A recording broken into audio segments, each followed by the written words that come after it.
Hello! Welcome back, everyone. Oh, finally back in the saddle after a few days off. Meant to take 2 days off, ended up taking 4 days off. That's just how it goes, I guess. How's it going, everyone? It's good to be back. Hope you're all keeping well. Wasn't really sure what I was gonna do as far as my next stream, and I just said, fuck it. I'm kind of in the mood for some more Silent Hill. So let's do some more Silent Hill, some classic SH1. Streaming life. Yep. Well, hopefully I'll be back to some form of consistency now. I plan on staying active this month, hopefully. If I can manage it. Phantom Cigar, how's it going? Swinging. Clip door. I was referring to Phantom Cigar swinging with his emote, not another person named swinging, by the way. Pterodactyl, what's up? Steve-O, AJ, Core, good to see you. Mabutu, Wexford.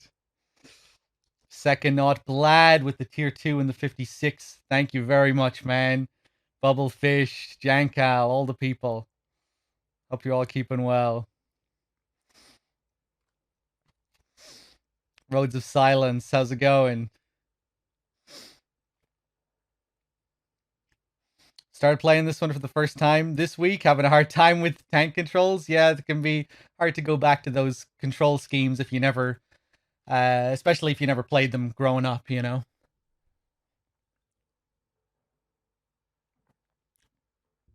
But yeah, I'm keen to get back to some classic Silent Hill, the OG. Hey, what's up, Rudy? Looking forward to watching you play more Darkwood, Dave. It's been great. I've watched like every bit of your playthrough so far, I think. Keen to see where it goes next. Hey, what's up, Vaughn? Oh, nice one, Roads of Silence. I hope you enjoyed it. Think you'll be getting back to that tomorrow, Dave? Or maybe you'll even be continuing tonight. I don't know. But yeah, we'll go for a story playthrough of Silent Hill 1. Maybe talk about some things along the way. The story, various little secrets, Easter eggs, whatnot. Hey Nico, how's it going? Mrs. Wexford. Congrats, Mrs. Wexford, on becoming Dr. Mrs. Wexford. Congrats.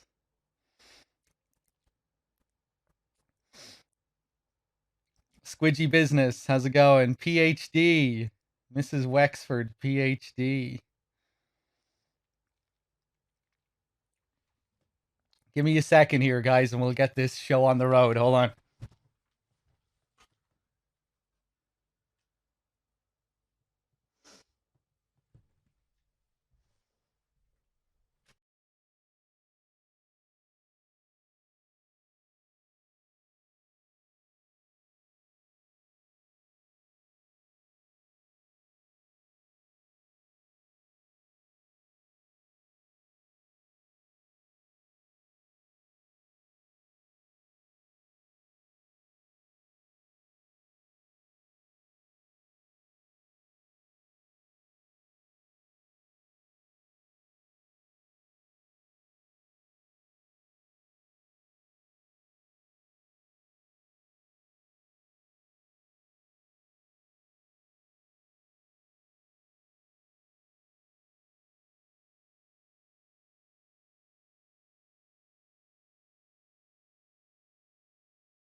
Okay, I think we're good.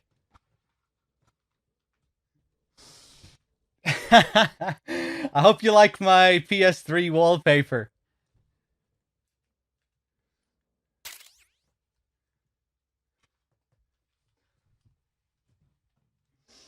It's pretty spectacular, I think. Hold on.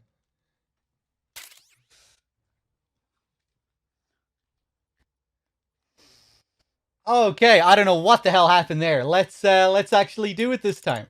Silent Hill 1. Let's get the show on the road.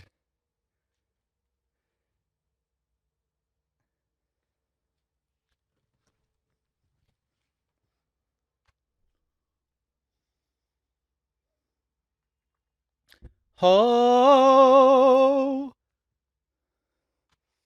Let's quickly switch this over to normal. There we go. We don't want that stretched image. Get ready for my favorite opening cinematic of the series, I think.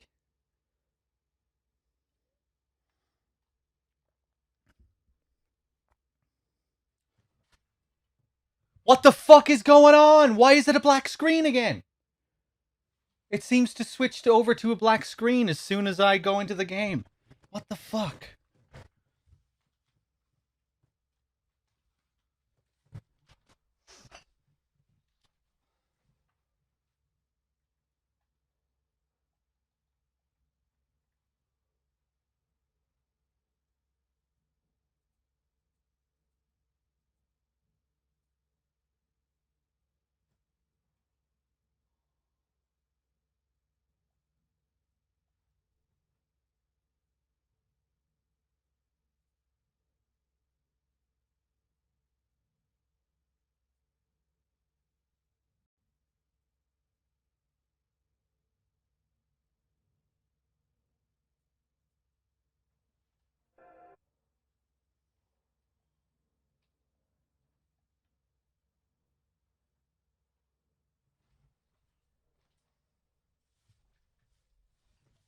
Okay, I think we're finally good. I just had to refresh it when the game opened. For some reason, when the game opens, capture card shits the bed. But I think we're okay. I think we're okay. Let's do it. Third time lucky.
So good.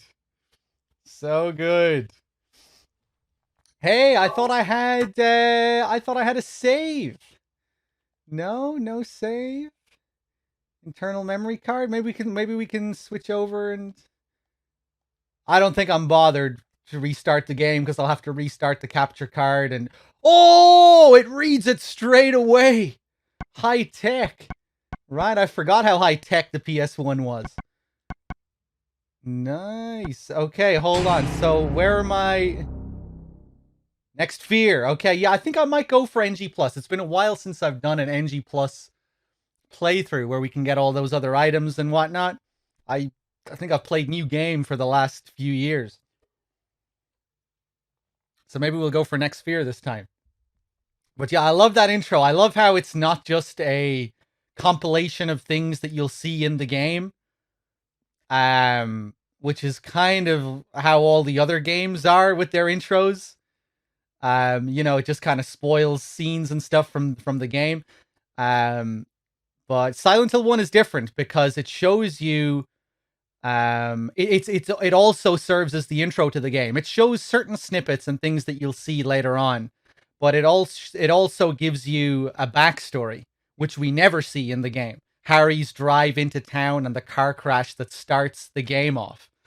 That is, you know, that's how the game begins after that car crash when we select new game.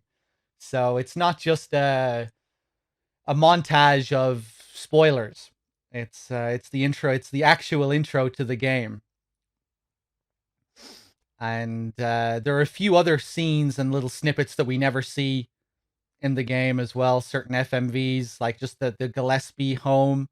We never see an FMV of that in the game or anything. Dahlia, I was always so scared by that shot of Dahlia running through the church as a kid when she looks back and she has that surprised look on her face, but you never see what she's actually being surprised by. God, that intro in general used to scare the shit out of me as a kid. Monka S-ing hard after watching that intro as a wee 8-year-old, 7-year-old.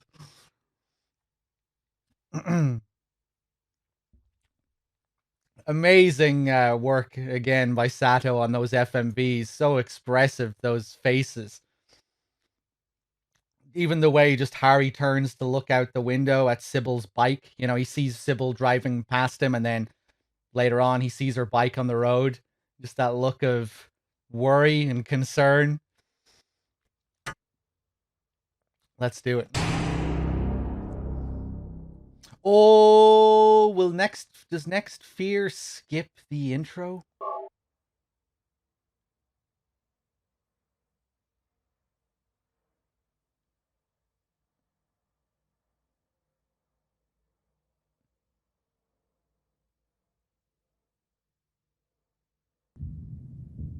It does. Fuck.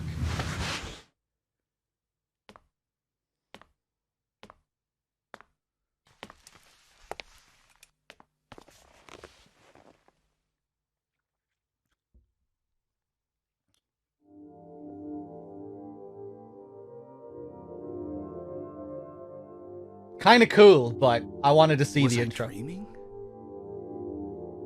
How do you feel? Oh, like I've been run over by a truck. But I'm all right, I guess. Glad to hear it. You from around here? Why don't you tell me what happened? Wait a second, I'm just a tourist. I came here for a vacation.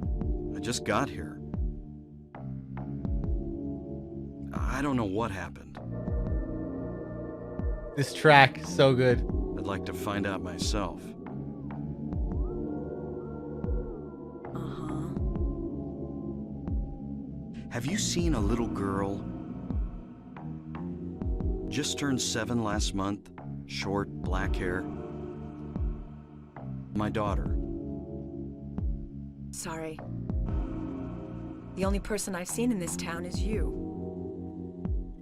Where is everybody? I'd tell you if I knew, believe me. But from what I can tell, Something bizarre's going on. That's all I know.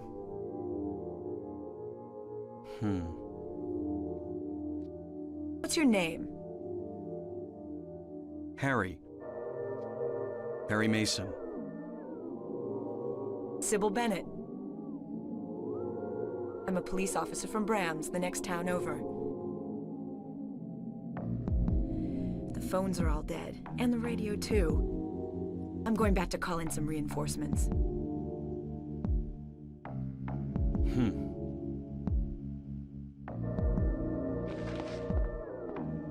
Hold it. Where do you think you're going? My daughter. I've got to find her. No way. It's dangerous out there. In that case, I need to find her now. Cheryl's my little girl. I can't just leave her out there by herself. Have you got a gun? No. That echoing drum sound Take is this. so good, whatever And it hope is. you don't have to use it. Now listen to me. Before you pull the trigger, know who you're shooting. And don't do it unless you have to. And don't go blasting me by mistake. Got it? Yeah, thanks. You do best to stay nearby. I'll be back with help as quick as I can. She's very trusting of a stranger. Harry is just that wholesome. You know, she got a read on him sitting there. She knows. She knows he's to be trusted. Harry is pure, isn't he?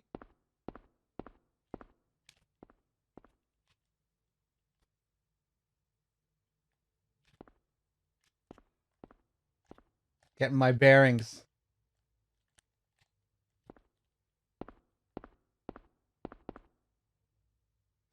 Health drink. The basics, our flashlights, and our first map.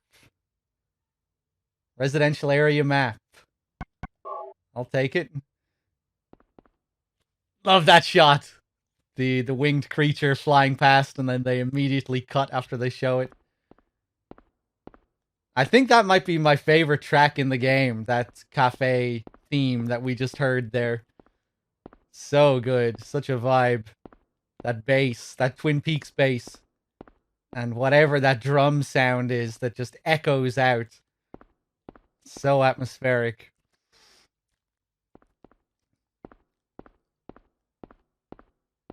Ka-cha! Pinball machine, nothing unusual.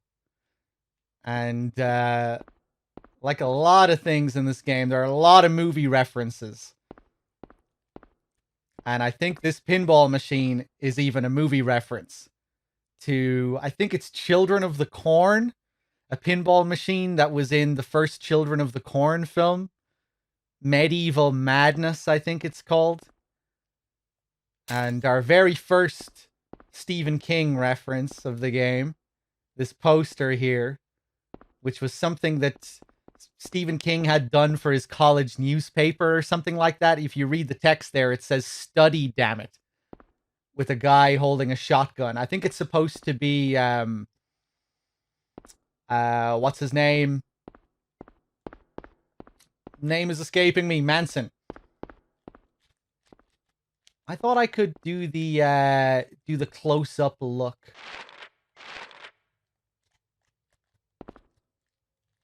Can you not do the close-up look on New Fear? Is that only a PC thing? I thought it was only a PC thing, but then I remember someone telling me that you could do it on console as well. Maybe it's maybe it's something that you have to turn on in the settings. It's been so long since I've played. Extra options. View mode. Haha. Self-view.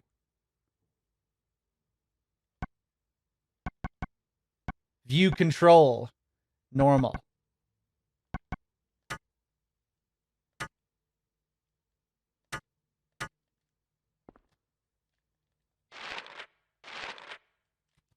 There it is. Nice one. No, it's a new game? I'm not sure what you mean. Nah, we can get the close-ups. There it is. Study, damn it. I'll blow your head off.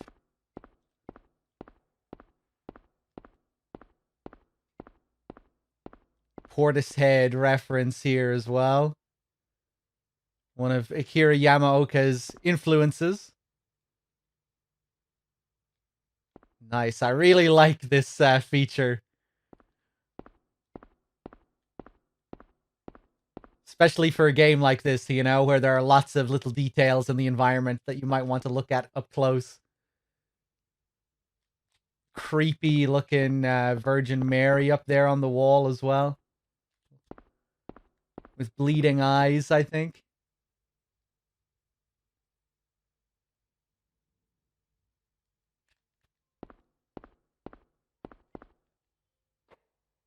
It's a kitchen knife. I'll take it. I feel like the dialogue works so well with that music in that scene as well.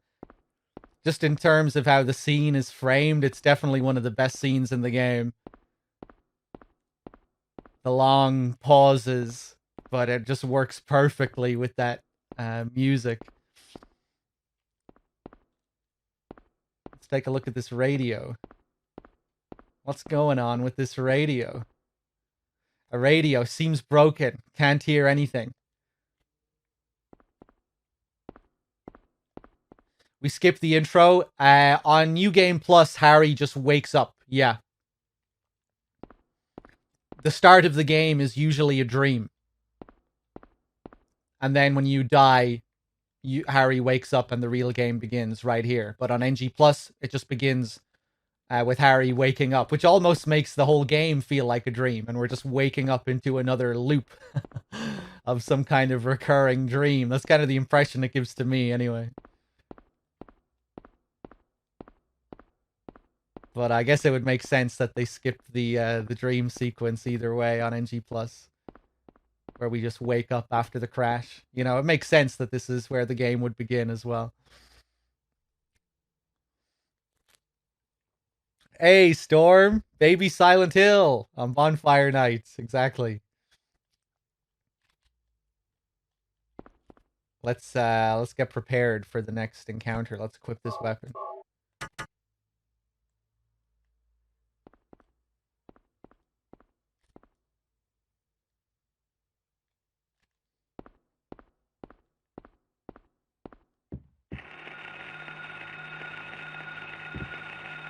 What's that? Huh. Radio. What's going on with that radio?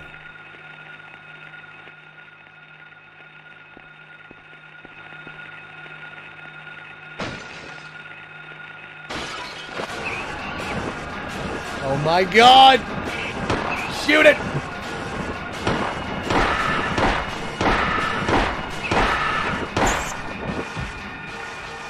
This is not a dream. What's happening to this place?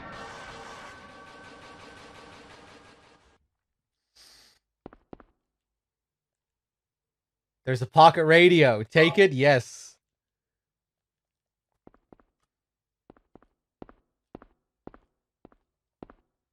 Look at these fully rendered 3D environments. Just amazing. Look at the broken glass on the couch. This was one thing the team really wanted to do. Because Silent Hill was born out of Konami's desire to compete with Capcom. They wanted something to rival Resident Evil. Resident Evil came out. It was this big hit. Konami wanted their own Resident Evil. And that was one of the things that the team did to differentiate itself. Didn't have the, you know, it certainly borrowed quite a bit from Resident Evil in terms of its structure and controls and everything. But Whereas Resident Evil had lots of pre-rendered backgrounds where you had 3D models and whatnot placed on top of pre-rendered backgrounds. Everything in this game was rendered in 3D. All in-game. Kind of MGS-like in that way. Although MGS went even further. Kojima didn't want any CG FMVs or anything in his games. Whereas Silent Hill still does utilize those nice FMVs. And I'm glad it does, because they're really something special. Although that is one thing I definitely appreciate about MGS as well. Everything taking place within the same frame, within the same world. Everything rendered in game.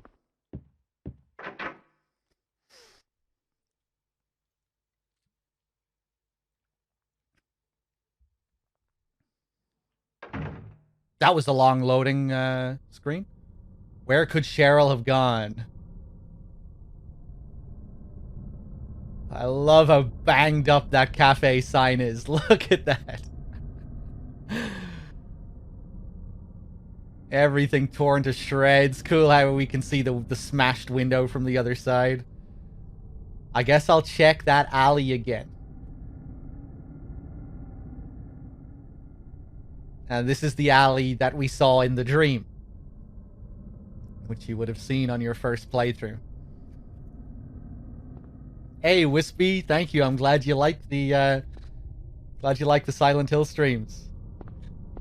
I think, yeah, I never really thought about it, but yeah, this would have been my first horror game as well. I didn't really play too many aside from Silent Hill as a kid. But yeah, I played this game when I was very young, when I was like 7 or 8 years old, which hardened me, which desensitized me for life, along with a couple of other films like Psycho and the Texas Chainsaw Massacre, which I also saw at a very young age. Queen Burger. I wonder what that's riffing on. I love how Harry will miss a shot or two occasionally. It happened against that first enemy because he's not a professional. He's just a normal ass dude, so he'll just randomly miss a shot every now and then.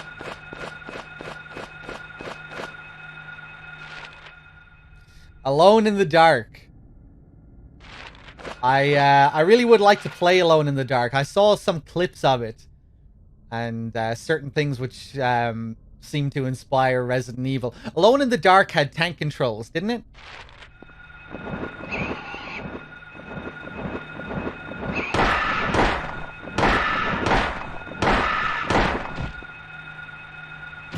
I always think of tank controls as being completely synonymous with survival horror, like early survival horror. But there were probably other games that used tank controls before they became synonymous with the horror genre. Certain games from the early mid-90s.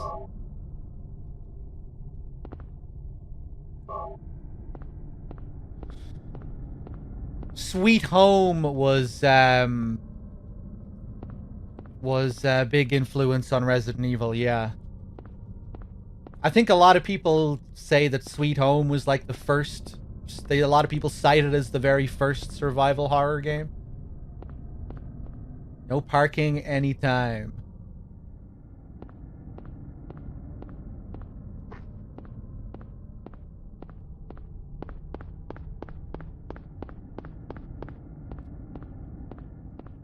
But yeah, the team that made this game, they were often cited as a group of misfits.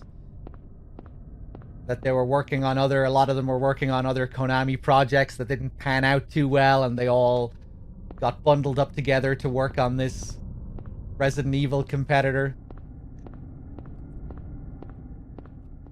Bachman Road, another reference to Stephen King. Richard Bachman.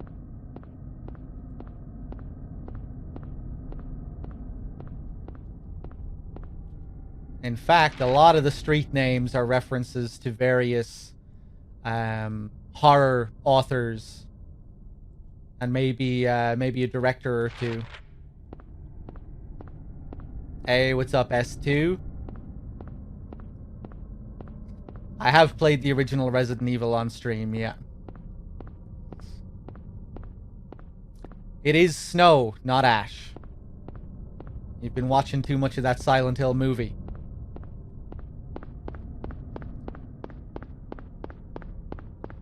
These giant streets, these giant roads in this game.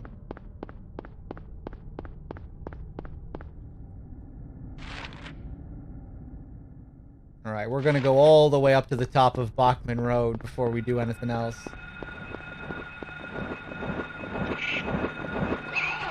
Oh, you bitch.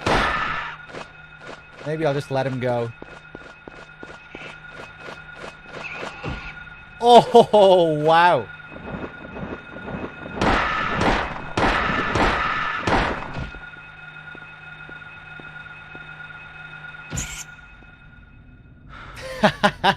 I love Harry's kick. Your controller vibrates when your health gets low in this. To the rhythm of a heartbeat. Yeah, I'm almost dead. Silent Hill 2 is my favorite.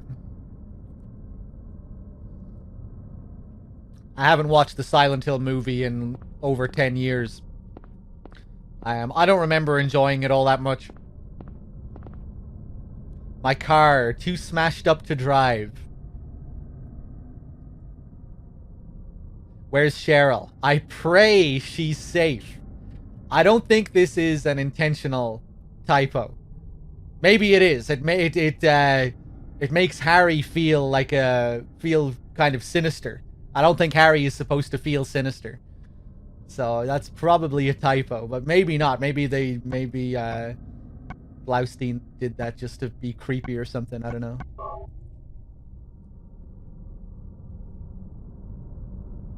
So this is where we crashed. The scene that we saw in the opening montage.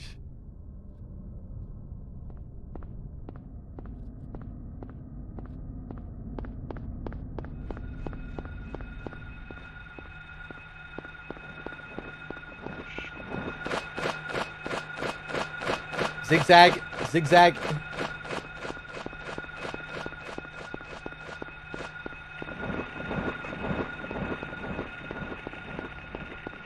I've never played any of the Western games, but I might someday.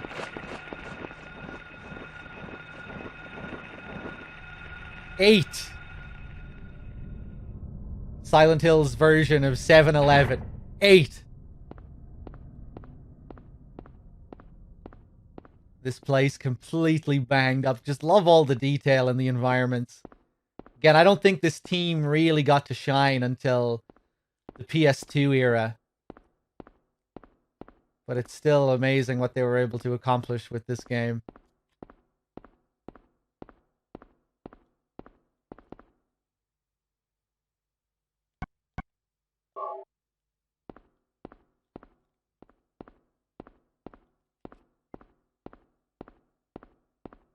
When I play this game, part of me always wishes that they got to make this on PS2 instead of PS1.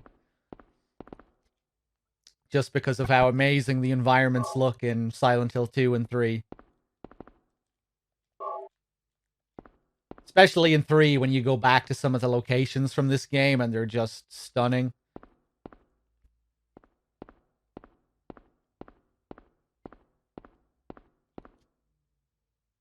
First aid. 8-8.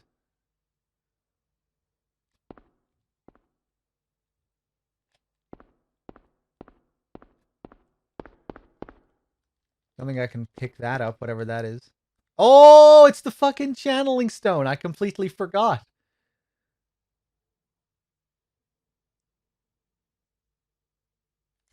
Maybe we'll go for the UFO ending. I mean, we may as well. We can show the UFO ending and then just keep playing and do the normal ending. Right. Yeah, I forgot. It's been so long since I've played NG+. Another really cool detail here that ties in with Silent Hill 3, which I'll probably play Silent Hill 3 after this. Maybe not right after, but someday someone may experience these bizarre events. Hopefully they will find my notes useful.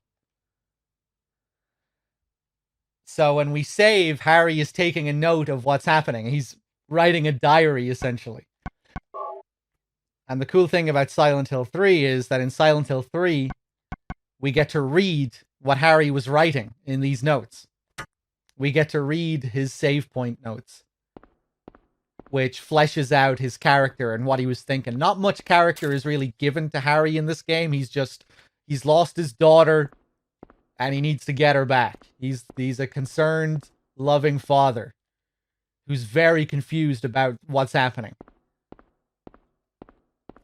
But it's kind of cool how they flesh him out a bit more in 3 when we read his notes and we get to peek into his head a little bit more, what he was thinking about all this shit. Considering Harry's a writer, it's fun to see how he writes all that. Yeah. I'd imagine the writer thing was also inspired by Stephen King, where a lot of Stephen King's protagonists were writers. And one of the biggest influences on this game was The Mist, Stephen King's The Mist.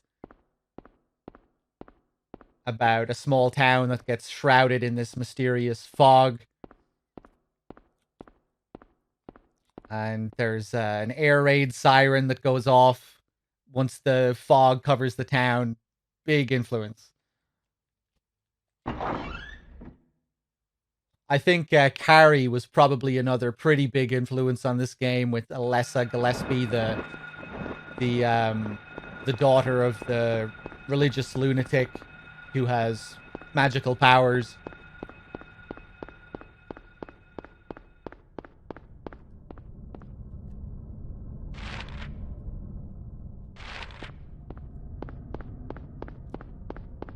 Those seem to be the two biggest ones anyway, from what I've seen, Carrie and The Mist.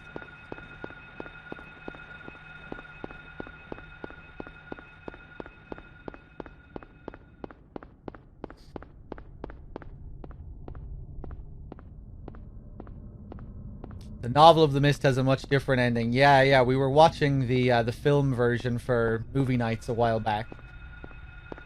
If you ever want to join us to watch films and shit like that, !Discord, where we organize movie get-togethers, movie night get-togethers.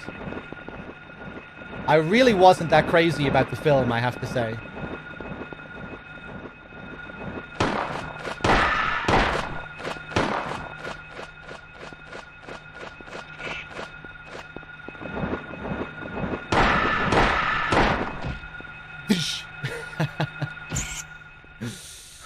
That kick is legendary. Hey, what's up, Ghosty?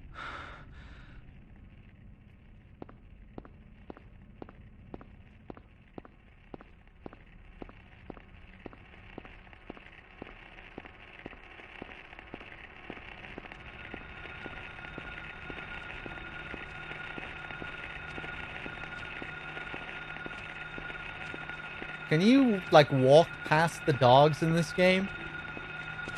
No. Jesus, 3 of them.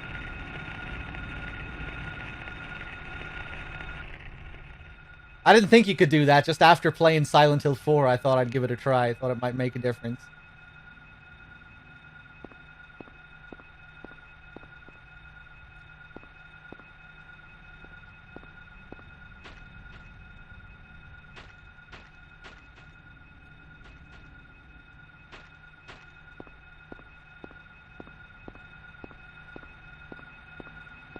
I think Harry will comment on that pile of blood on the ground there. This is where the dream takes place at the start of the game, by the way. Just for people who haven't seen it. The iconic camera angle here.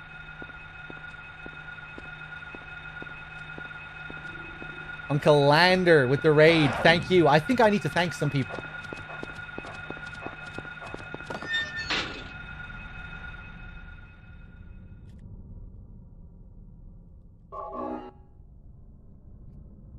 Let me just take a look here. Sorry, guys, I'm a bit behind on subs and whatnot. Uncle Lander, thank you for the raid. Nugs with the 11 and the 8 in a row. Yamakake with the 6.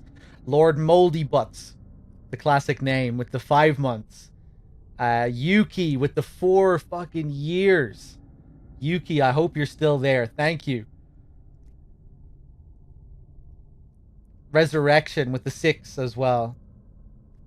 Warp World with the 42. Wexford, the 38, and the tier 2. Thank you, everyone. I'm drinking a Peroni right now as well, Yuki. Cheers.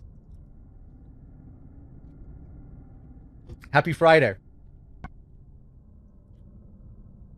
I don't think I read the description of the channeling stone, did I? A mystical stone possessing power.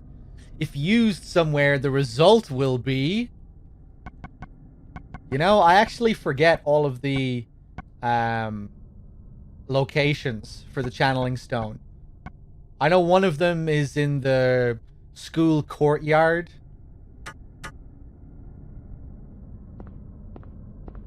I know the last one is at the top of the lighthouse. I forget where the other ones are.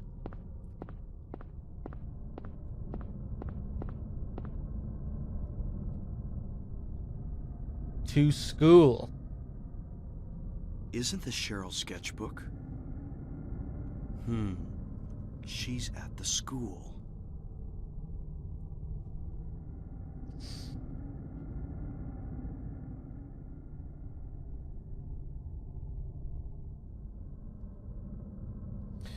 Oh no, it's actually the elementary school roof where we use it. That's the first one. And then the second one is in the hospital.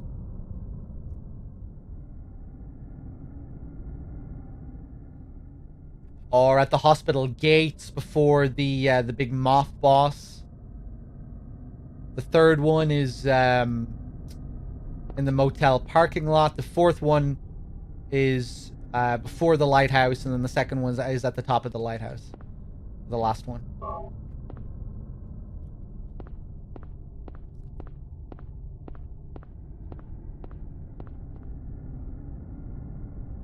That sound. Hey, what's up, Cynic?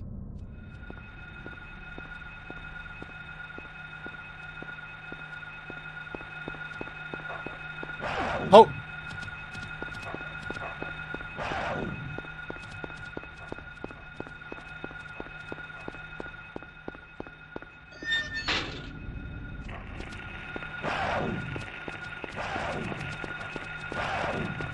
Kindergarten cop school. Yeah, it's crazy the amount of movie references and stuff that are in this game. Like, the streets are just covered in them. The signposts and posters and... Like, just even in that first cafe area. Later games would be very sparse with that sort of stuff. Compared to this one.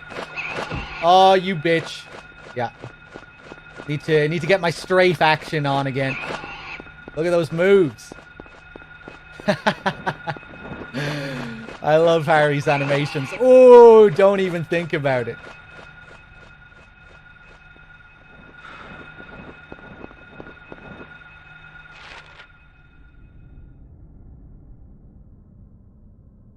Convenience store. Oh!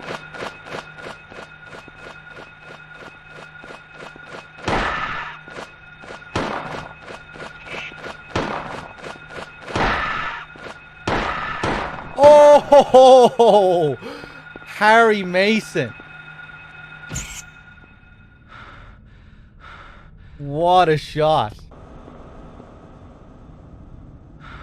That was a weird sound out of nowhere.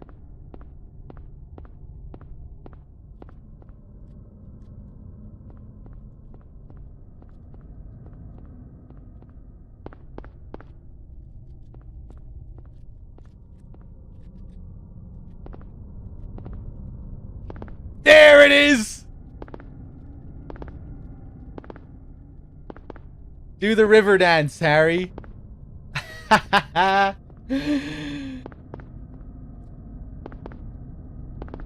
Beautiful.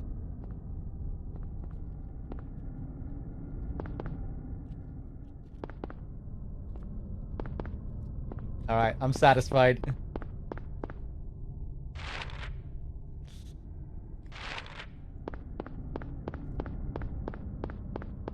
Hold on, there's one movie reference I'm looking for here.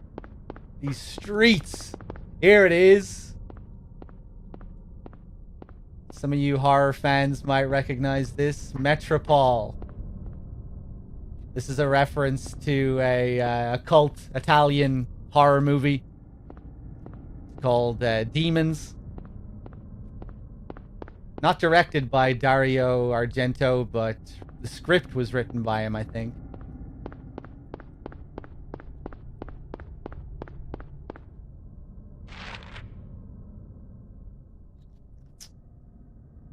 Okay.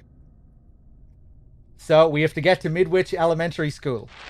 But if we try and go straight down there, we'll get blocked off. We'll just run into a load of dead ends. So we're not going to do that.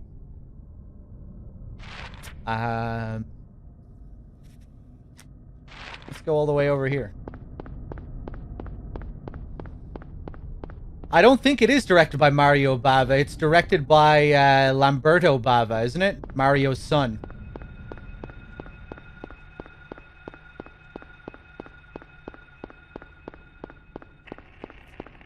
Right, Fishmans.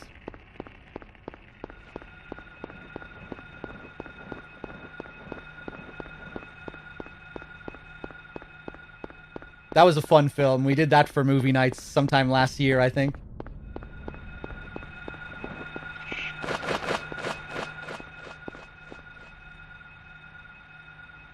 There is a key of lion. I'll take it. These fucking things! No, you're not getting me again.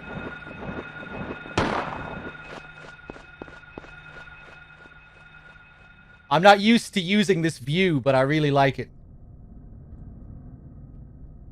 We get to snipe. Where'd he go?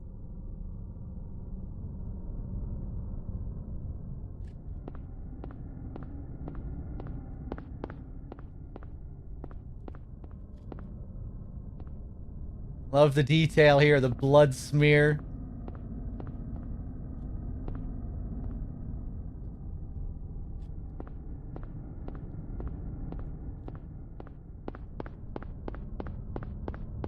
Okay, let's look somewhere else.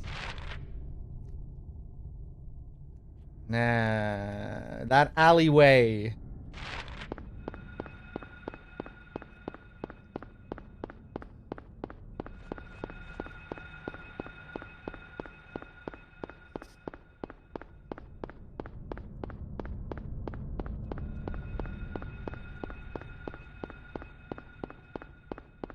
Kind of interesting how only Silent Hill 1 and 2 really had a sequence like this out of the first 4 anyway.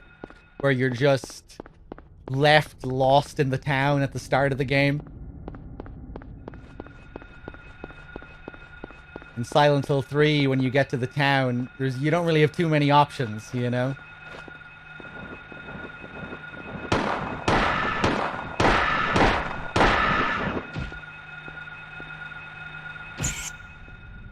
Whereas Silent Hill 1 and 2 begin quite slowly, where you're just lost, where you just need to figure out where to go yourself.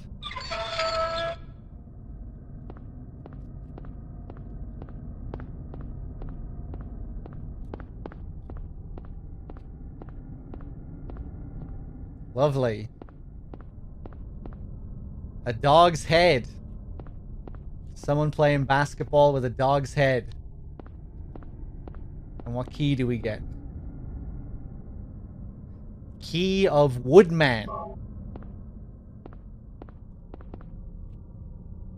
And another health drink. Also, Ragged Shrew, how's it going?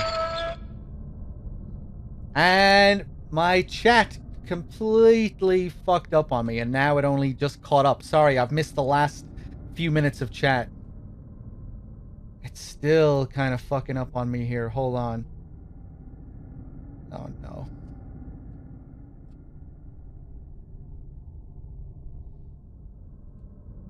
Oh god. Modus operandi. I can see your comment, but things are loading very slowly here.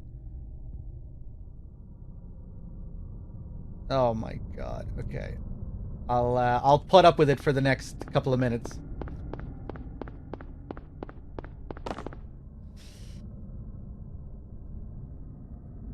Is there a background on the flying demon's design or meaning? Well, this game is quite similar to Silent Hill 4 in the sense that the game and the imagery and symbolism revolves around another character that we're quite distanced from for the majority of the game.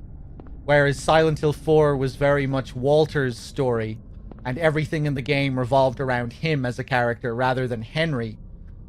Everything in this game revolves around a character called Alessa. We're not going through Harry Mason's own personal purgatory or anything like that.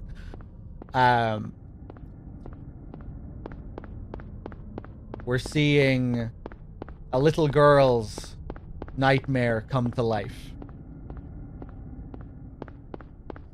So a lot of these images that we see are based off her fears and whatnot.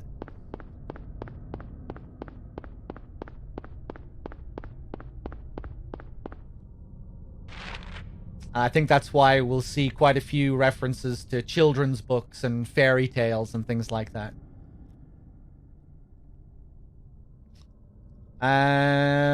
Okay. I'm not really sure where I want to go. Let's just go all the way down this street.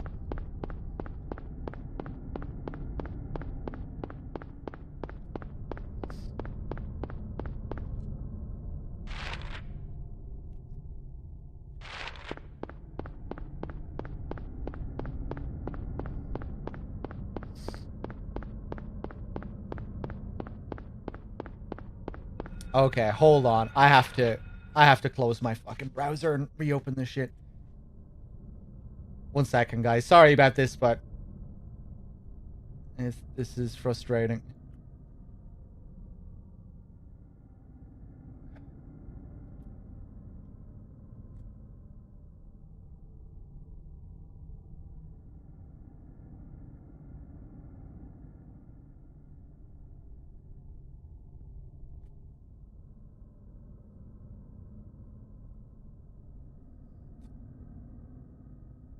Hey, okay, I think we're good.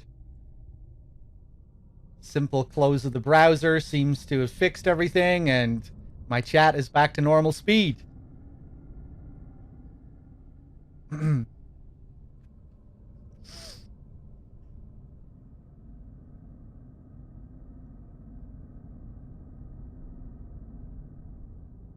Alright, we're good. We're good. I'm just catching up with the chat just to see what I missed.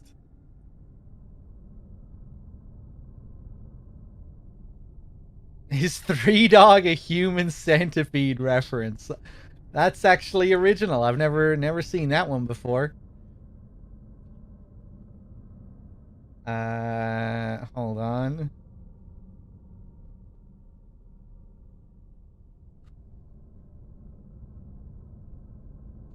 Okay, we're good.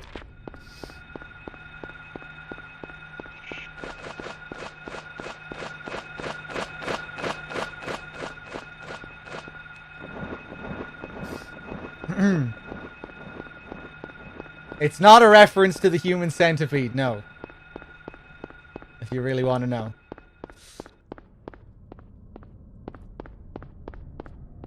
Here's something.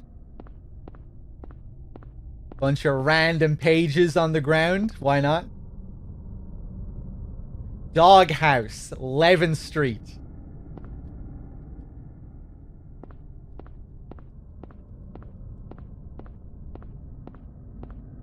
But who put that there?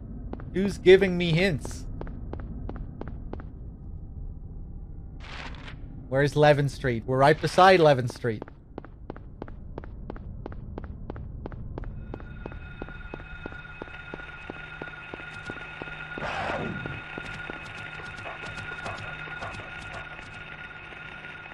House key was hidden in the doghouse. Will you take it? Sure.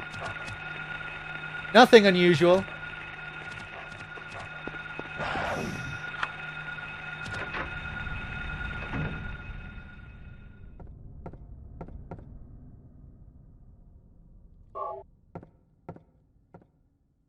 Cool camera angle.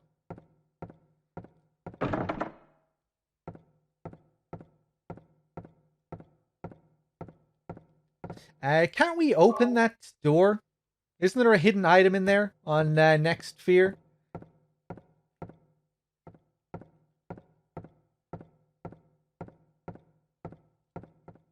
That bottle over there. I wonder what that's referencing. The completely scratched out logo. Handgun bullets. More health drinks.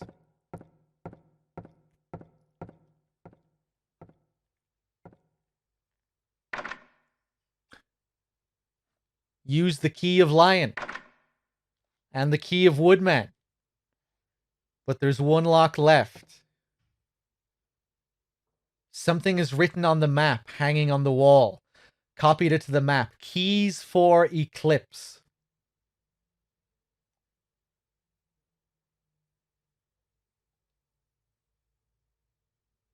So we got the one at the top right. We got the one down the alleyway. But there's one more that's circled at the very bottom. And that's the only location we haven't visited. So let's go back out to the bottom of Elroy Street. Get that last key.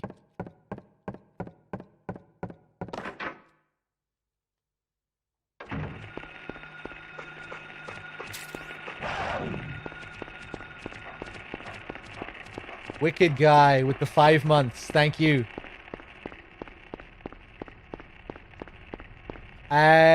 Oh, I thought I was at Elroy Street. Where am I? No. The exact opposite.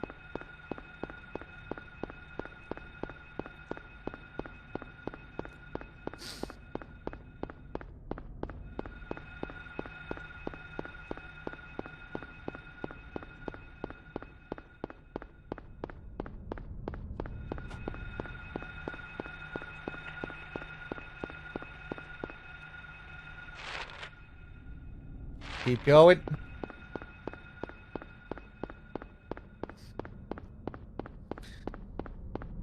Scream 5 was announced quite a while ago, Wispy. It's coming out pretty soon, isn't it? First film in the series not to be directed by Craven.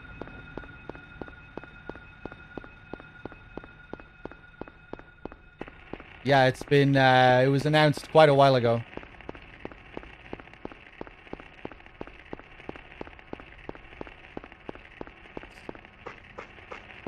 '99, Captain Sori. And this is where we get our last key. We have to cross this plank. Key of Scarecrow.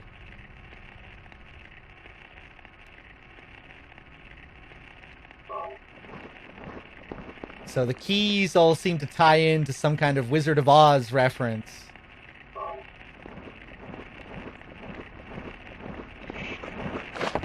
No, you're not getting me this time. Back to 11th Street.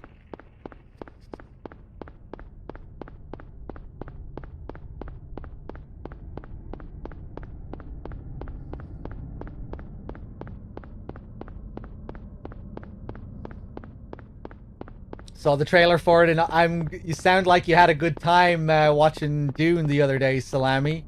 Tripping on shrooms. That sounds like fun.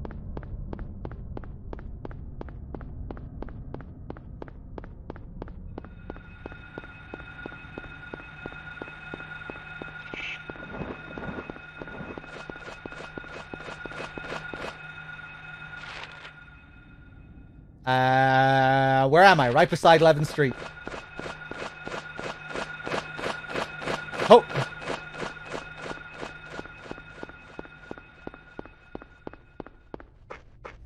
I've been thinking about playing Siren recently.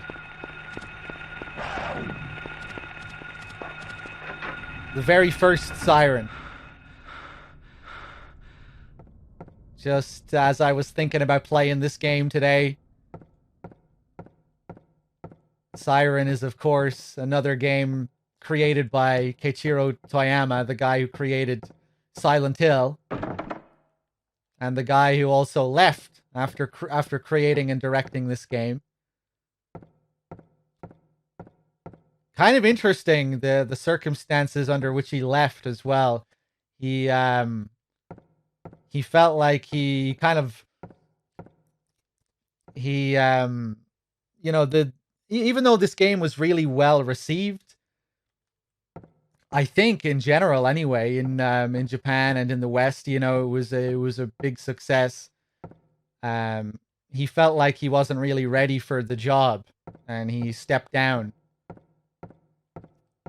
and left Konami. Pretty wild. You make this big successful game, Silent Hill, and then you step down. He felt like he was responsible for like all the criticism that the game received, even though I don't think it really received that much criticism. But yeah, either way, his confidence took a hit after directing this game, and he stepped down. But he then went on to make Siren, which I've never played. I played Siren Blood Curse, the re-release on PS3, and I really wasn't crazy about that at all. But I'm keen to check out the other games in the series. What are the other games he directed as well? He directed another couple of games that weren't even horror games. Gravity Rush? Or Gravity something? I think it's Gravity Rush. I never played Gravity Rush either. But yeah, I'd be keen to play Siren just... you know, just out of curiosity.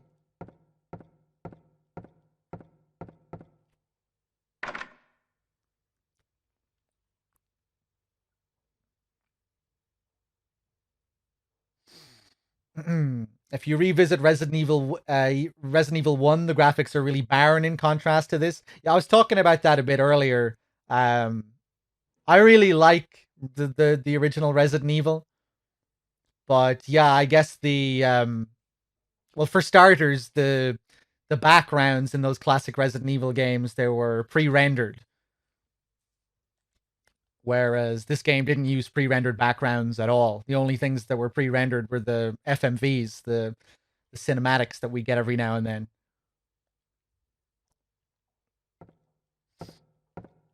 Everything else was, you know, fully rendered in-game in 3D. But yeah, some of those backgrounds in Resident Evil 1 in particular are very flat. You know, there's not a lot of detail going on in a lot of those environments.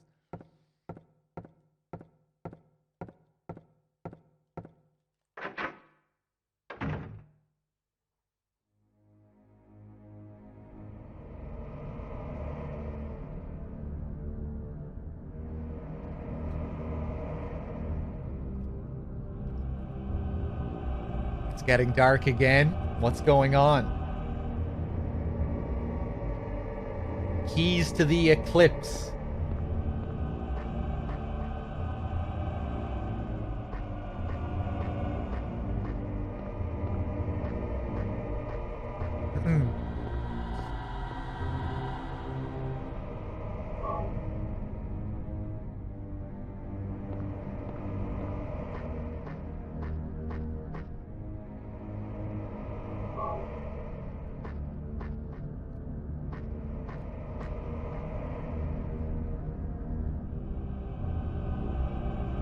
I love the wobble of the camera here when you pull it behind Harry.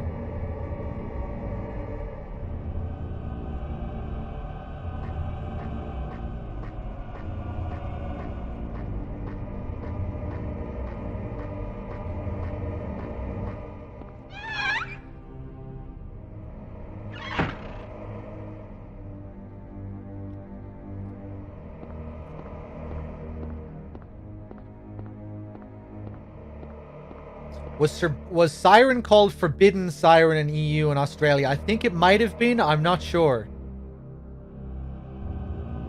I should be streaming quite a bit, monsters. For Cedar with the 17 months. Thank you.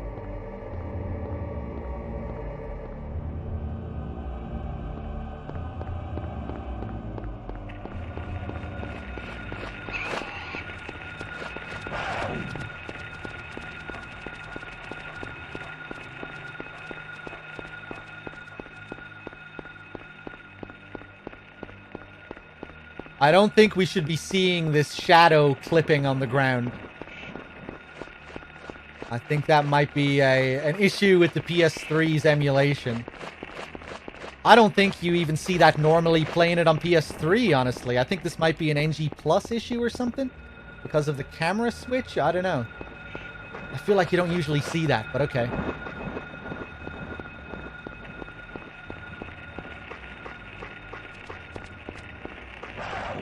NG Plus has a camera change? Yeah, Dave.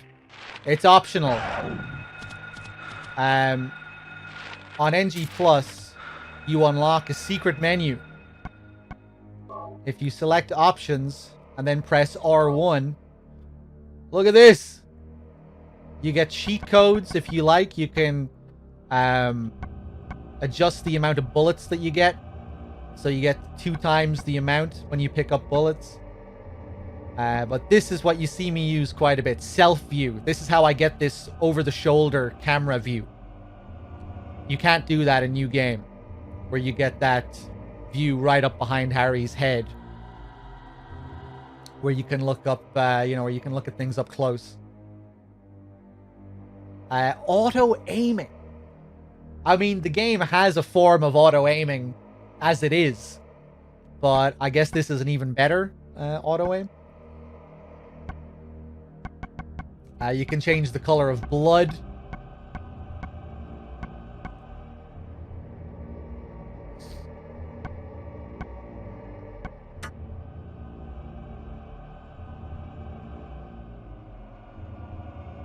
Hey, Otacon, thank you. I'm glad you're enjoying the VODs. Cheers.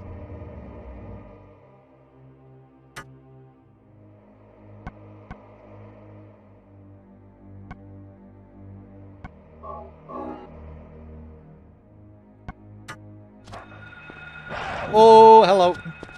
That was a slick dodge.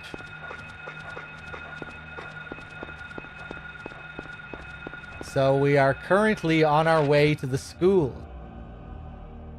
We're not going to go there straight away, though.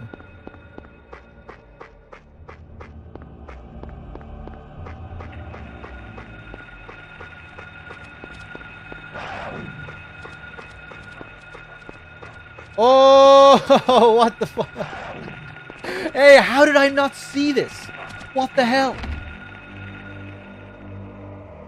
Did I really just run straight past the school bus? Oh, I really like how that looks.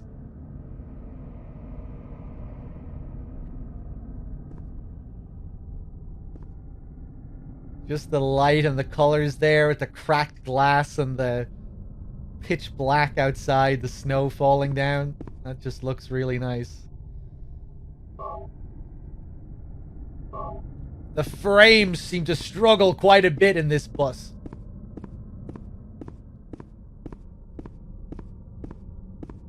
Pushing the PS1 to the max.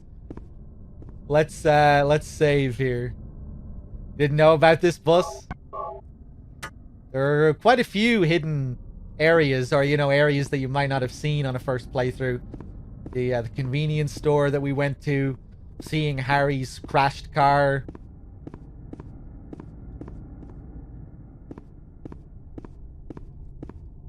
And then all of the other optional areas that lead to the better endings of the game. The police station, the Bates's motel section. Very easy to miss a lot of that stuff. Pretty positive I got the worst ending on my first playthrough as a kid. Maybe not the it was all a dream ending, but The one that's slightly better than that. Not bad plus, but bad.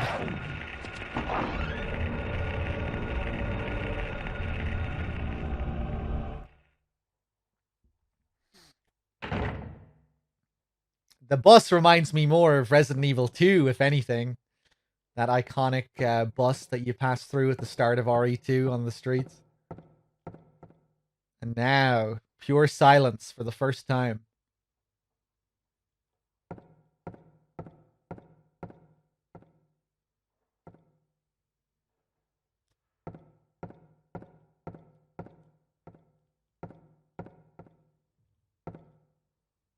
Love it. The apartments in Silent Hill 2 do the same thing.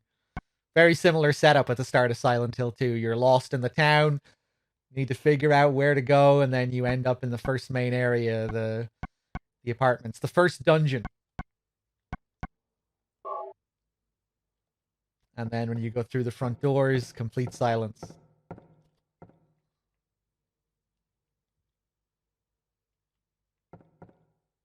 That's snow falling.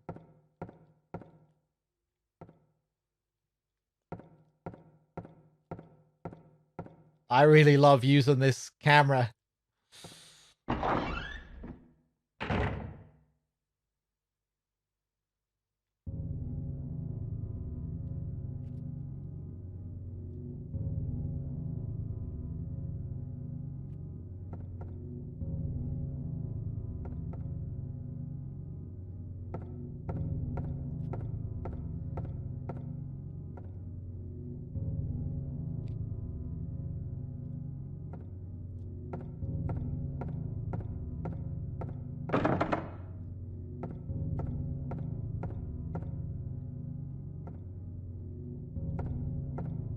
Before we go reading all that shit, let's take a look here. The lift in Alchemila, yeah, legendary. A picture of a door. I don't know who drew it, but it's certainly in bad taste. This always makes me laugh because I just think of the artists on the team that actually drew this, you know? Masahiro Ito probably looks like his style.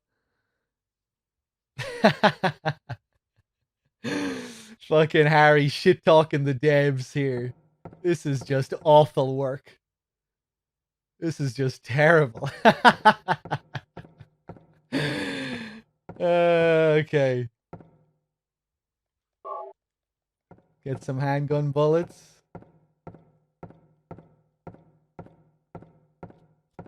We see a lot of those bodies in this game, that's for sure.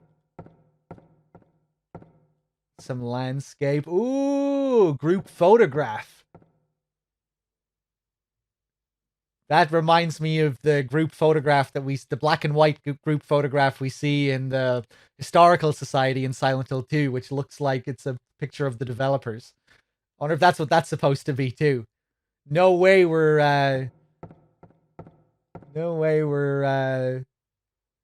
making out any faces there though. Big blurry mess.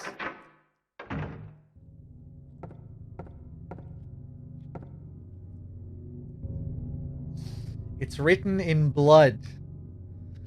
10 o'clock. Alchemy Laboratory. Gold in an old man's palm. The future hidden in his fist. Exchange for sage's water.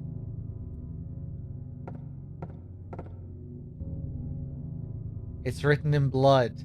5 o'clock. Darkness that brings the choking heat. Flames render the silence, awakening the hungry beast. Open time's door to beckon prey.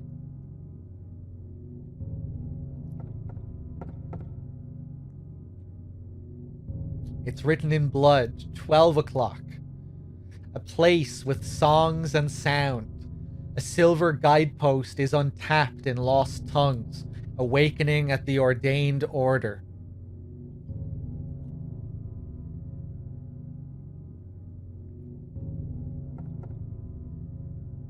Cloud aced with the 19 months. I plan on writing an epic poem about this gorgeous stream. Thank you very much, Cloud. Okay, some interesting notes. What's this on the other side?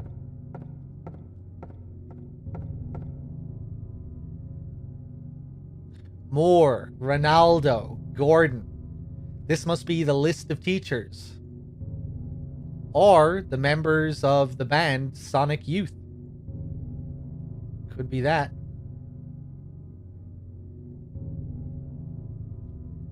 This must be the list of teachers.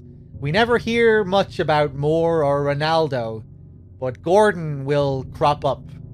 He'll come up again because Gordon is the only teacher that has actual significance to the story. Remember how earlier I was saying the story revolves around a young girl, Alessa. Everything in the game is related to her. So this school is also related to her, and Gordon was her teacher. Gordon was one of her teachers.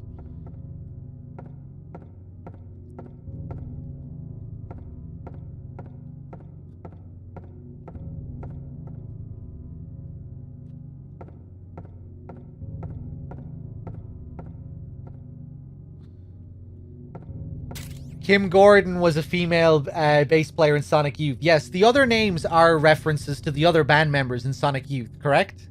Maybe I'm mistaken there, but I think the other names are also references to band members from the band. Yeah. Alerts with the 3 months. Thank you. Yeah, so many references to the developers' inspirations in this game. Like, way, way more compared to later games in the series. This game is just packed full of music references, movie references, references to authors, novels. This whole school is a reference to Kindergarten fucking Cop, of all things. There are classrooms that are ripped straight from Kindergarten Cop. I'd imagine some of the references are just so they could, you know, they wanted to create an American setting. And they wanted to, you know, recreate schools and classrooms. So they just looked up movies and stuff, I guess. Maybe not all of the things are inspirations necessarily, rather than just things that they thought would make sense to reference for the given the setting they were trying to create.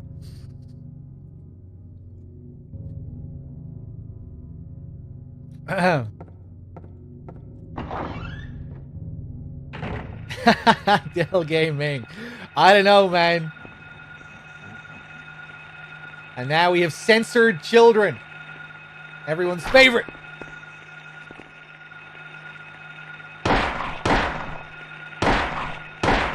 Oh, you bitch.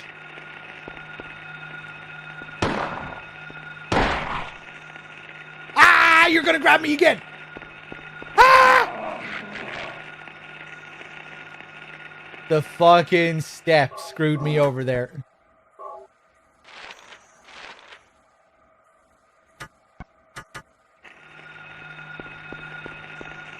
Kick him. Kick that baby.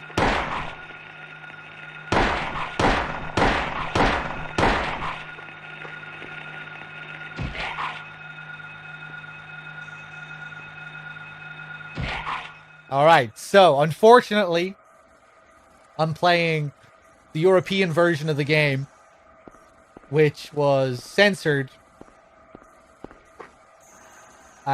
These enemies should look a lot more childlike. I think the idea still comes across, you know, you're in a school and now you're fighting these little, these small humanoid enemies. But the uncensored version of this monster is, it's a lot more obvious.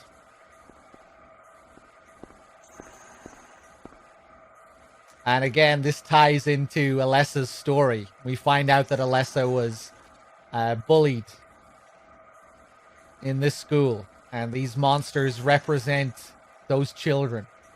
A golden sun.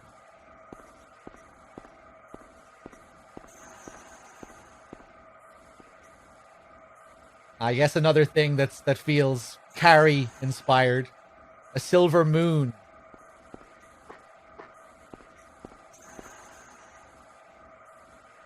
The tower door is locked. The hands are stopped at 10. Well, didn't we read something about 10 o'clock? The Grey Children were only in the North American version. Really, Dave? They were censored in Japan as well. Yeah, the enemy that we saw there is also in the American version, but you see it later on in the game. Maybe you see them in you see them in the Otherworld version of the school. In the North American version as well. Either way, you do see it. You see them later on in the sewers. So, 10 o'clock. Which one was 10 o'clock? Alchemy Laboratory. Gold in an old man's palm. The future hidden in his fist. Exchange for sage's water.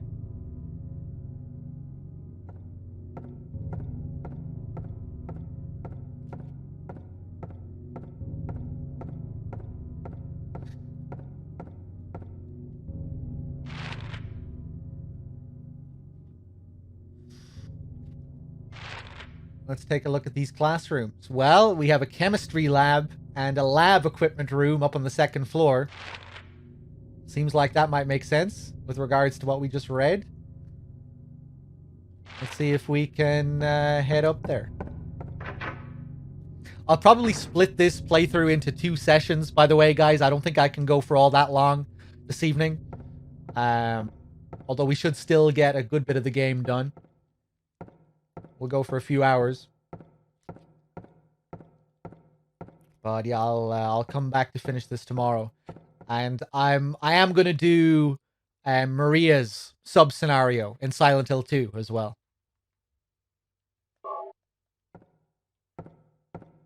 So you can look forward to that as well.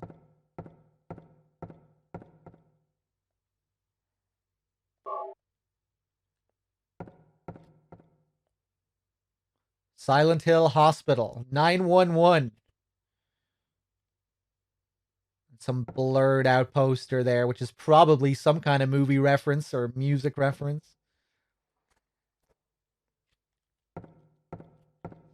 I have no idea what that means. There's they released a director's cut version of Silent Hill 2 back in the day, and it came with another story, another side story where you play as Maria, which I really like. Some people don't seem to like it all that much, but it's short and sweet, but it's full of beautiful mystery and just some interesting stuff. Whoa, that was a weird shot of Harry there.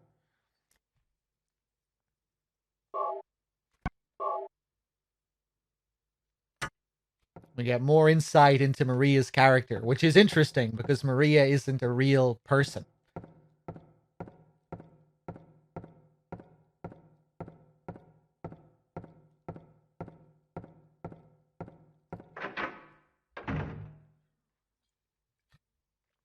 I really like the conversations between Maria and Ernest, Nico, and the ending. Love the ending of Born from a Wish.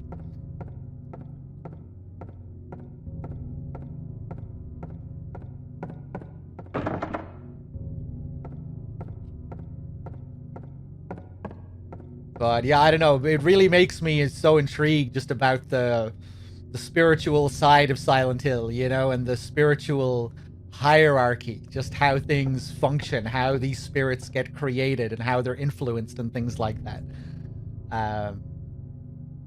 You know, it really makes you wonder, I think.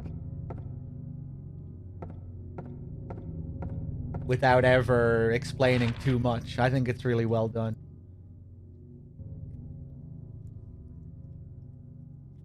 Okay, we need to go to the opposite side of this school.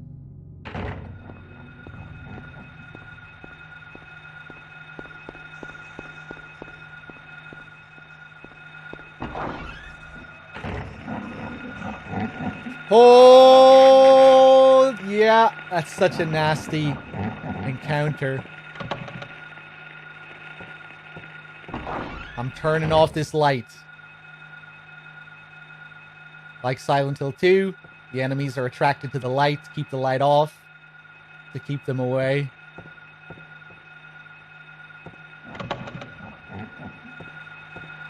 Oh, I get hit again. This school is the hardest area in the game, for me, in terms of taking damage. The hospital is way easier. The nurses aren't nearly as hard to deal with as these fucking kids.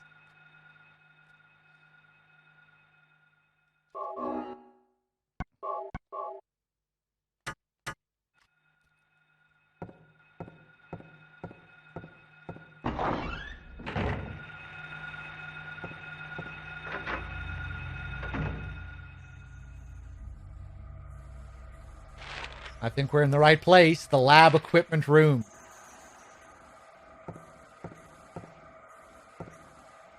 Nothing helpful. What am I looking at here? PS4s? I don't think so. VCRs? In the lab equipment room?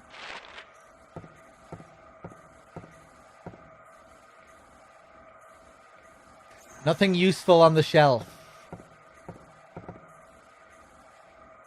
Chemical.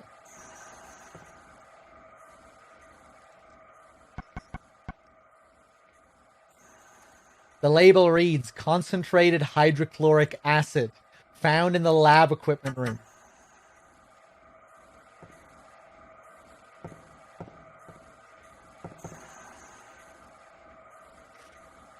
Glucose. No need to take it. Yeah, I think they're probably folders or something.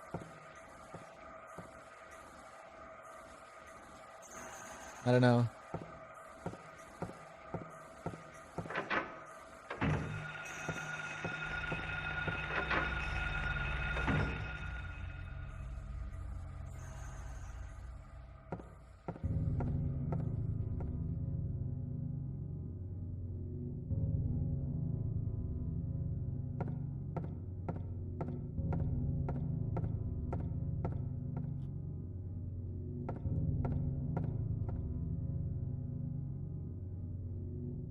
Is that a dog with some kind of winged creature sticking out of a stick that's coming from its nose?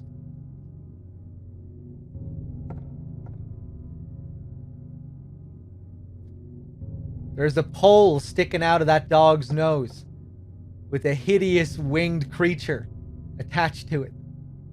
That's what I'm seeing.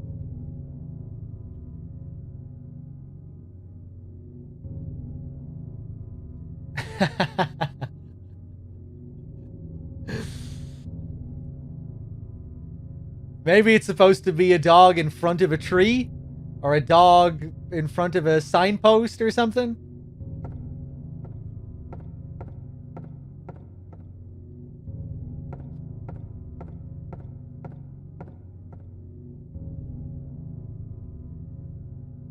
Some kind of alien. Skeleton with crossed legs.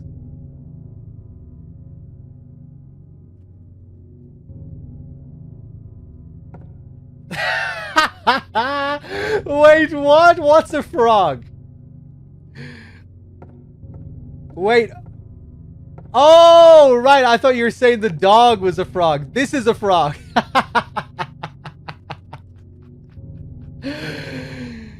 Yeah, okay, dog, it's a frog. Anyone could tell that it's a frog. That's an alien.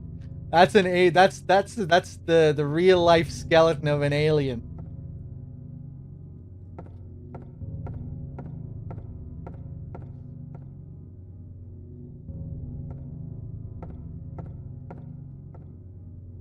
More aliens. Alien larvae. Dave would know all about that. I hope you're getting some peace, Dave, with your moth infestation.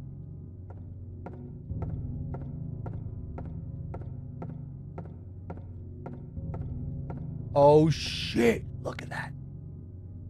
It's another picture of that alien.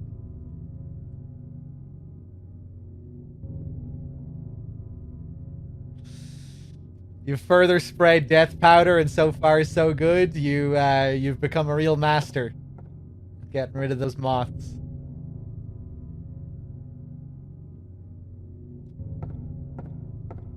Oh shit, look at this! That looks like the fucking boss that we fight at the end of this area. But it's probably just supposed to be a dog.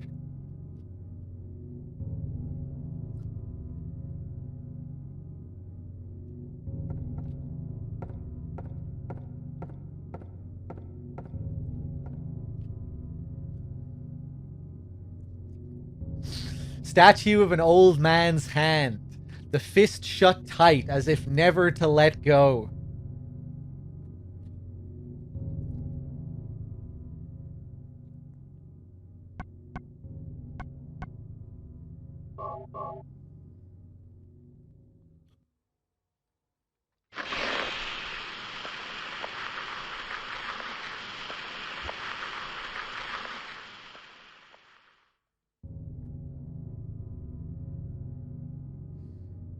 There's a gold medallion. Take it, yes. Just the melted remains of a statue of a hand. Nothing to worry about.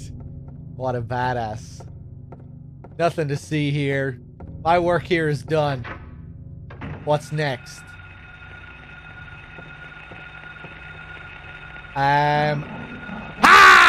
You bitch! Fuck these kids! Oh my god, 3 of them. Didn't even have my light turned on. Oh my god. We're going back in. After our badass exit there. Actually, no, I'm coming back in here. Back to the alien room. Okay. Back with the aliens. Oh, that's nice. It gets marked on the map.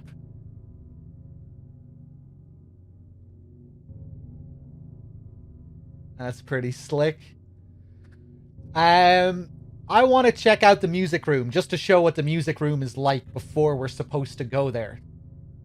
Because it's kind of spooky. Yeah, we're just going to take a sharp turn when we come out here. Go!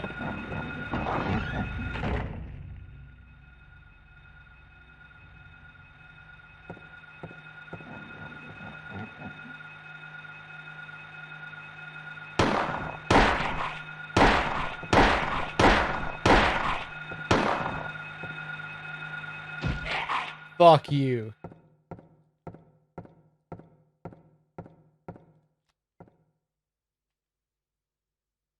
That's kind of creepy.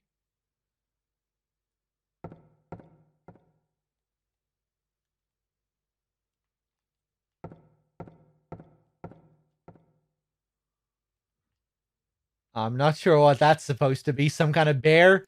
Some kind of stretched bear?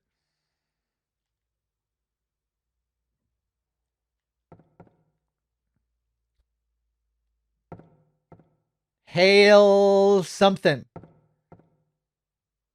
Hail Ario.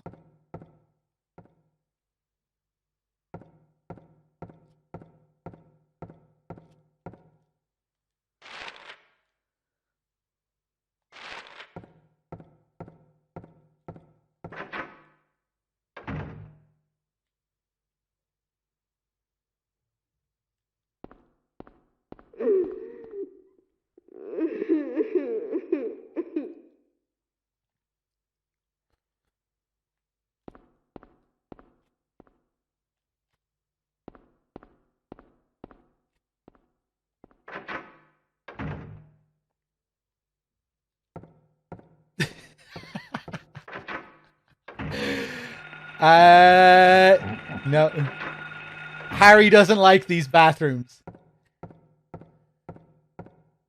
I'm role-playing right now, and Harry didn't like that at all. I'm cool with it, though. I don't get scared by shit like that.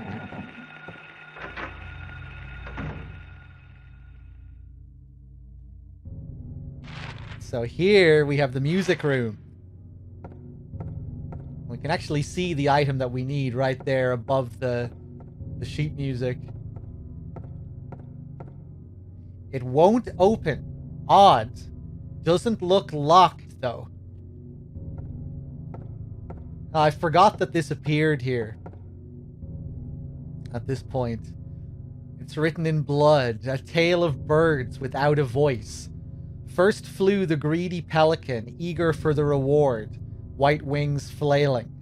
Then came a silent dove, flying beyond the pelican as far as he could. A raven flies in, flying higher than the dove, just to show that he can. A swan glides in to find a peaceful spot next to another bird. Finally, out comes a crow, coming quickly to a stop, yawning and then napping. Who will show the key? Who will show the way? Who will be the key? Who will lead to the silver reward? So we cannot do anything with this yet because we need to play the piano in order to solve this puzzle. Yeah, this puzzle is kind of legendary for a lot of people, I think. If you were a kid growing up playing this game, you may have gotten stuck here, and I certainly did as a kid. I think I needed my stepdad to help me out and solve it for me.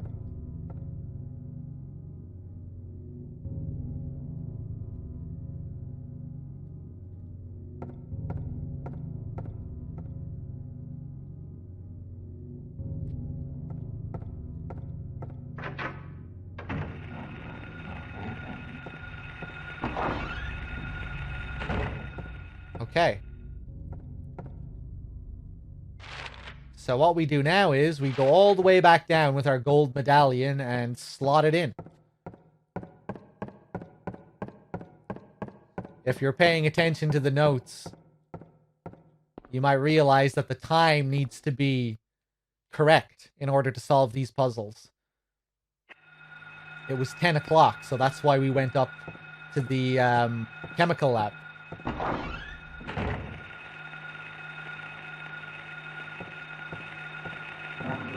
Oh, go.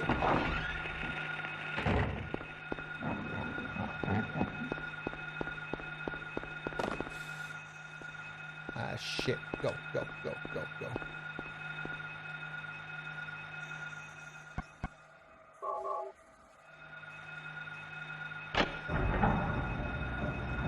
Now that we slot that in. Oh, Jesus! Vicious.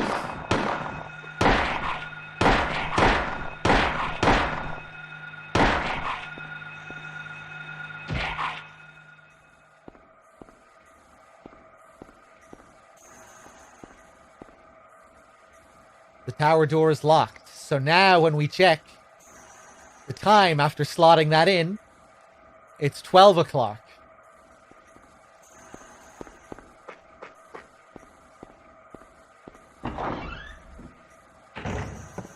And if we go back to read these notes again,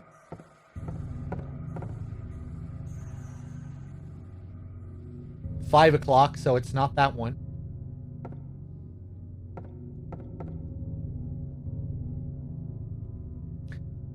There it is, 12 o'clock. A place with songs and sound. A silver guidepost is untapped in lost tongues, awakening at the ordained order. So now we can go back up to the music room. Now that the time is correct.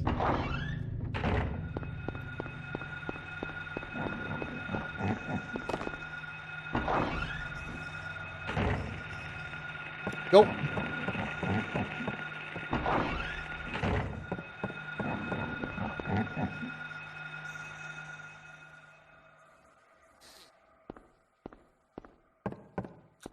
Let me just see if I can go up to the roof.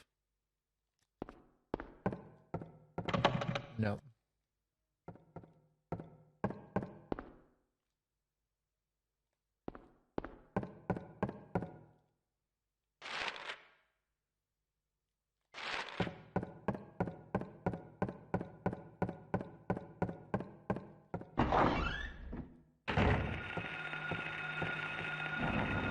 Oh god. Go, go, go, go, go, go, go, go!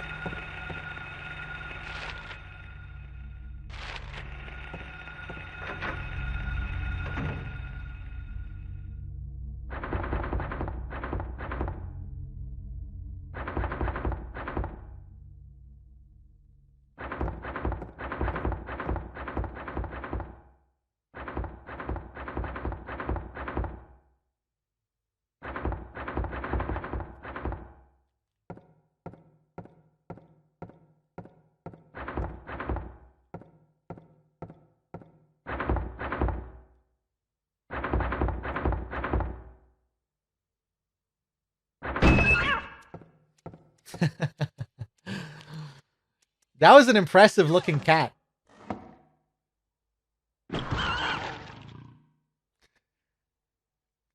The real mystery here is, how did it open that door?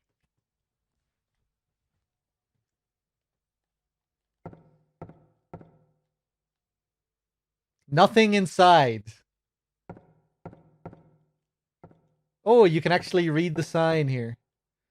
No running or playing in the locker room. Nothing useful in the locker. Hikari with the 2 months. Thank you.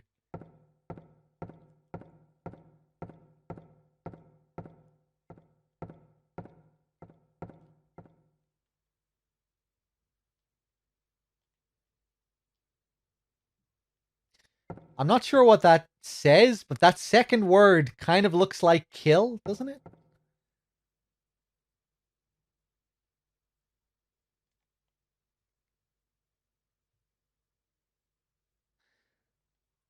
Let me just make sure I'm up to date with everyone else as well. Hikari with the 2 months just now. Lurtz with the 3. Cloud, Procedure. Everyone, thank you. Dog kill. Dog kill what? Dog kill cat?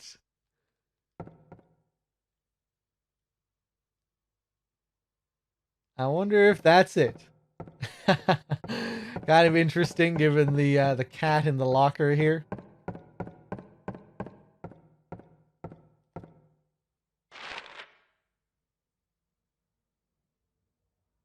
And just a question mark here.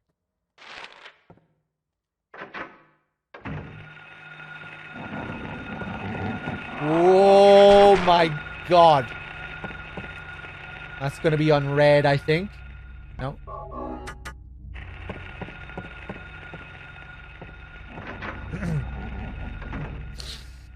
Dog kills kids. So now when we come back, this is kind of spooky.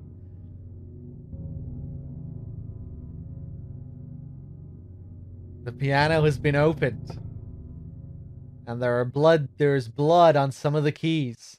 Does this mean anything? Check the piano.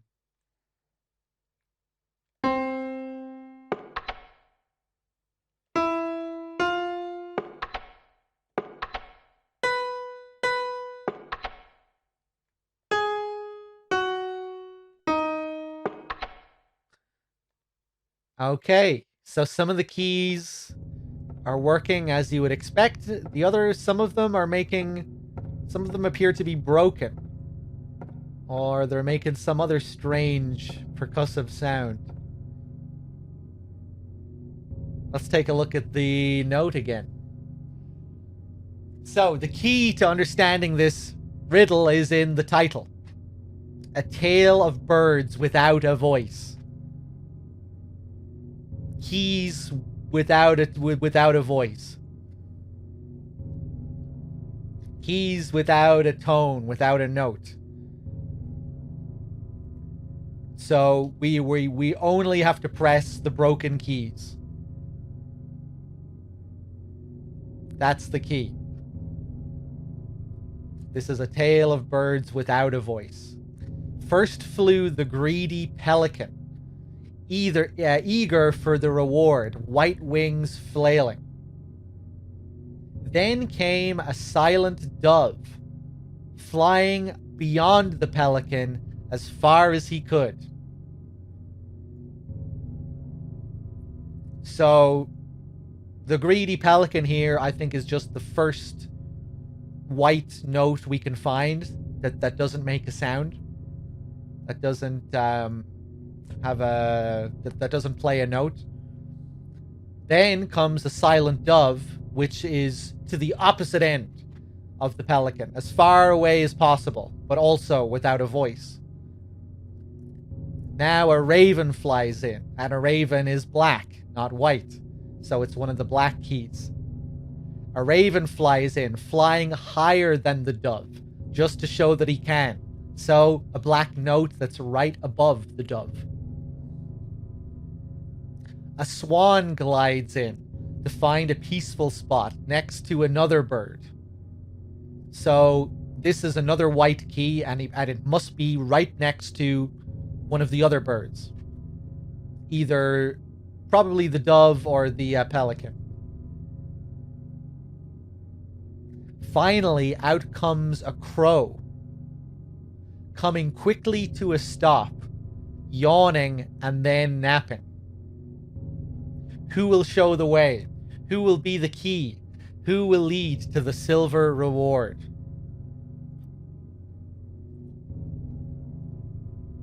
Okay.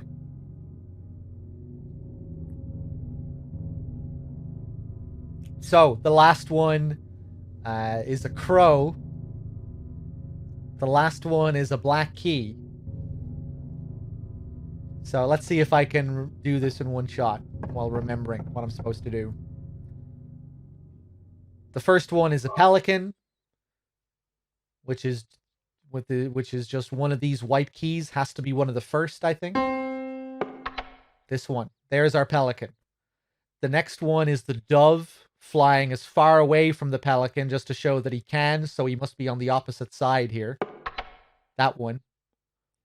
And then above the pelican is our first black bird, the crow, I think, flying just above the dove. Yeah, which has to be that one. The next one was another white bird, which we were told is right beside one of the other birds. And I think it's this one. And then the last one is another black bird that comes quickly to a stop. So as soon as he comes in here to have some fun, he stops. So it has to be either this one or this one. I fucked it up. It's this one. Okay. So let's do that again. There's our first one. There's our second one. There's our third one.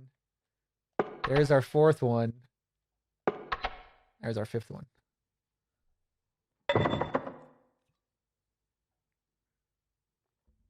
And that's it.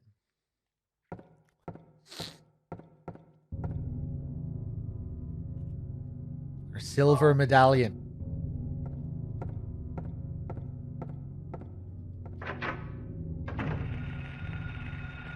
Where am I? Hey, what's up, Crow? How's it going?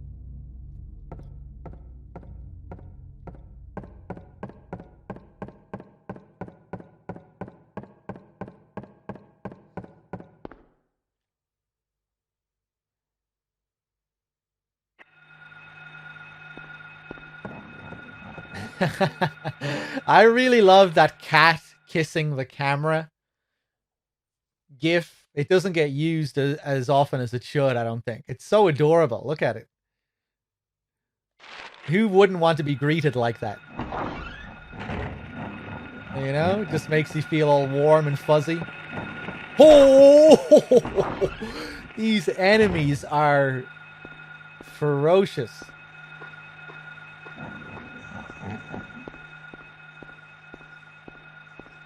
Yeah, I mean, I guess some people just don't like cats.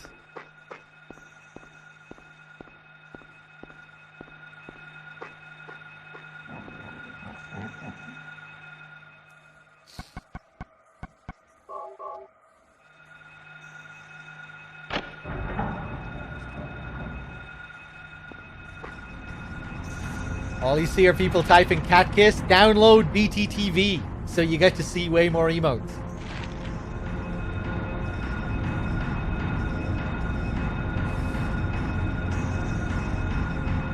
Unless you're using a really shitty computer or laptop, because then it might just explode your device if you're watching a stream with a lot of viewers.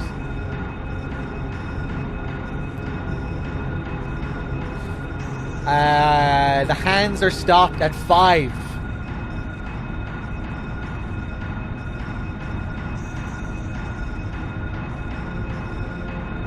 The sound is getting more intense now. So you might think after you enter after you slot in these medallions, you'll be able to go through the door, but no. We have one more thing to do. Oh, fuck off.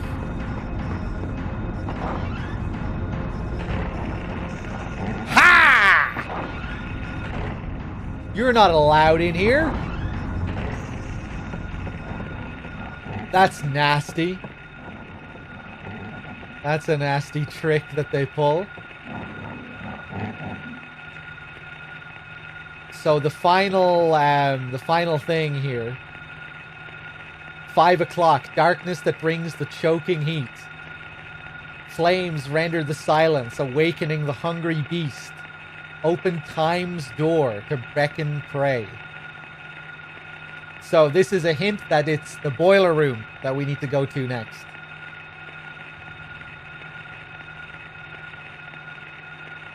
The boiler room in the basement.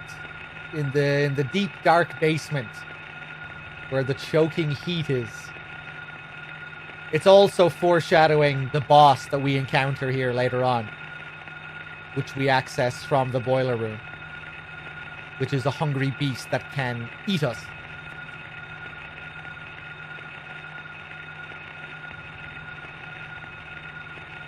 And I guess we see imagery of fire and stuff down there as well.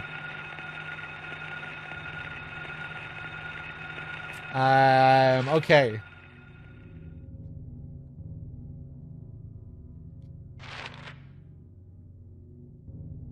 That's where we need to go. But how are we going to get there? Back across the courtyard, over to the right. No stairs going down on the west side.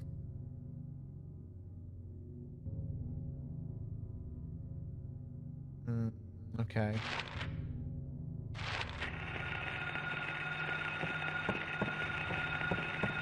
No! Oh, so close. I have to check over here even though I know the store is closed. Yeah.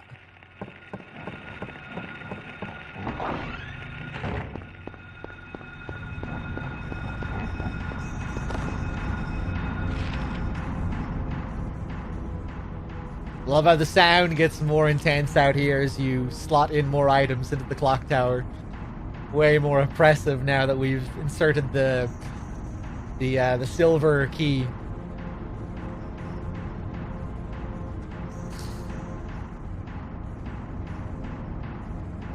Okay.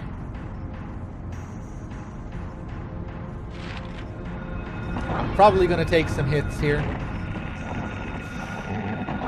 Oh.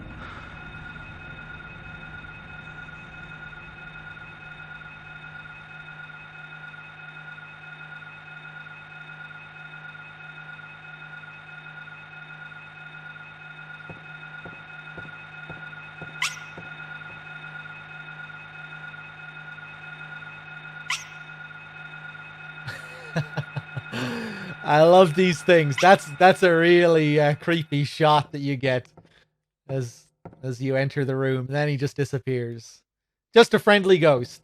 Just a baby penguin ghost. These things are harmless at the start of the game.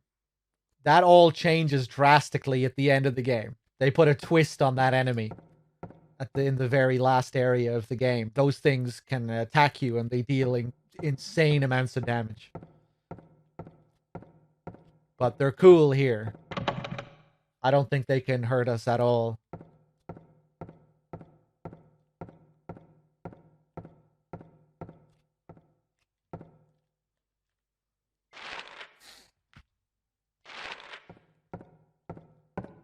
Okay.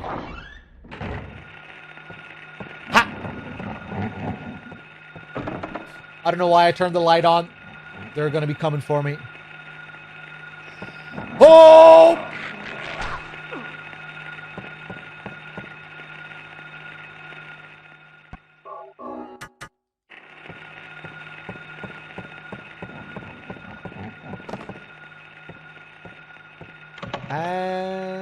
Okay.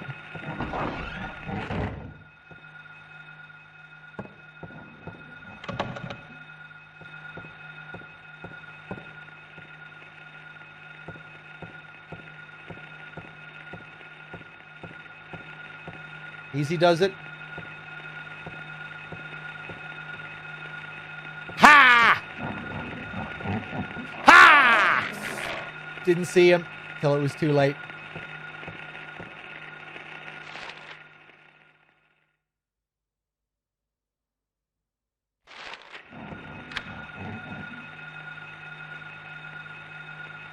Right, I don't know why I came down here. Oh, I didn't try the bathrooms on the first floor here. Yeah, it's the second floor we need to go to. Back through the music room. Or back through that hallway. Okay.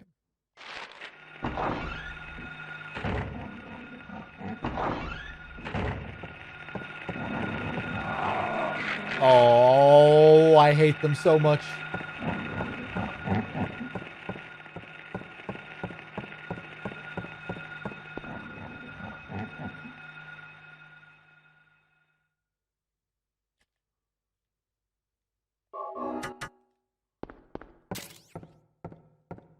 Squidgy Business.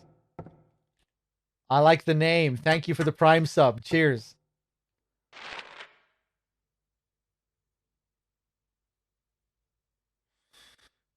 Right. I want to check. Those doors could lead me to where I need to go. We need to get to that staircase on that side. Or the double doors beside the locker room could take me to where I need to go. I forget which one. Forget which one is right. Let's try the one over here.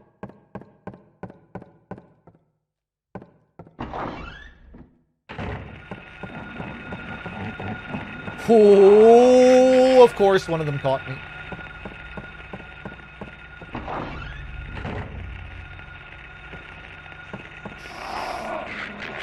Unbelievable. Well, we got where we needed to go.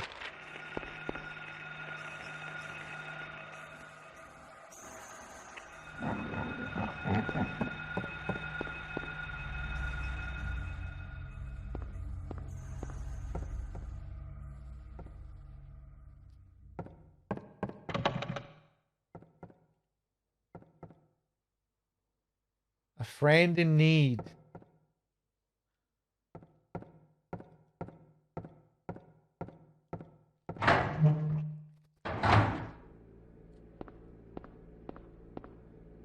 It appears to be broken. Love the sound that plays here. There's a switch. Do you want to press the switch?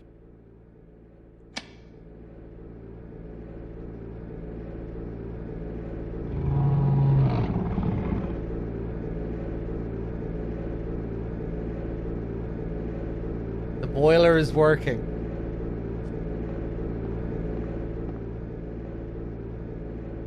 Is it a monster or is it machinery? Is it the boiler or is it some kind of monster lurking behind the boiler? The valve is tightly shut. Can't move it. Don't know what it is for. Better leave it alone. Hey, I didn't really think about how this... I don't remember looking at this last time I played. But when we come to the otherworld version of the boiler room later on, there's a puzzle related to turning valves. It's just set up quite differently.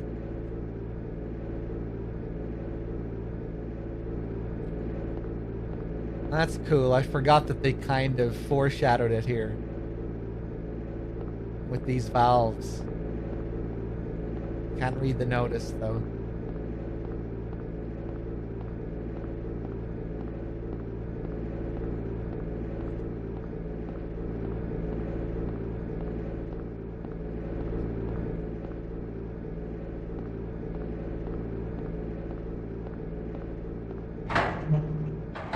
Okay. Now we should be able to pass through the clock tower.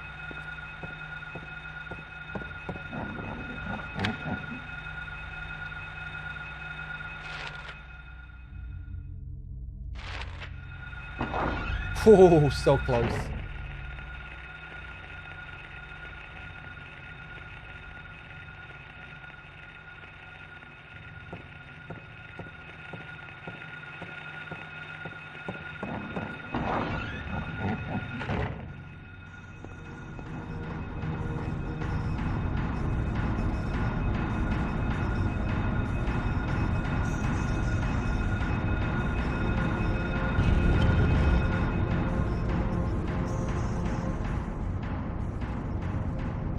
Buddy Arts, how's it going?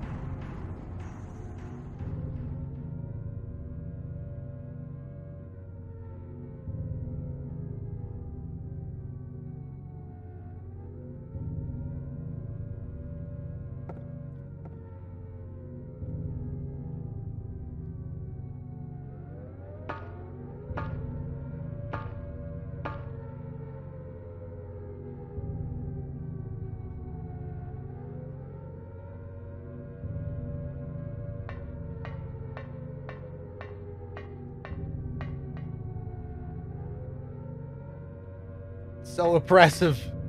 The Germans. What are those bottles supposed to be?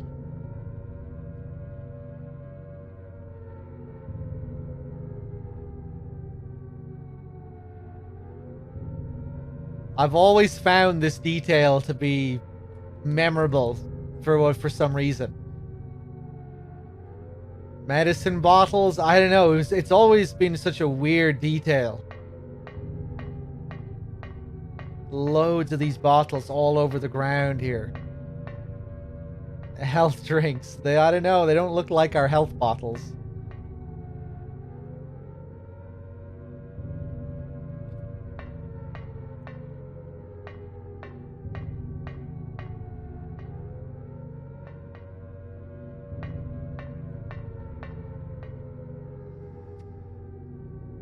But some kind of medicine alluding to Alessa's hospitalization? Possibly. Either way, it's a cool detail. There's something oddly unnerving about it, even though it's just a bunch of bottles. Just because it makes you wonder, you know, what the hell are these bottles down here?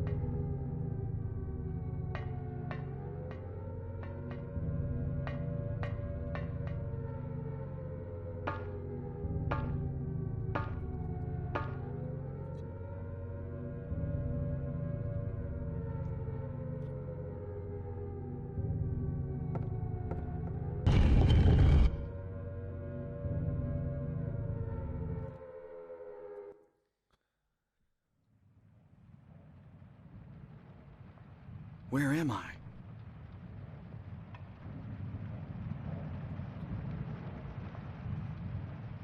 Have I been here before?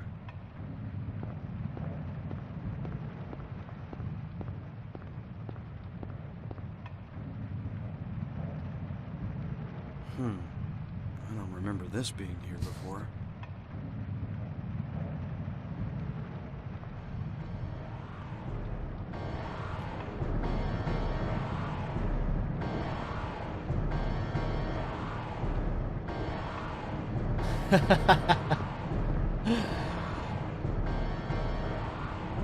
It doesn't look good, does it?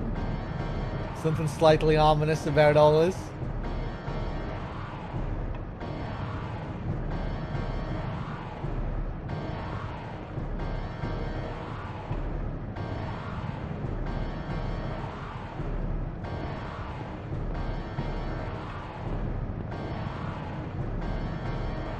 Let's take a look at the map.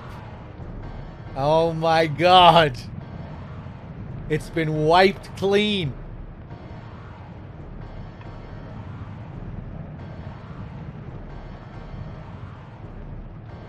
And a big question mark in the center of the courtyard. It was dirty work. It was dirty work, but this school map is now clean. What if I try and go back through? What happens? The tower door is locked. We can't look at the time anymore.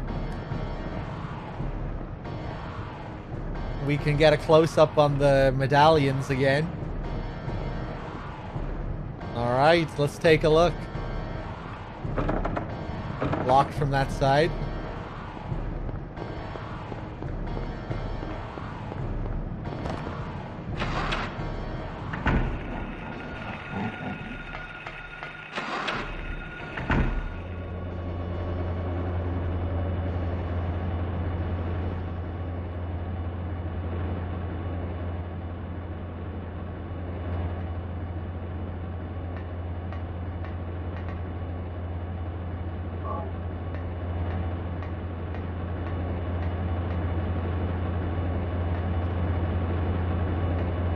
The iconic fan. First instance of it. If we look up close, we can see a body strung up behind the fan. Anything to say about this, Harry? A huge fan is rotating. If I get too close, I could be sucked in.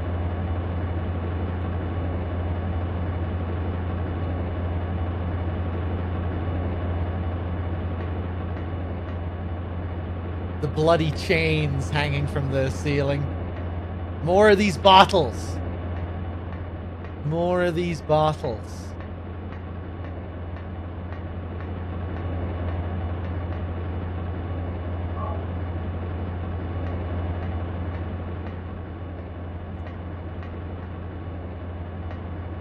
Ooh, you can see some writing on it. Any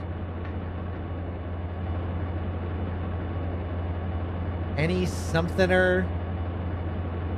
It's too hard to make out.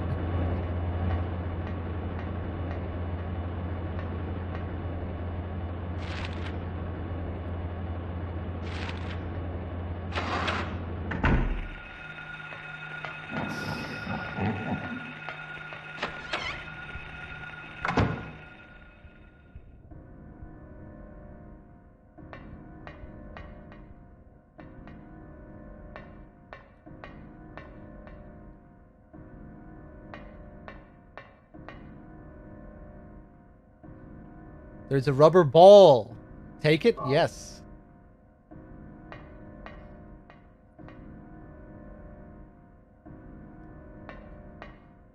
Yeah, I guess it would make sense for those bottles to be like medicine bottles, hospital equipment, because now we're seeing more hospital equipment. These tables here with the straps.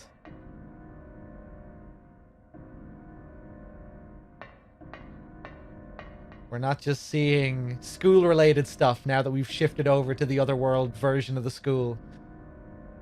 We're getting childlike imagery mixed with hospital imagery.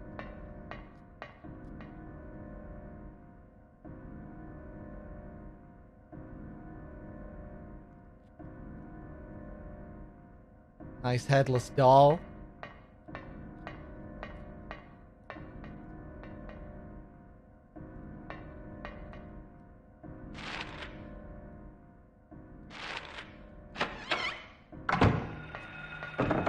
Ah, okay.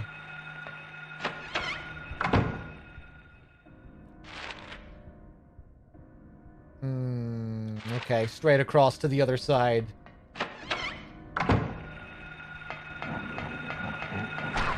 Oh!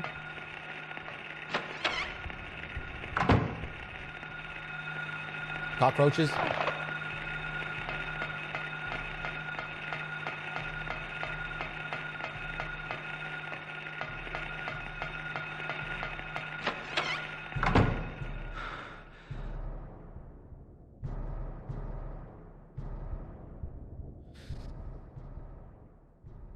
We're not in the hospital. We're in the school, but we're seeing We're seeing hospital equipment here.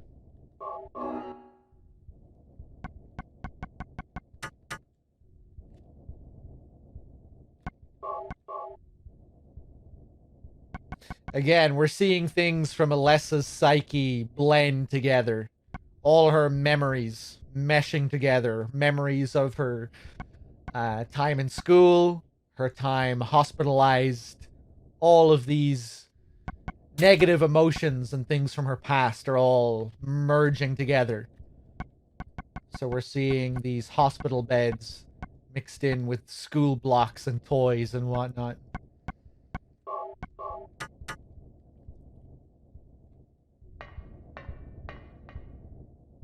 Great sound here.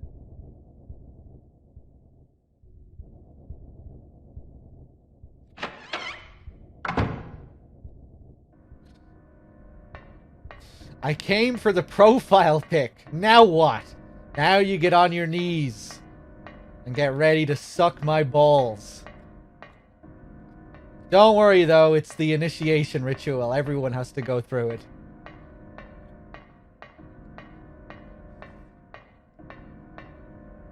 Cards are scattered.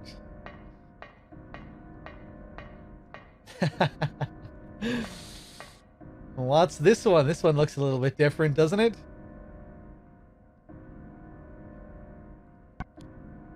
There's a picture card. Will you take it? I will. Playing cards.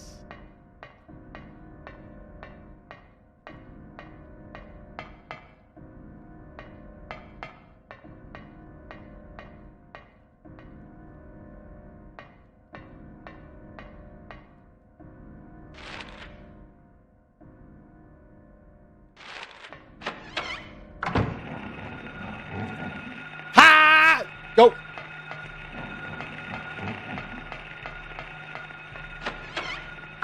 I probably missed some ammo there, but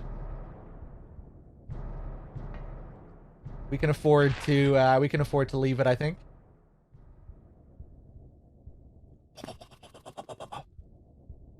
Love that fan sound in the background. Sounds like a fan anyway.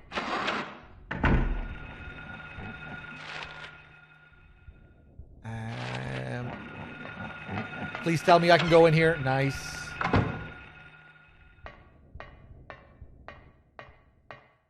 Save point last time we came in as well. Nice line of bodies. Outside the window.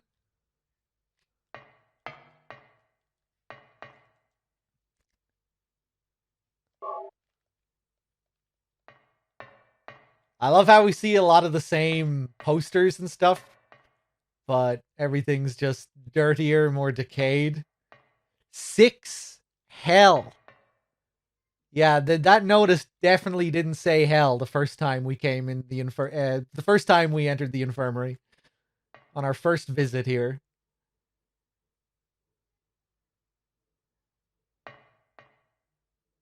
Hell coming. The walls kind of looks like skin. Kind of getting Leatherface vibes from the walls here.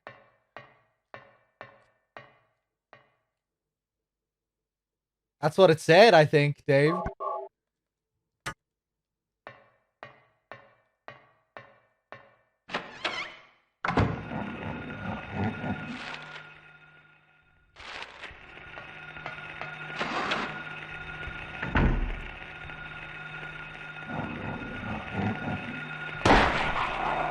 Oh, there's 2 of them.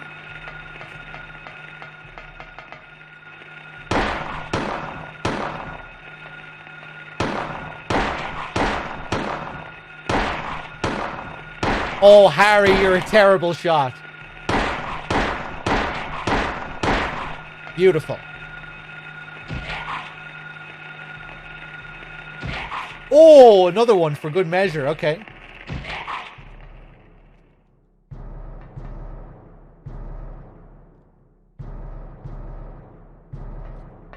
Some classic Masahiro Ito stuff here. Caged creatures. Francis Bacon inspired stuff.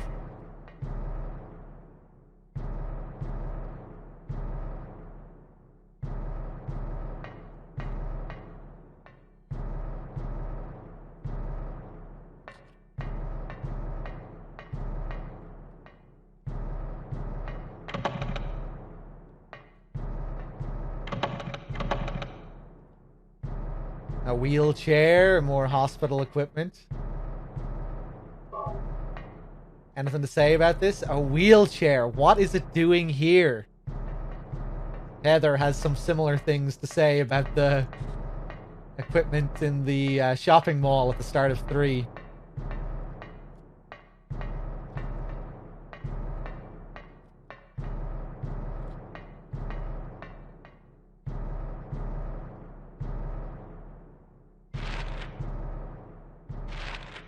Okay.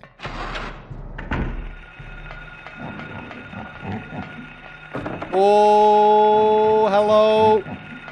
No! Go! Oh my god.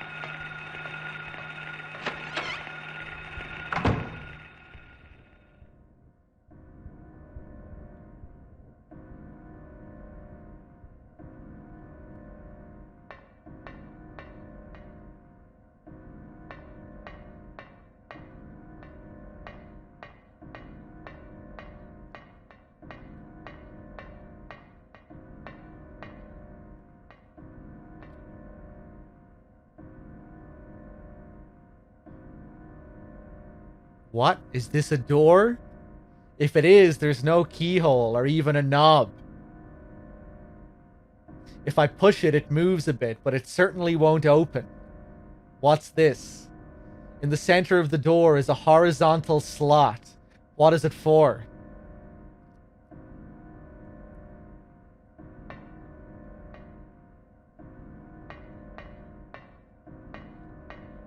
So now we see the painting has come to life. Oh, what the fuck?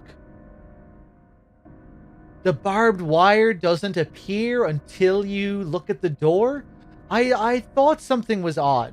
When I came in here, I was looking for the barbed wire.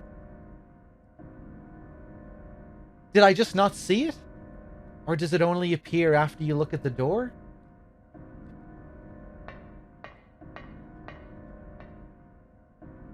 I'm pretty sure this, oh, maybe it's just I couldn't see it from this angle.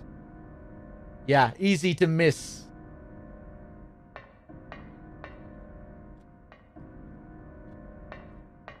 There we go. What a mess.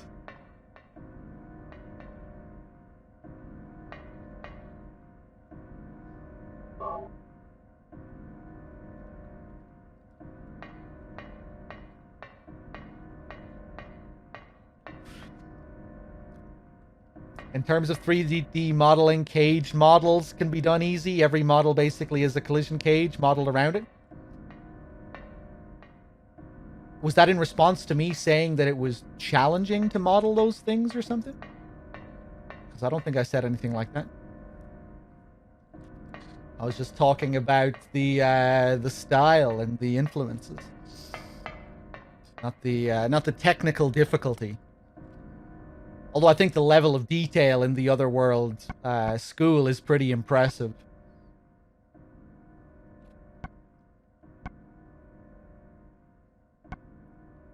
Okay. A rectangular card with a picture of a key you found on a desk in a classroom.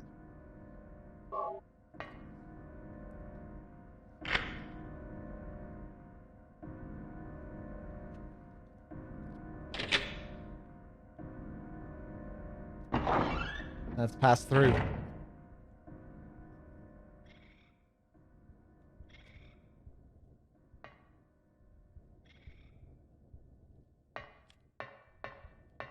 So this little area here can fuck you over.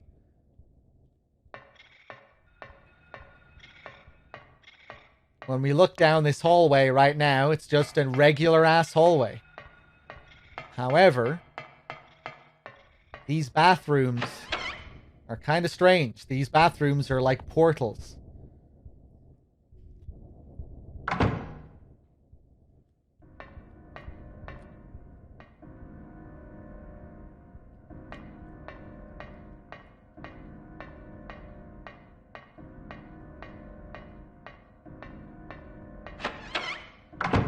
Nothing. But now when we come out, we have a wall that wasn't here before.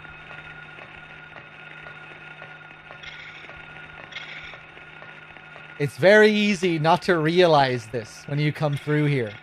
You know, you might just go straight into the bathroom, come out, and there's that wall. You never knew there was a hallway there.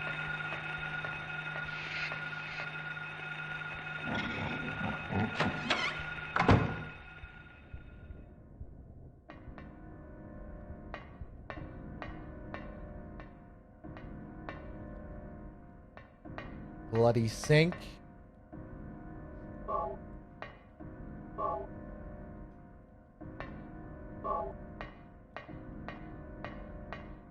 Some ammo, some more bottles on the ground. Same deal. So in order to get our hallway back, we have to go back in. Is it a different room now? No.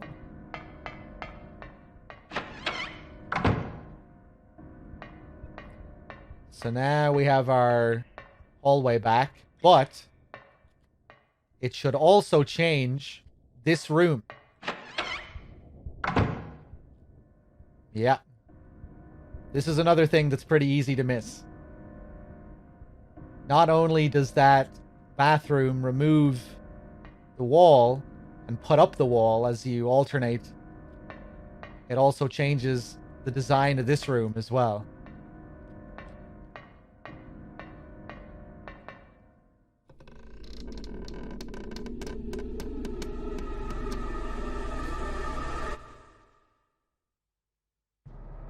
And you miss out big time if you miss this, because this is where we get the shotgun.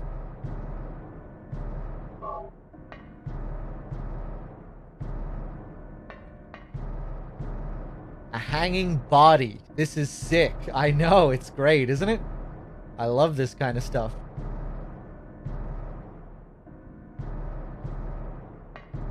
And what's this? Leonard Rhine, the monster lurks.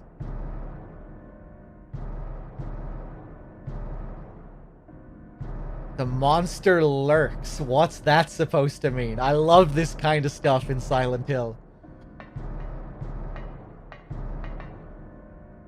You know, who the fuck is Leonard Rhine? What's going on here?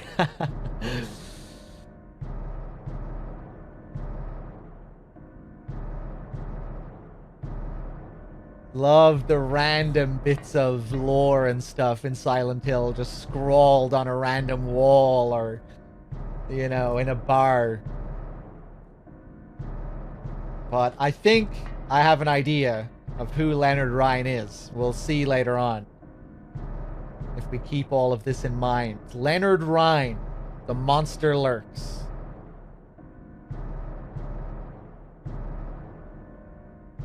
Another hanging body with those drugs hanging up there as well. More hospitalization.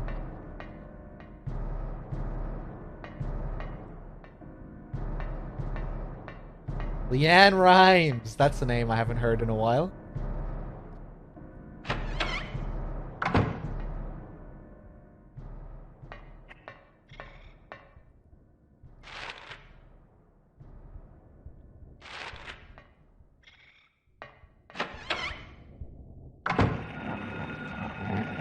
Viking, what's up?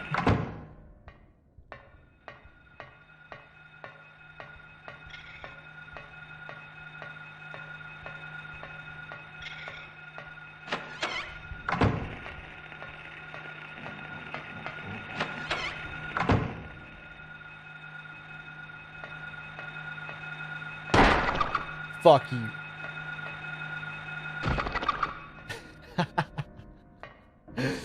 I don't know why that kick gets to me, but it does.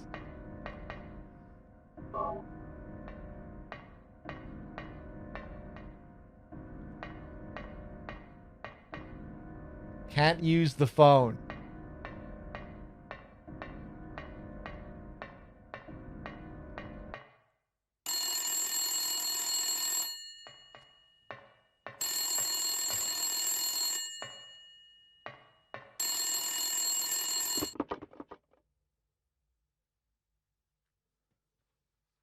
Daddy, help me.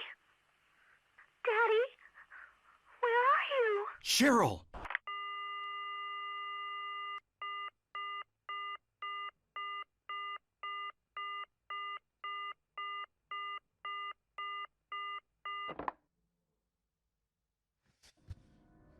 This scene scared the shit out of me as a kid. I'll always remember a couple of moments from this game. I remember just being so terrified hearing that. I think it was the fact that I was a small child around Cheryl's age. I reckon that had a lot to do with it. Subconsciously. Seeing Cheryl on the screens in the shopping mall later on, that was another part that just scared the shit out of me. You know, like her face just in agony as she seemed to be screaming out to the camera. Oh my god. Way too young to be playing this shit.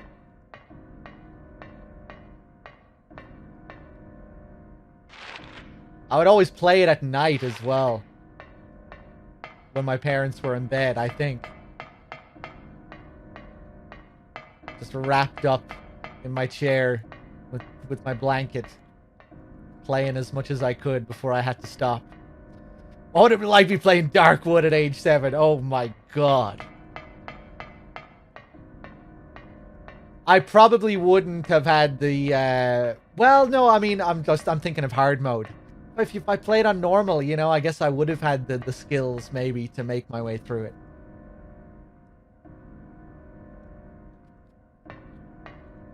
I was just thinking, because I was very bad at video games as a kid. There were lots of games that I just never even got through. Yeah,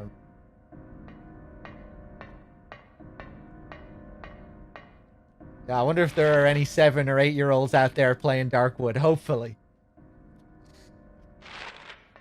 That'd be an experience.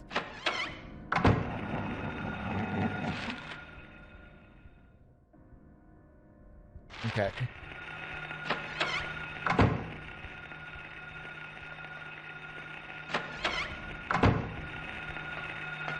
Go.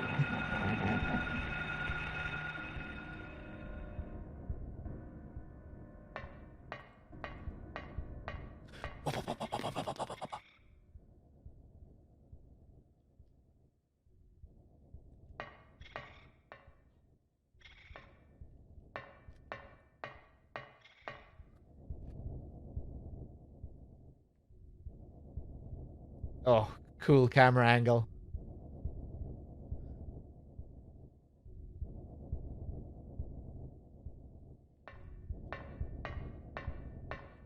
That light still looks really good.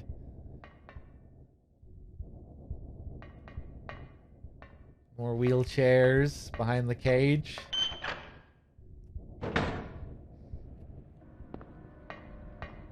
And now, I think we get to use our channeling stone for the first time.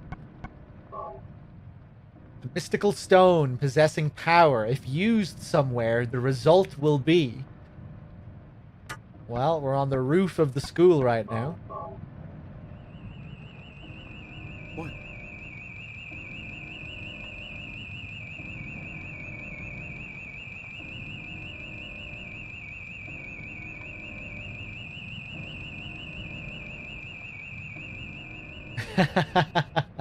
I love just the classic UFO design of it and the sounds.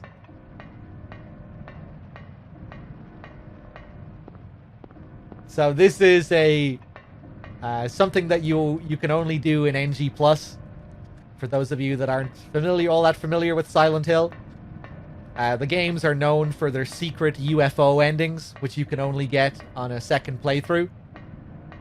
So that's one thing that I'll be showing with this playthrough. Look at that rain just now. Hold on. That was a really nice looking shot. You could see it going through the grating. God damn it.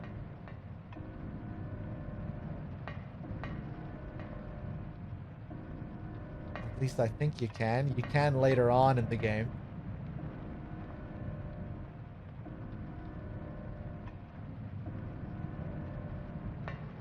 Yeah, you can see it there. We get to see it a bit more clearly later on. Just really nice. You have a few different rain effects going on here. The splashes on the ground, then the rain going down, hitting the grating, but then also rain dripping from underneath the grating, which is just a really nice touch, you know. No need for that, but it definitely adds to it.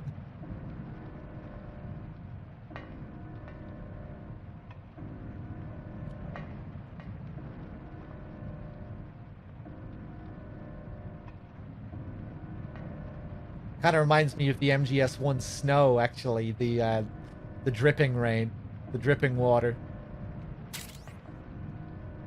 Grace Slater with the 38 months. Thank you.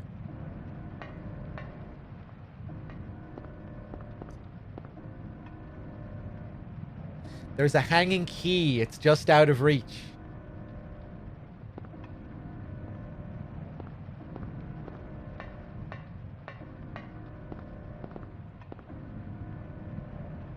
Nothing special. Okay. Well, we'll see. We'll see if it's nothing special. There's a drainage valve. Do you want to open it? Go ahead.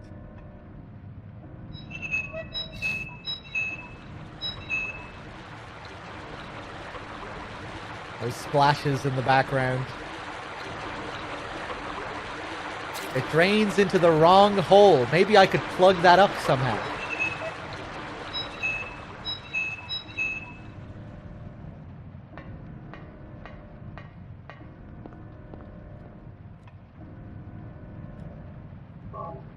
What about that rubber ball?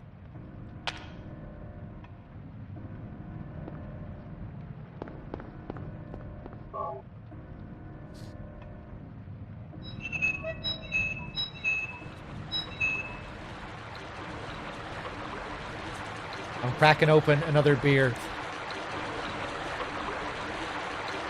There we go. That'll flush the key down.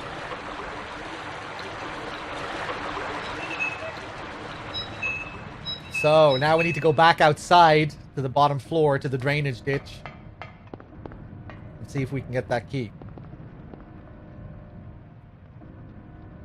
The key went down the drain. Hold on, let me see if I have any M&Ms. I think I do. I do!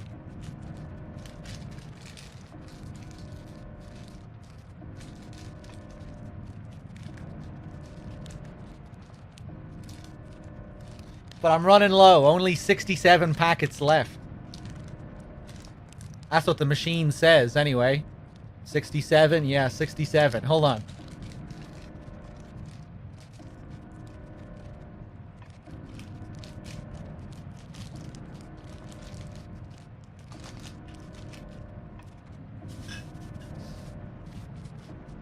Alright, I'm good.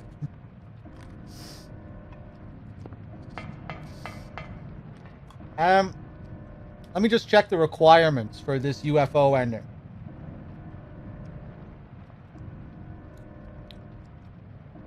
Okay, our next one is way away. We're good for a good while.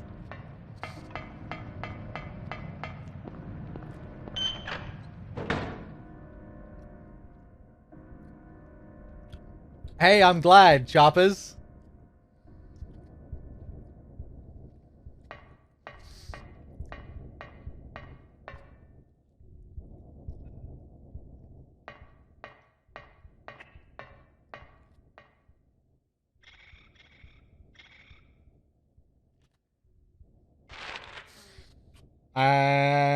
What am I doing? First floor, outside, drainage ditch.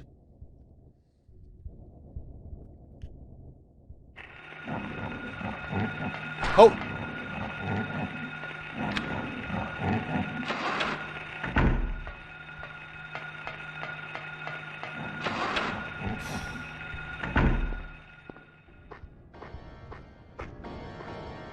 And here it is. Classroom key. And I think it should tell us what floor to go to if we look closely at it.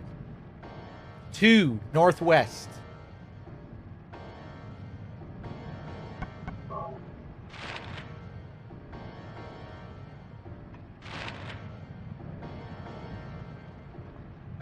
Okay.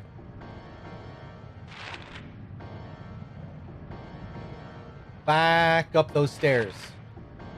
Chris, how's it going? How's my health looking? Not bad.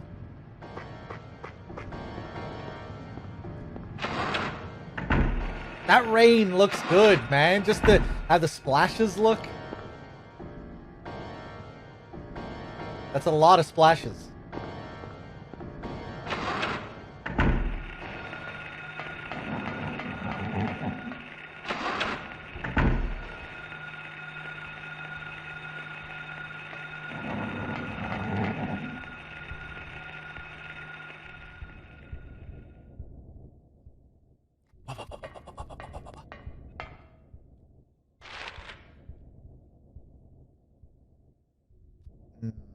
Okay. Hey, let's check the locker room again. If the game will let me.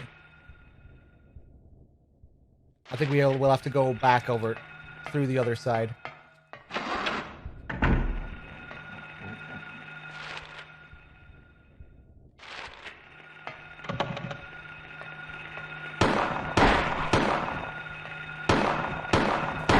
Harry! I even stopped and aimed again, hoping that he would target the one right in front of him, but nope.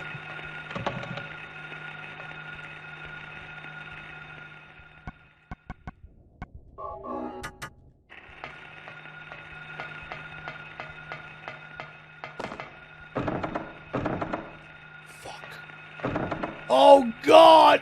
Okay.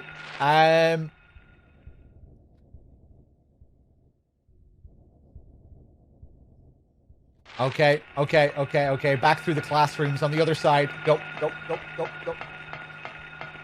That was a nice dodge. Auto aim is still off, but isn't auto aim normally off? Auto aim is usually off. Even when auto aim is off, you have some auto aim. You know? That's how you play the game usually.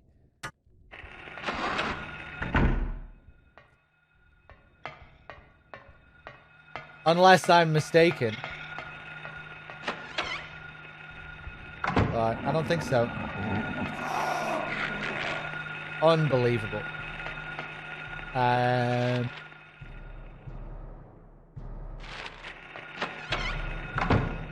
don't know. I think just when it's off, you still have auto aim. It's just not as good. I think. Nice.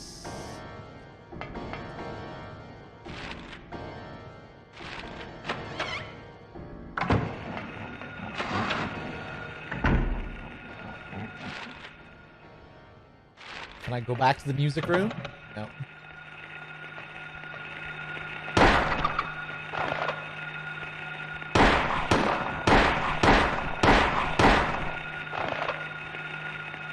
Kick that cockroach. Kick that child. Kick that child.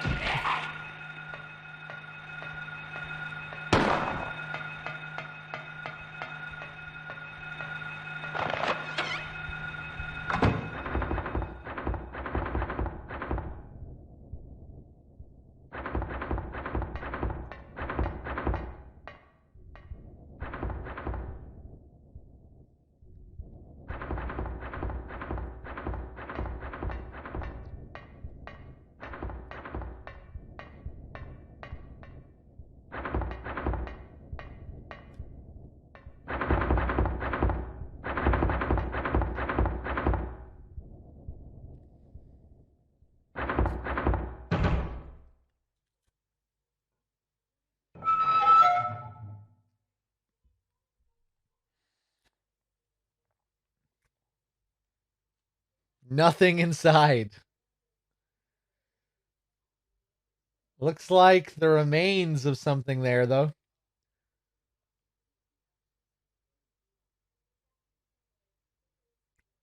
Nothing. We come in here before, a cat jumps out, we don't get anything. Nothing again. Huh.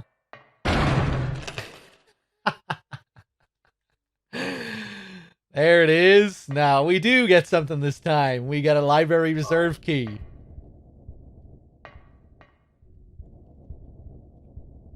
A body is slumped over. I feel like the sound should have been a little bit louder there.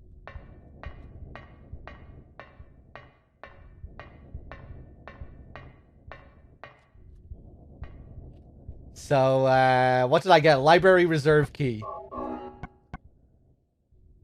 Right. So, where am I going? All the way back up there, yeah.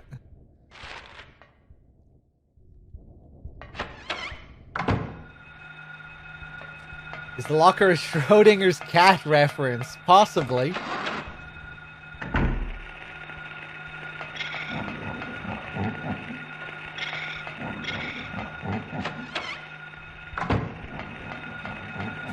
Ah, I knew I should have turned off the light. Oh my god, I'm gonna get grabbed. Yeah. I'm just gonna leave that ammo there.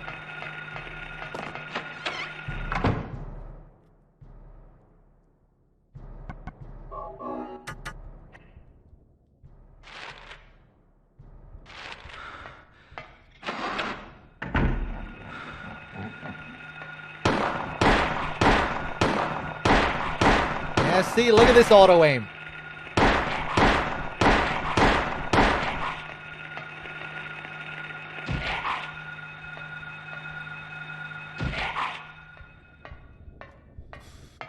Oh, the Lion King. I'm pretty sure I got stuck on the first or second level as a kid and just could never get past it, jumping on top of those giraffes.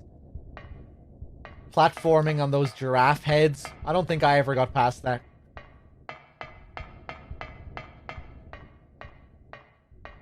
But I think I was like 6 years old, 5 years old. And I probably didn't try for very long before I gave up. I'd imagine it does get worse if it's the first level.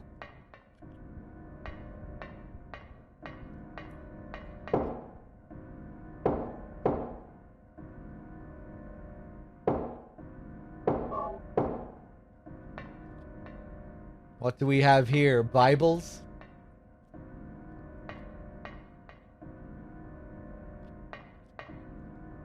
No useful books. Cold. What about this one? The Monster Lurks is the book's title. What did we just read a while ago in that bathroom stall with the shotgun? Leonard Rhine, The Monster Lurks. So I think Leonard Rhine is maybe the author of this book.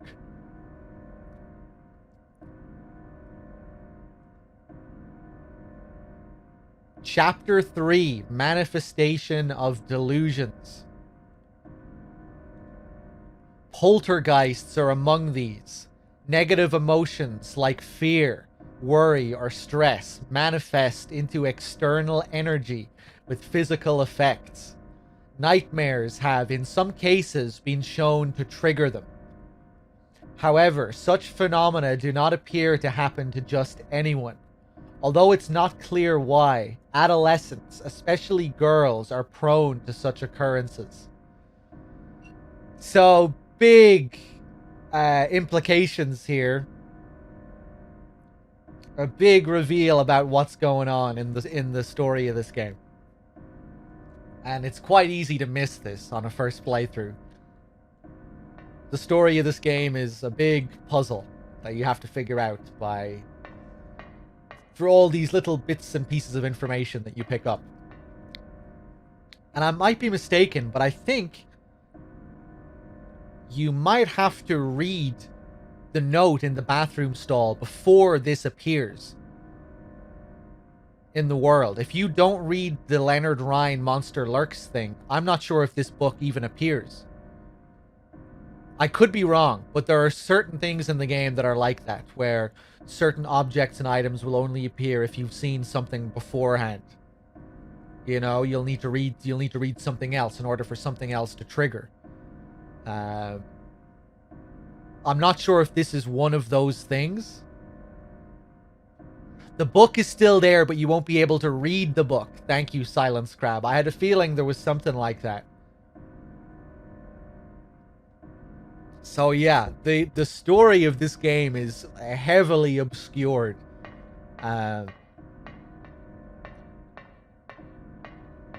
It can take a few playthroughs before you really start to get the full idea, the full picture of what's going on.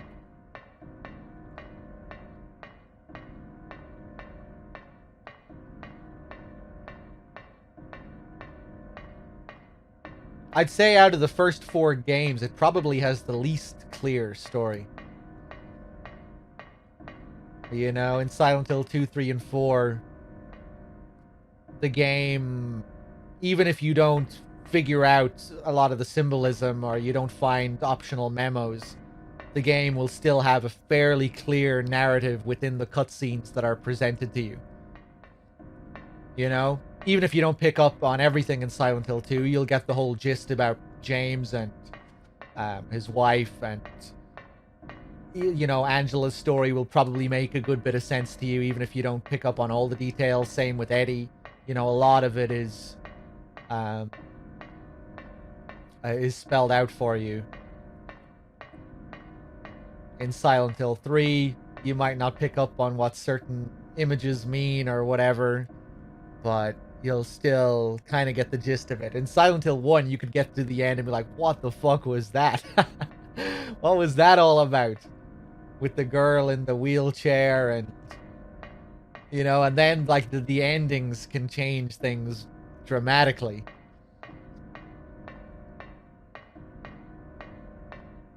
You know, and all the optional stuff in this game to get the good and good plus ending, all that stuff that you learn about Kaufman, and, you know, a lot of that stuff is pretty crucial.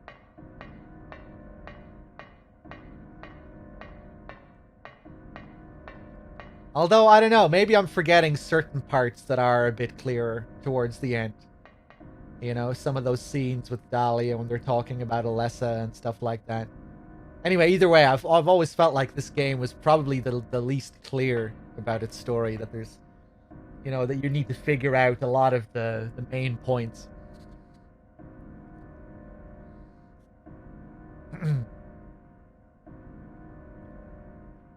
Hey, nice one, Gao. I'm glad you're catching it this time.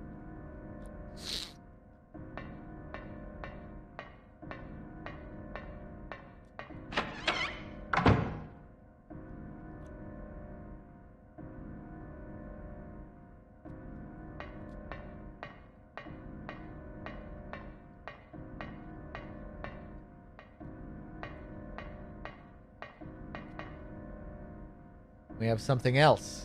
Hearing this, the hunter armed with bow and arrow said, I will kill the lizard. But upon meeting his opponent, he held back, taunting. Who's afraid of a reptile? At this, the furious lizard hissed, I'll swallow you up in a single bite. Then the huge creature attacked, jaws opened wide. This was what the man wanted. Calmly drawing his bow, he shot into the lizard's gaping mouth. Effortlessly, the arrow flew, piercing the defenseless maw, and the lizard fell down dead. This is from an old fairy tale I remember. This is from an old fairy tale. I remember reading it as a kid. More fairy tales. And this is also giving us a little bit of a hint about the boss at the end of this area. This is the creature we'll be fighting shortly.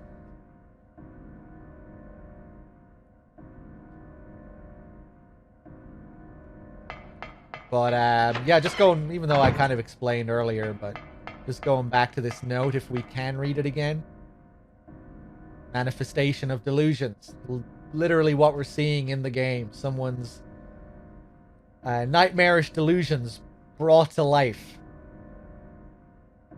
Negative emotions like fear, worry, or stress manifest into external energy with physical effects.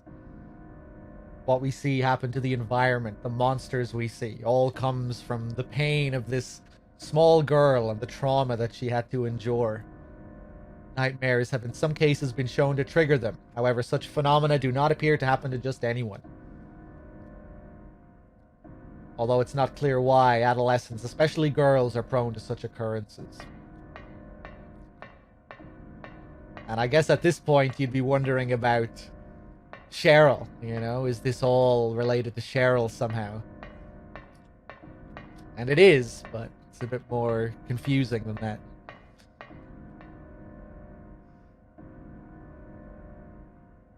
Are we going to get a Snatcher stream this Christmas? I think so. Hey, speaking of Snatcher, Keiichiro Toyama, the creator, director of Silent Hill, the very first game he worked on, believe it or not, was Snatcher. When he joined Konami. He worked on Snatcher. Yeah, the legend himself, the Silent Hill creator. He had a pretty minor role. I think he worked on some, just on some scenes, some animation work, something like that. I forget exactly what he did, but yeah, if you look him up, you'll see his credit for that game. He's also, yeah, he formed a new studio, didn't he? Yeah, and they seem to be making some horror game. Hopefully that goes well. Did I see his interview with Harada? Keiichiro Toyama's interview with Harada? No, I don't think so.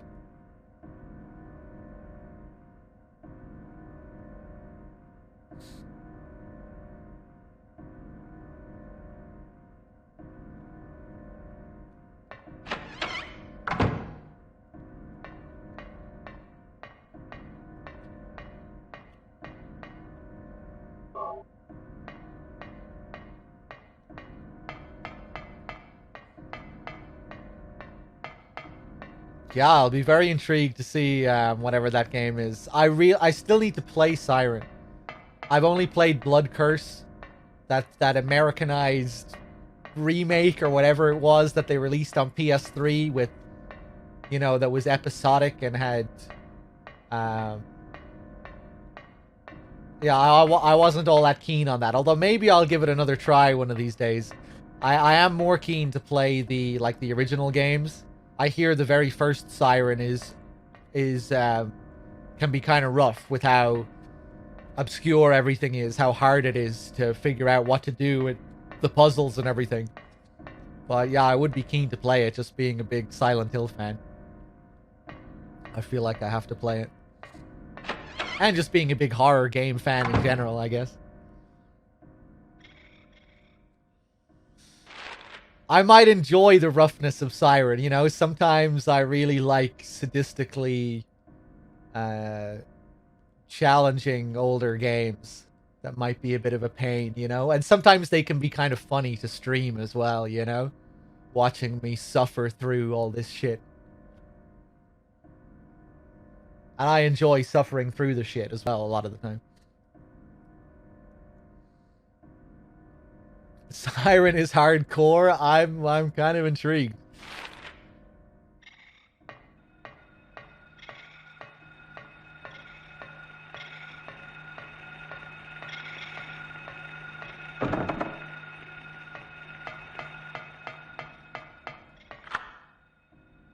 Classroom key. Ho!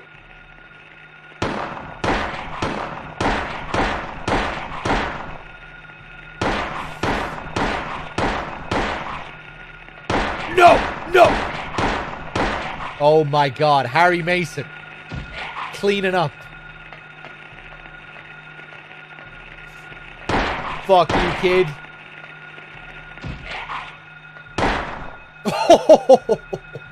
Ice cold. Oh my god. A shot to the back of the head after he kicked him. After shooting him in the back to knock him over for the second time. That is some gangster shit, isn't it?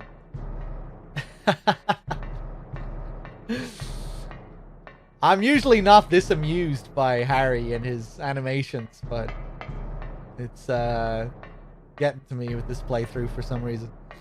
Hey, what's up, Mr. Man? How's it going?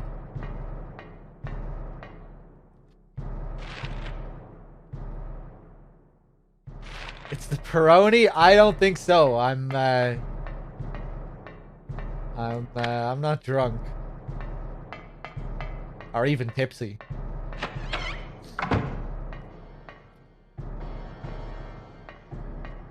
I'm only on my second bottle. Second bottle in like how many hours? 3 hours?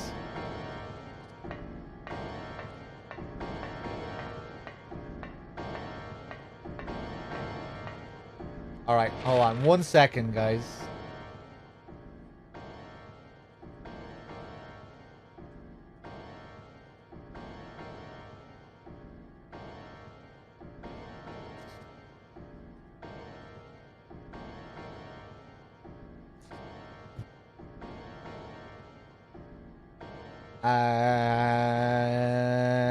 Okay, I think I'm good.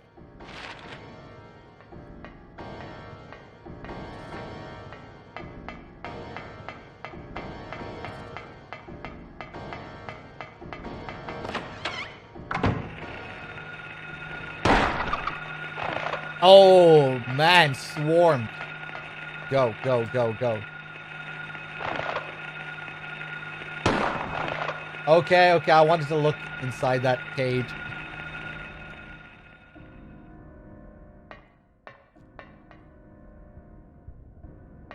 Back down to the boiler room.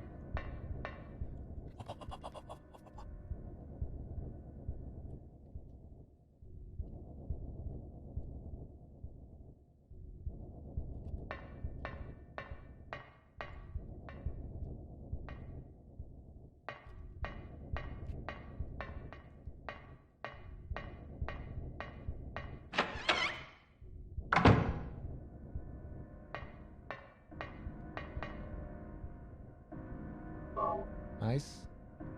More shotgun shells, which we've been saving up.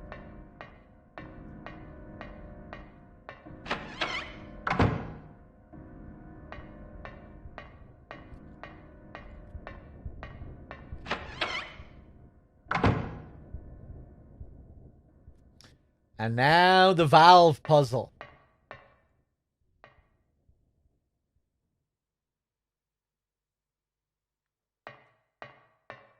The valves that we saw down here before are now getting repurposed. I wonder if I ever noticed that before. The valves, these same valves that you see down here when you come to the boiler room for the first time.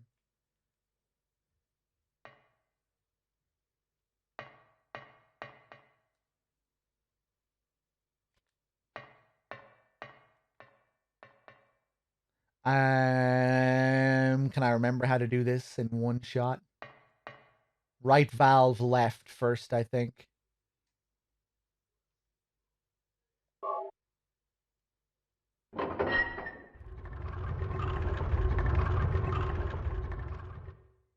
Another left. And then a right on the left.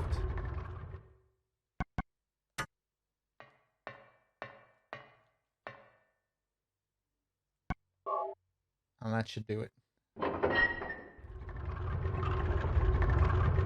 Oh, baby.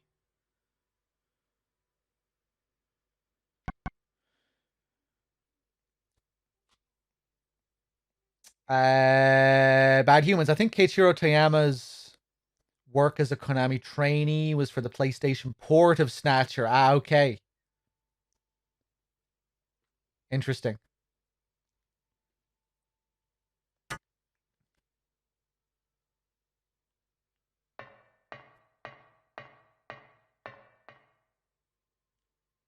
Oh, that's cool if the camera pans up like that.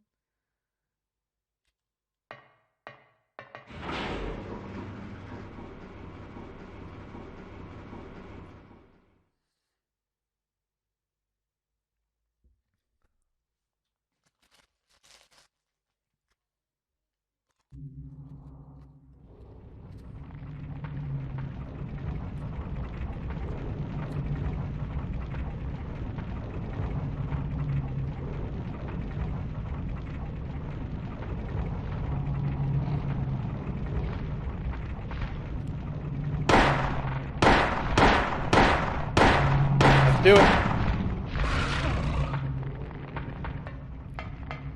So I don't want to waste any shotgun shells just yet. We want to open his mouth first before we do anything.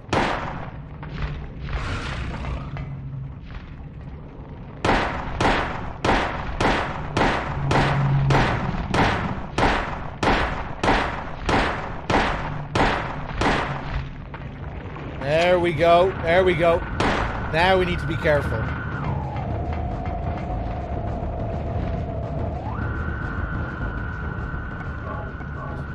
The reloading.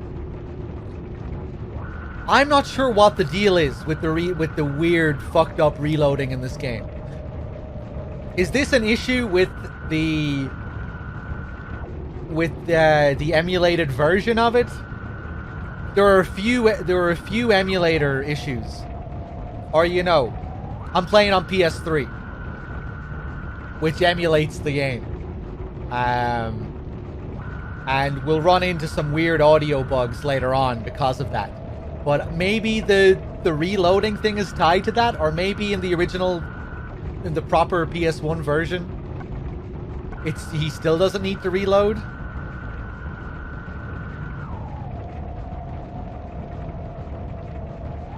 If you hold R2 and don't shoot, it reloads, but he never needs to reload.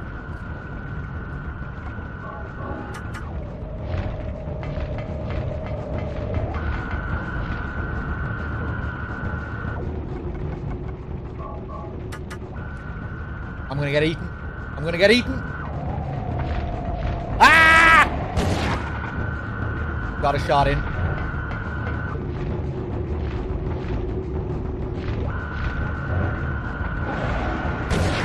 Got a second shot in.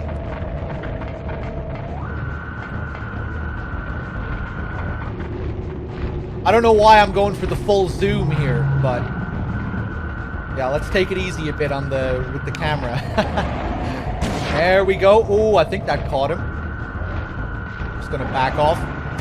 Oh, he clipped me there. I'm surprised that didn't count.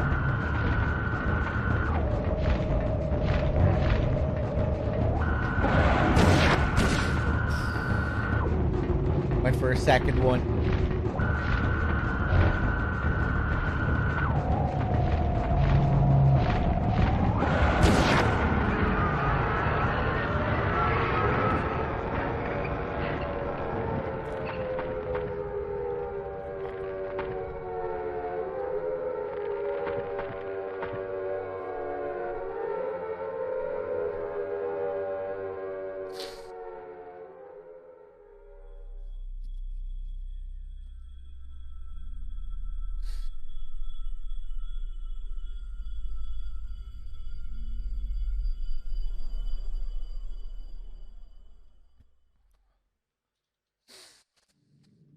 A mysterious girl that we've only seen in the opening. That? Who in the hell was that? Who we've only seen in the opening cinematic. Where am I? This is a boiler room? What's going on here? What do I do? Oh, that's pretty cool. This is where we spawn as well, like right in front of the valves. There's a kind of abstract logic to this, I think. Well, we were down in the boiler room for one thing, but the door was a door that, that we can't see in reality here, but it was behind these valves. It was these valves that locked the door that we needed to pass through. So it makes sense that we end up right in front of these valves when we get transported back to reality.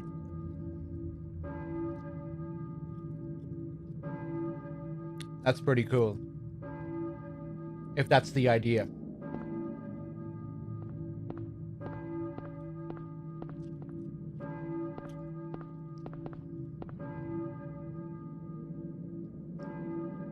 And we get the K. Gordon key. That teacher that was mentioned on that list. The tag says K. Gordon, found in the school's boiler room.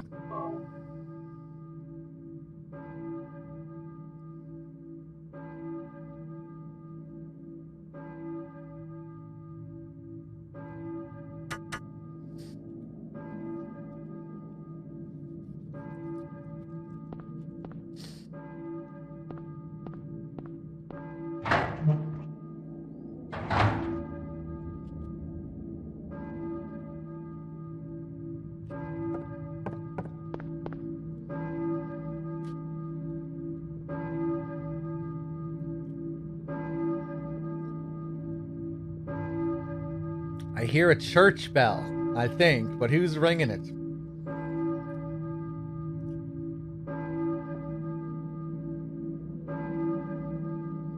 Balkan Church.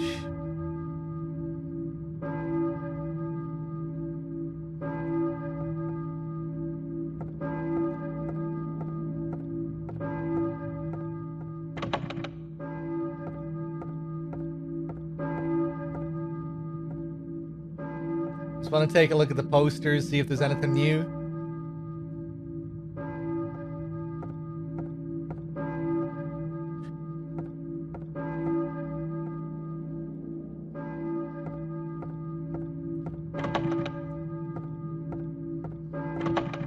Everything's jammed.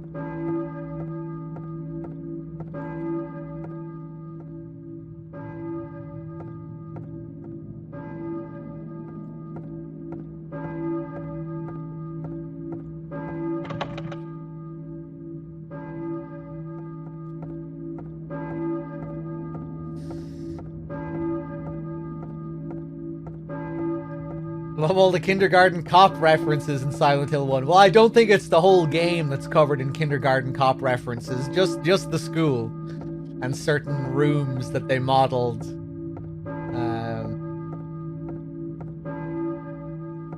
That they referenced. Maybe the school in general was modeled on the Kindergarten Cop school. It might have been.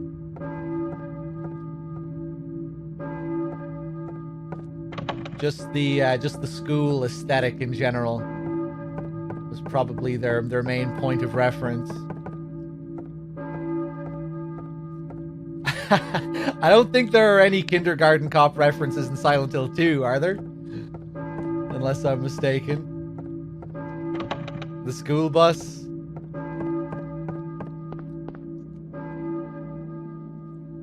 Yeah, just the whole school aesthetic, probably.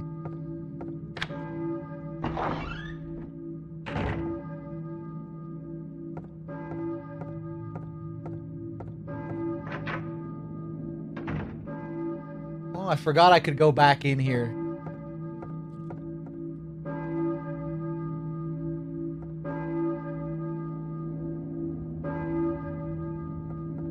Let's save, just to be safe.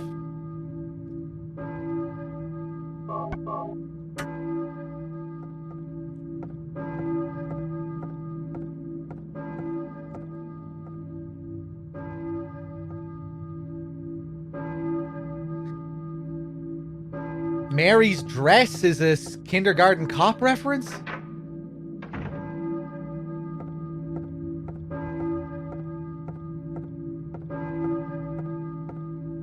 I thought it was a reference to something, now that you mention it. I didn't think it was Kindergarten Cop, though. Yeah, that sounds familiar, Ezio. Isn't it a Con Air reference?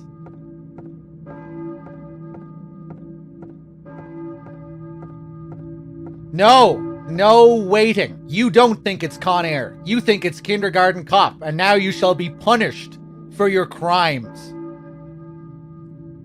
No more words out of you. No more, I know this about Silent Hill. You know nothing about Silent Hill. And that's the end of it. Ezio, you, however, you will be rewarded. You'll be getting a gold star at the end of this stream. And maybe one day you'll even be promoted to moderator of this glorious channel. List of teachers. K. Gordon. That's it. I forgot about this. That only Gordon is listed. I'll note the address down on the map.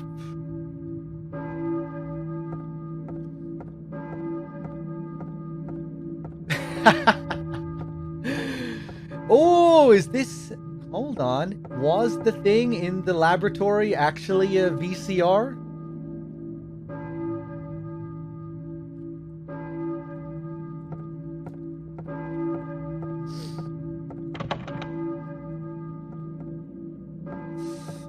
Sorry, I've been watching a lot of The Wire lately, and there's lots of promotions and hierarchies and all that sort of stuff. I think that's what inspired my outburst there. Lots of lieutenants and colonels and behind the scenes politicking.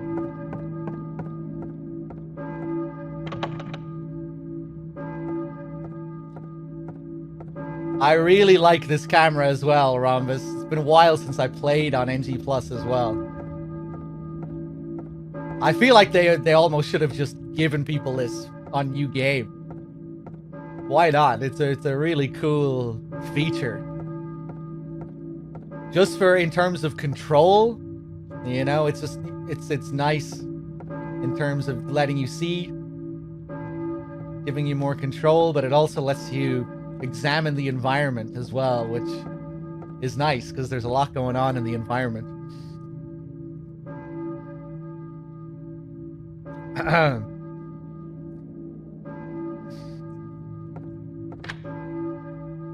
I love how we have to unlock the doors as well, going back out.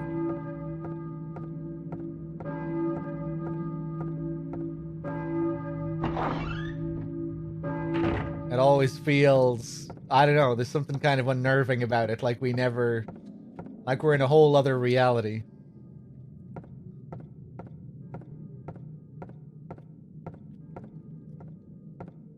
The same doors that were open when we first came through.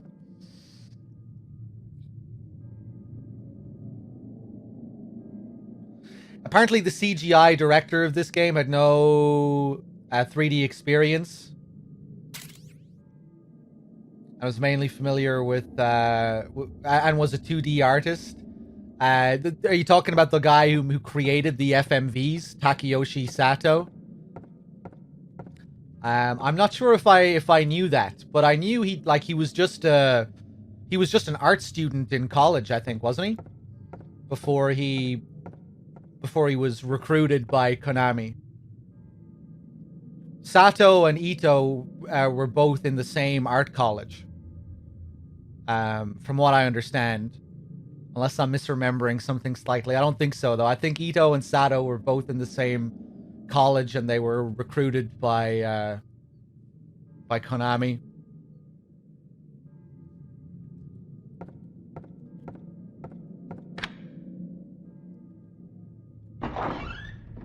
But yeah, all those FMVs you see, they were all done by Sato. Handmade by one guy.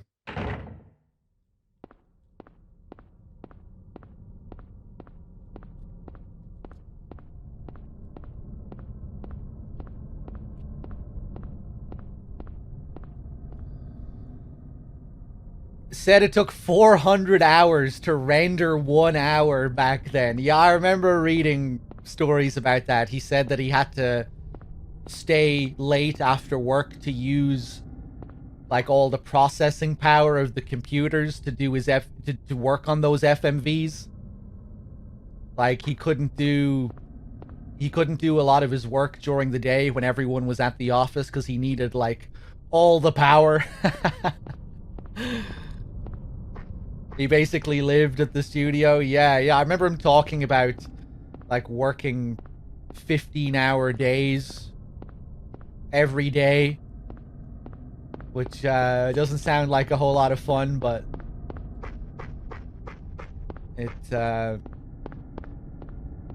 Hopefully it was rewarding in the long run for him.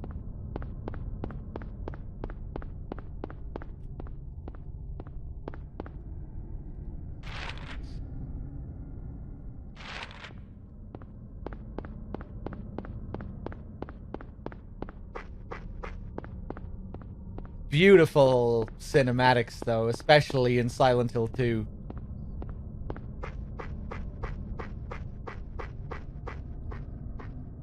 But like the intro montage in this game, just legendary stuff. Intro montage of 2, all those cinematics with Maria. So detailed.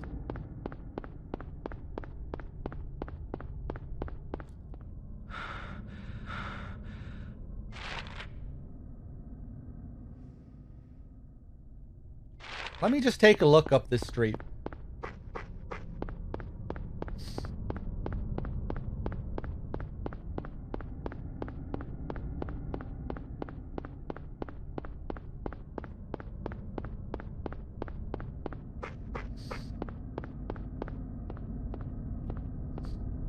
Hey, what's up, Dom? It's going pretty well. Doesn't look like there's much up this street. Well, we found lighting and co, I think. Can I look up when I'm in this view? I don't think so. Light and co. And a big light bulb.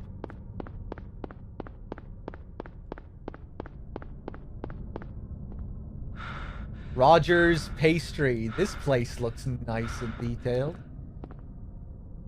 Look at the stonework here.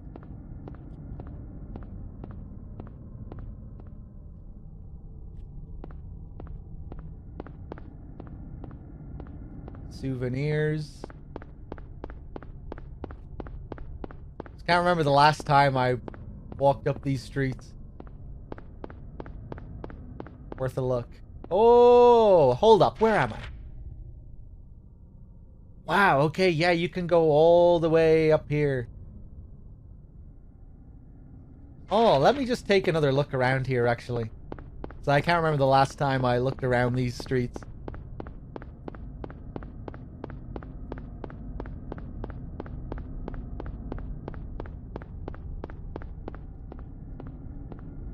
Yeah, big dead end.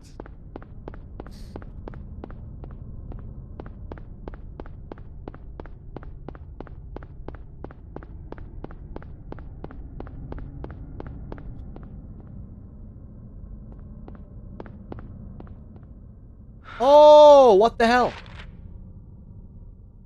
Oh, this is Levin's. This is where we came from originally.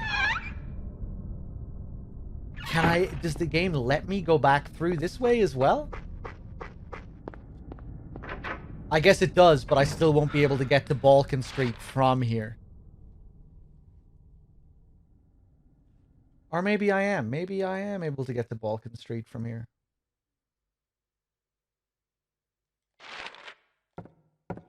I thought I had to go through Gordon's house. Locked.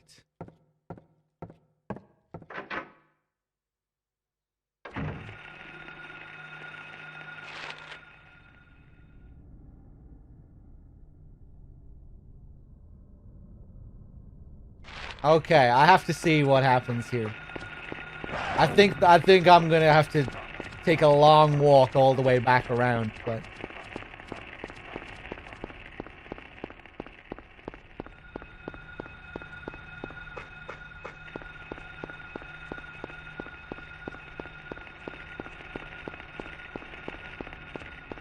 Yeah. Yeah. I had a feeling I was gonna regret this. Yeah, okay, okay. Right, I'm not even gonna try and take any other path. Let's just go back through.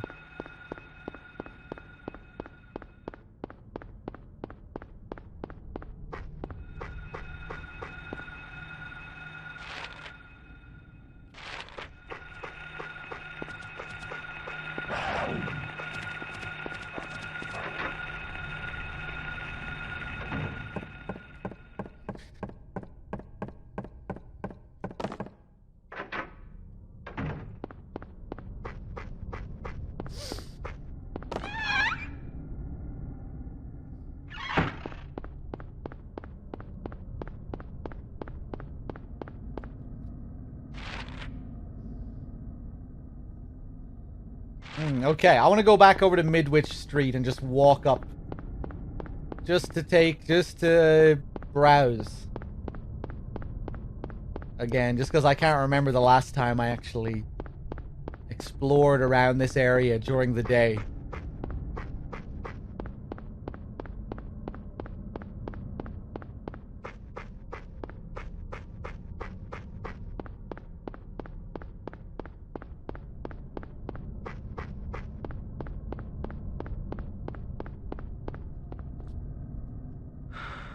It's kind of unique looking.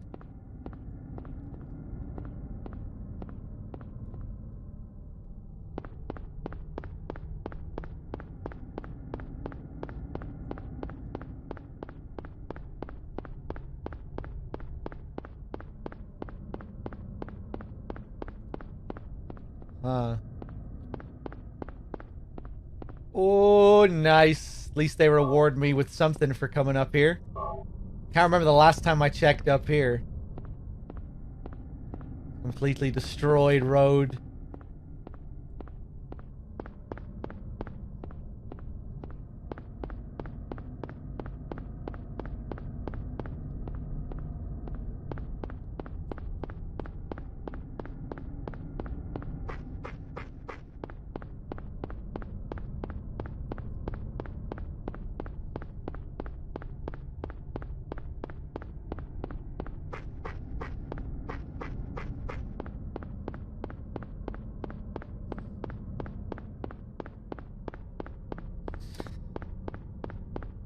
Right, Cabby. Yeah, well, you just don't really search the, when you get to Silent Hill in 3, it's quite linear, you know? You can only explore a very small little portion.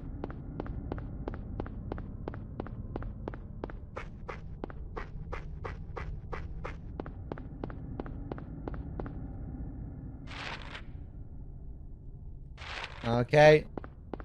Back through K. Gordon's then.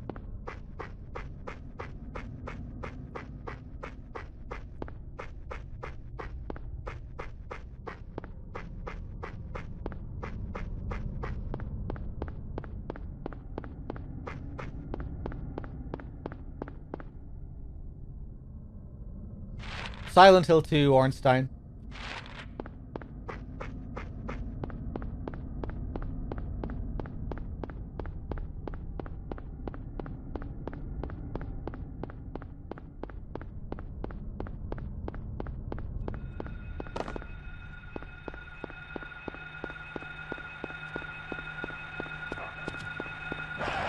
There we go.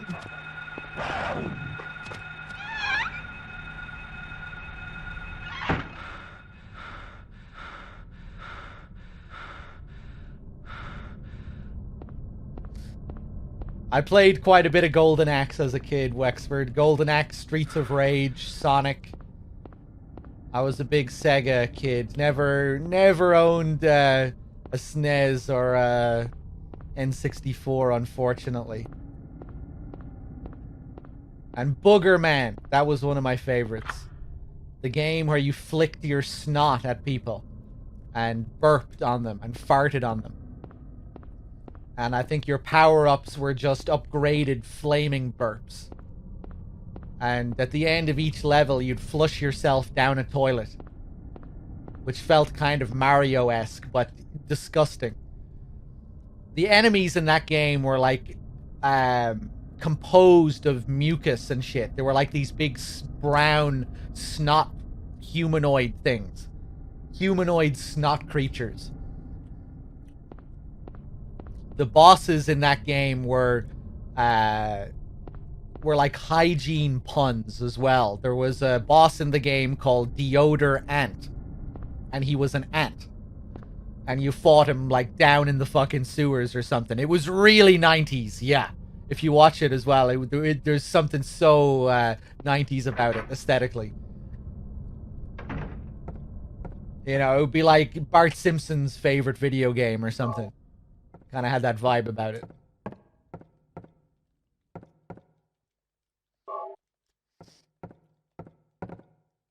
I played the shit out of that game. No pun intended.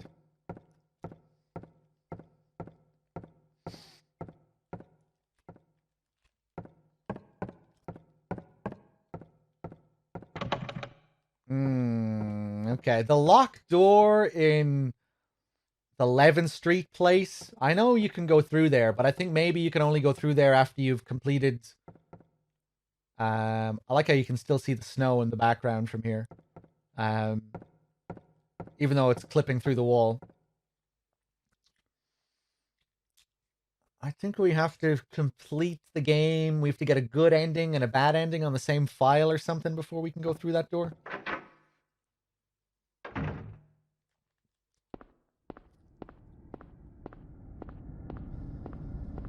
Need the bad plus ending and the good plus ending?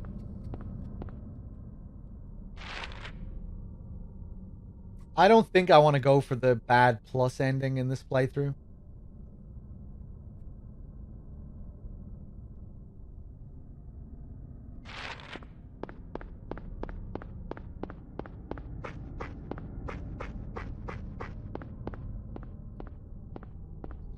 For katana access, you looked it up out of curiosity, right? It's been so long since I fucked around with the NG Plus in this game, I can't remember half that shit.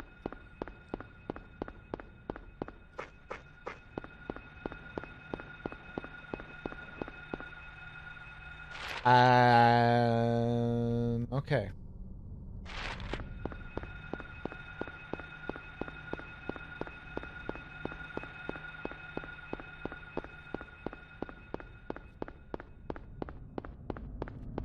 I think we have a Pepsi logo on this bench. Yeah, look at that. Look at that really stretched Pepsi logo. And it looks like it says Pepsi on it. Percy. Percy Cola. I mean, I guess that R could also be a P. It kind of looks like Percy, though. The P kind of looks like... The first P kind of looks like an R as well.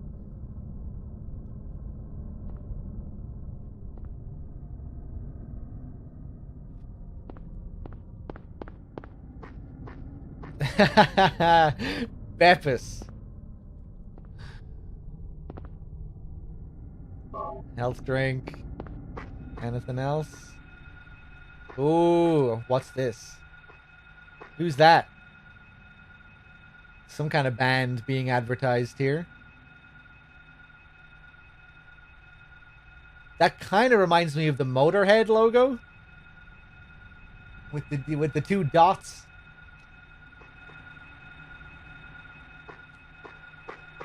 Like half of it.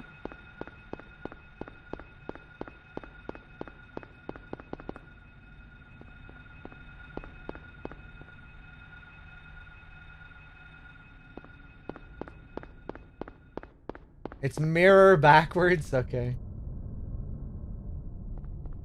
Just taking a look here, scanning the scene.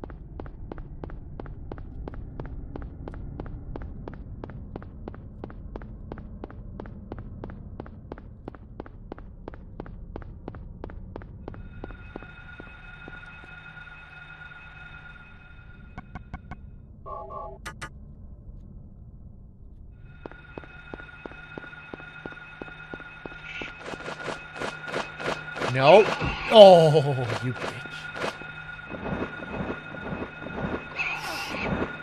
Forgot how to strafe.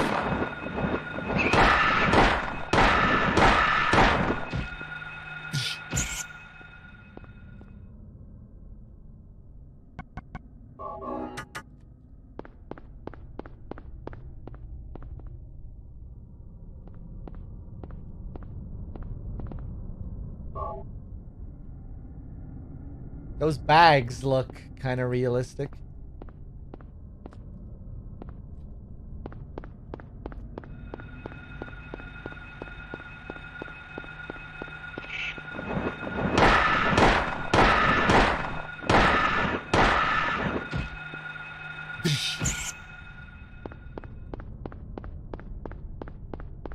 Okay, there's one specific Easter egg I want to show around here. Where are we? Block Streets.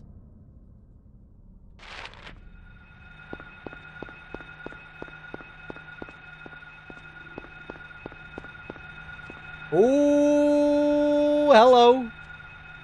There's a chainsaw. It's out of gasoline. Can't use it. That isn't what I was looking for, but maybe we can find some gasoline somewhere and come back for it. Cut right. Chainsaws.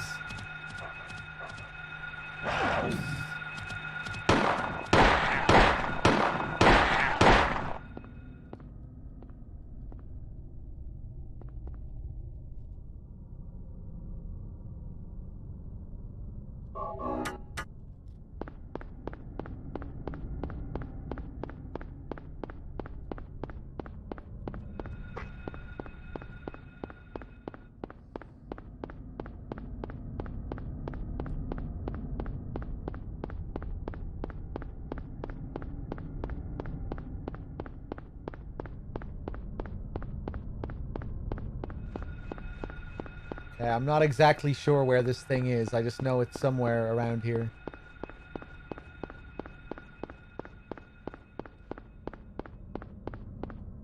There it is. Shining reference, of course. Red rum.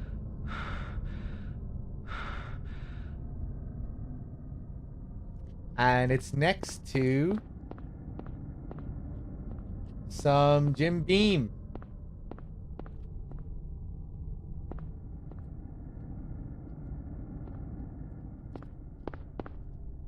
And I think this one, actually, I think that's a Jack Daniels poster. Just torn to shreds beside Red Rum.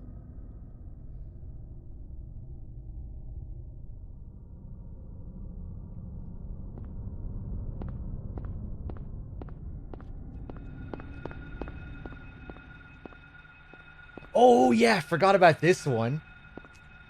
Silence of the Lambs reference here. Bill Skins 5th. The iconic headline from Silence of the Lambs. That's cool. I like that one.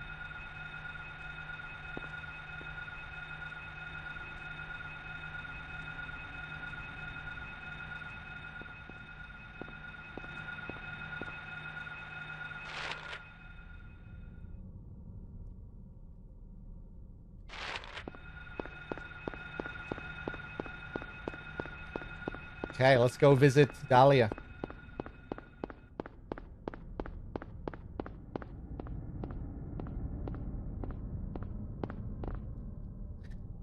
Vulcan Church.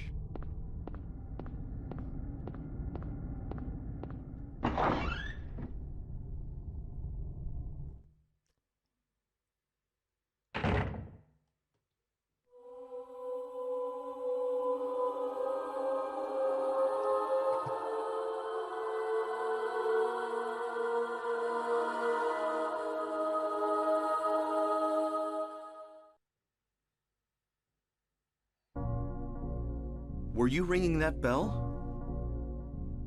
I've been expecting you. It was foretold by gyromancy. What are you talking about? I knew you'd come. You want the girl, right? The girl? You're talking about Cheryl. I see everything. You know something. Tell me. Stay back. Nothing is to be gained from floundering about at random. You must follow the path. The path of the hermit concealed by Flauros. What? What are you talking about? Here, the Flauros, a cage of peace. It can break through the walls of darkness and counteract the wrath of the underworld. These will help you. Make haste to the hospital before it's too late. Wait! Don't go yet.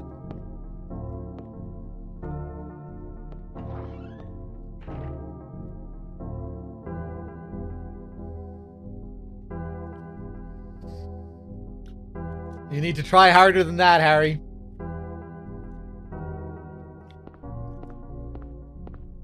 I love that cinematic, the way she kind of itches at her shoulder.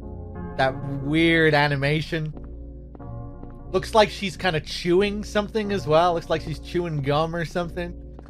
Just weird. Something uncanny about it.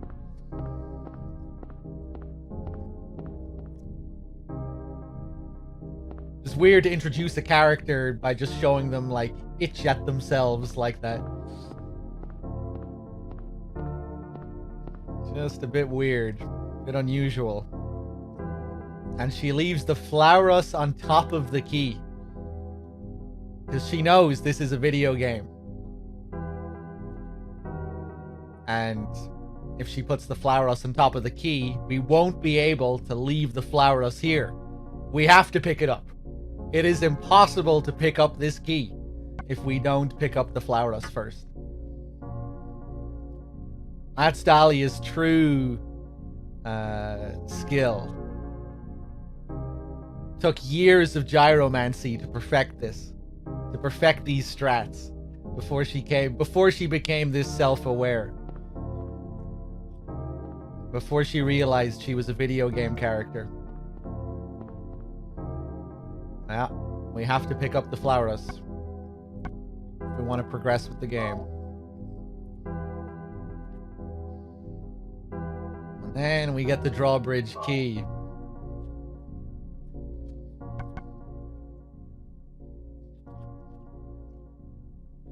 Key to operate the drawbridge, found in the church.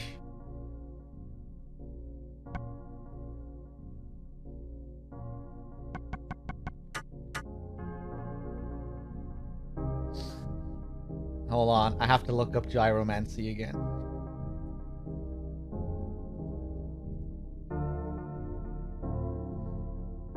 Gyromancy is a method of divination in which a person spins around inside or walks the circumference of a circle drawn on the ground, the perimeter of which is marked with the letters of an alphabet.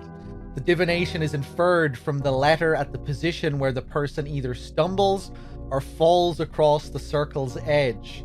I can completely imagine Dahlia doing something like this with her cultish friends. The person would repeat the practice. And then we get a quote, till he evolved an intelligible sentence, or till death or madness intervened. The dizziness brought on by spinning or circling is intended to introduce randomness or to facilitate an altered state of consciousness. The word is derived from medieval Latin, gyromantia, which is derived from Greek, gyros, circle, and mantella, oracle, or mantia, oracle.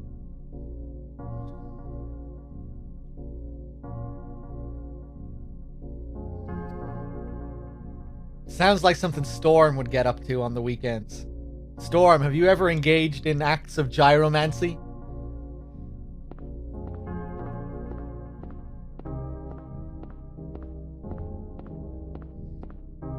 Bible.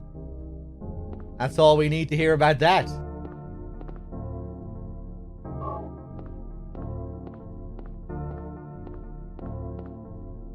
Still a Bible.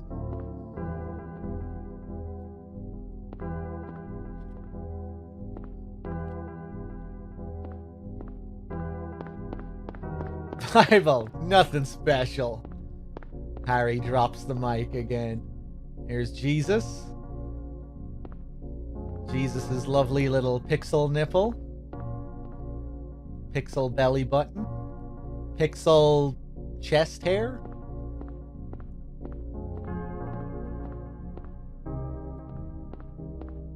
Not a die-hard gyromancer. Oh, that's a pretty cool looking image.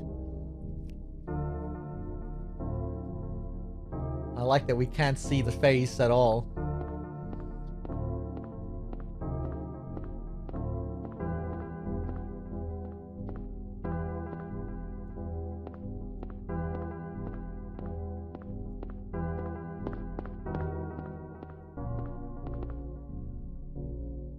There's a picture on the wall. Nothing special. Does Harry say this about Jesus as well? In Silent Hill 3, I think we get a pretty heavy implication that Harry was religious to some degree. So that's interesting. Wow. There's a picture on the wall. Nothing special.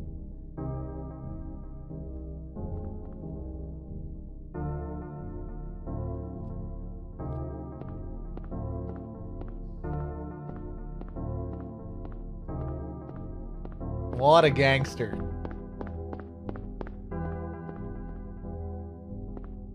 That one looks pretty cool.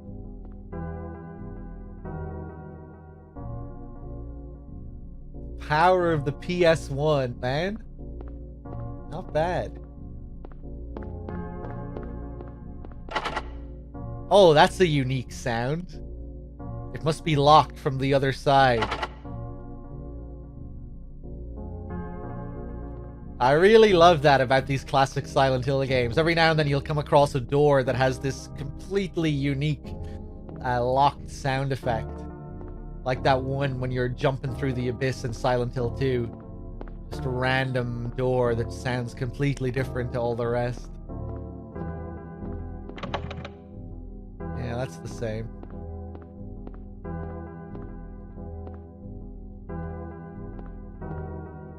There's a newspaper. Nothing important.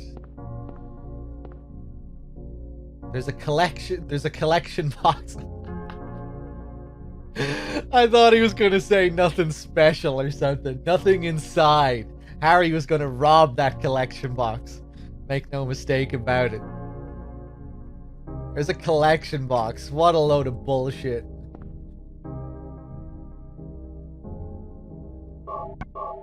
Yeah, great track here.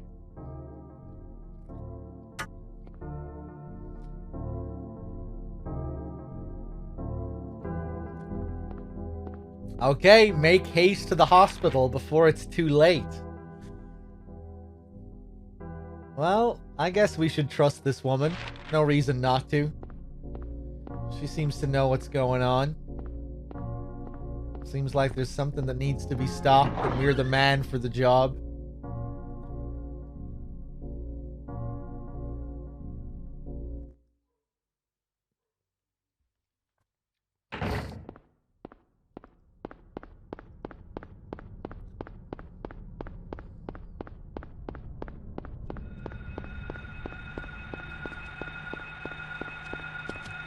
Nope. Nope.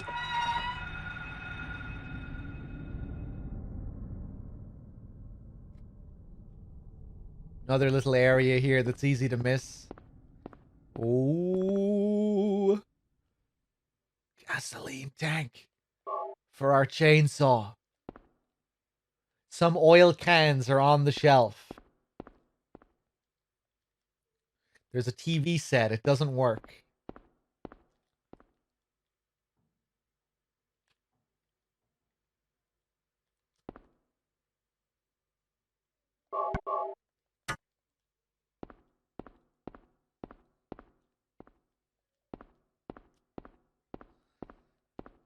Am I getting the chainsaw or the drill? You know, I completely forgot that I had to make a choice in that regard. I think I'm gonna get the chainsaw.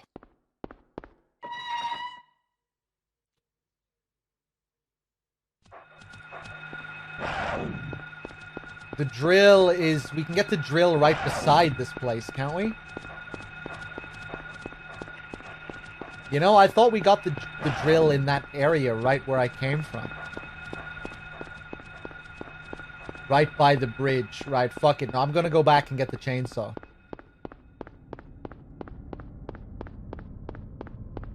It's been years and years and years since I ever used the chainsaw in this game. I can't remember the last time I even watched anyone use it.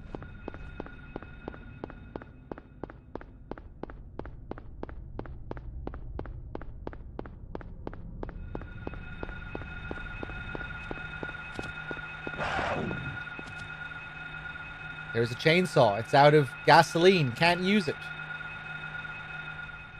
Silent Hill 2, Virtuous.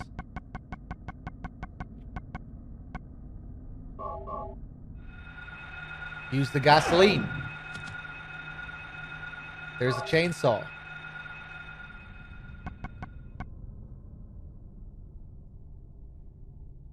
Power tool used for cutting down trees, etc. Highly deadly. Okay. Okay, right. He doesn't get a particularly unique animation.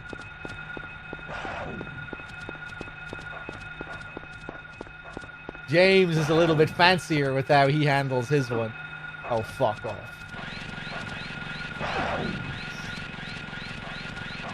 Oh my god! He's gonna kill me!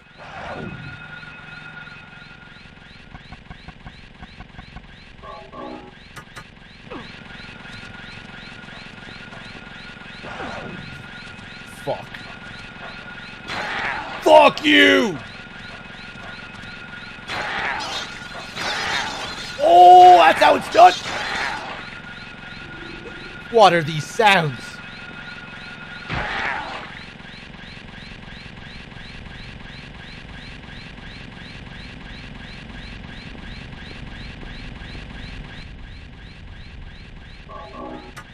Okay.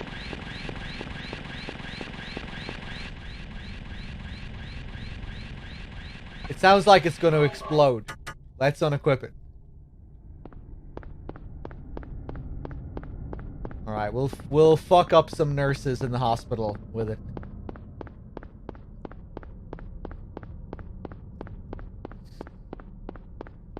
Okay, where am I?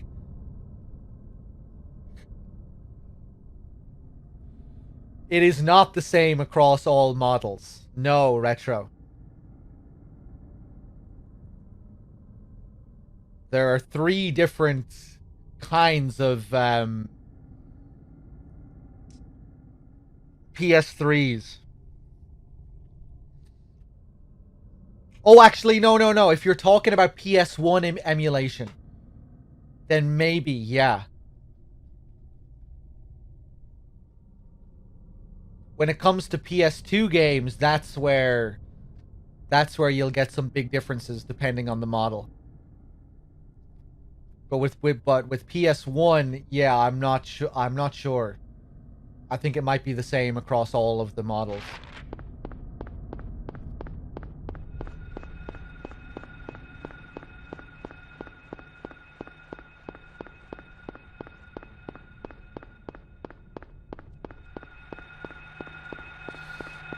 I only found out recently that there were 2 different kinds of PS2 emulation on those old fat PS3s.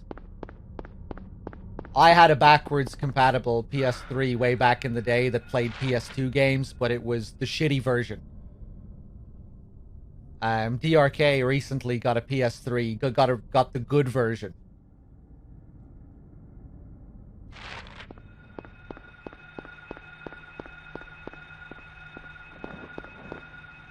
Which is more or less perfect, I think.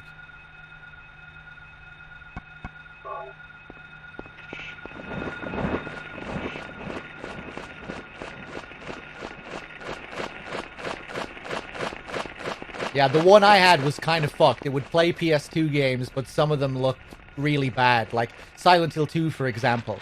James's leg would disappear constantly. His left leg would disappear all the time.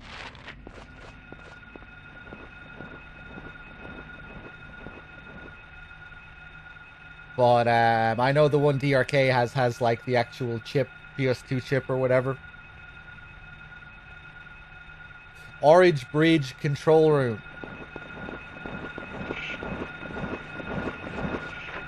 No, get away from me.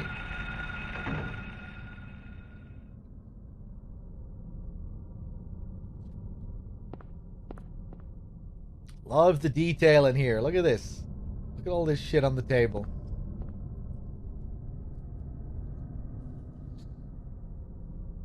Shopping district map. So we're moving on to a new part of the town.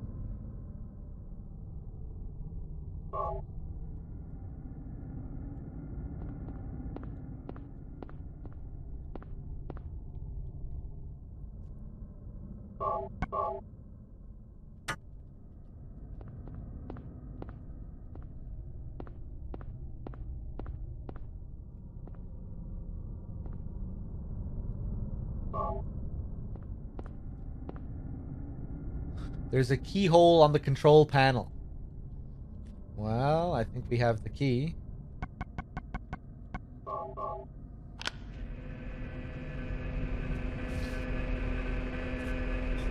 The machinery is running. Do you want to press the switch? Yes.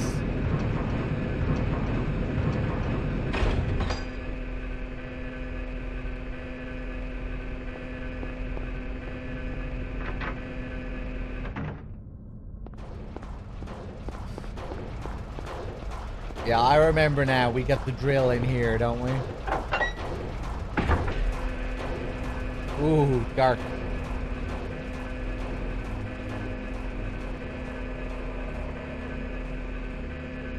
Really nice looking room. Bit of a vibe in here.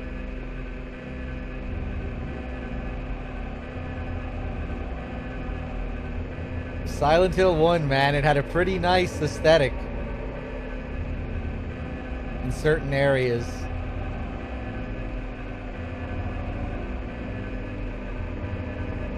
Whenever I play it, I always wish that they waited and made it on PS2, given how good and timeless the environments look in Silent Hill 2 and 3. But certain areas in this really do look nice.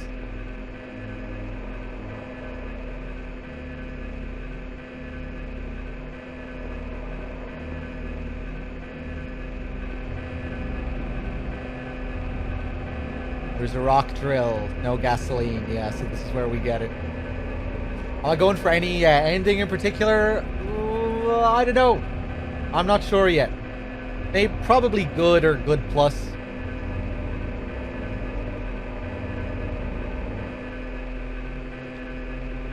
What happens if you don't take the map? I don't know. You can probably play the rest of the game without the map, without that map.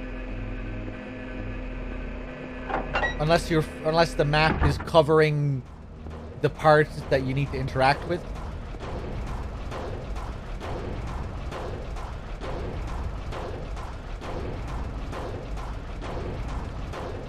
I mean, considering how good the environments in the town looks on PS2 Yarg, I doubt it. I doubt it would have looked crap given, you know, the examples we have of them making games on PS2. Games that have a very similar structure, at least Silent Hill 2, you know?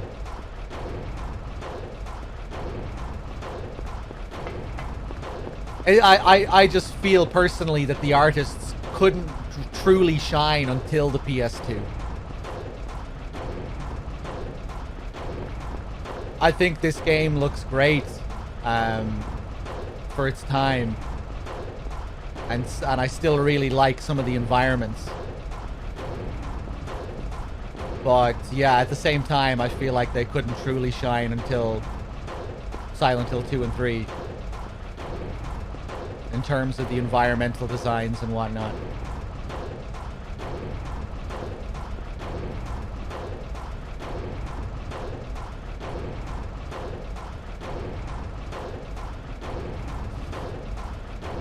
I think it's the fact that you go back to some of those school areas in Silent Hill 3. You know, at the end of Silent Hill 3, when you revisit Midwich Elementary, you go back to the classroom with the writing on the desk and all that. Seeing those rooms in Silent Hill 3, it's just, I can't help but want to see Silent Hill 1 on PS2 when I go through those areas, just because it looks so damn good.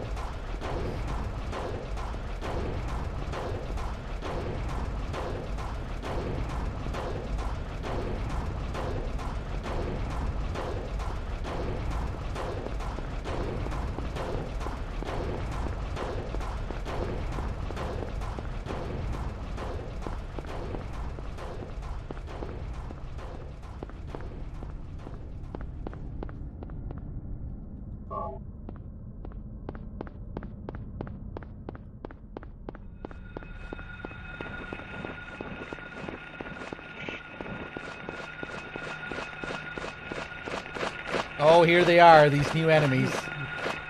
Monkeys. Monkeys out of nowhere. Let's take a detour here.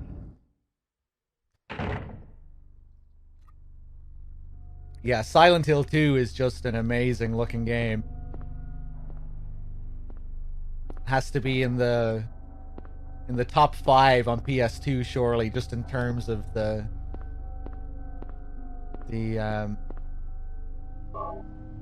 graphical power of that game. Not really just the graphical power, it's the artistry of it as well, just the level of detail and everything in those environments. Such an impressive game. The character models in Silent Hill 3 as well, man. Jesus. Just amazing.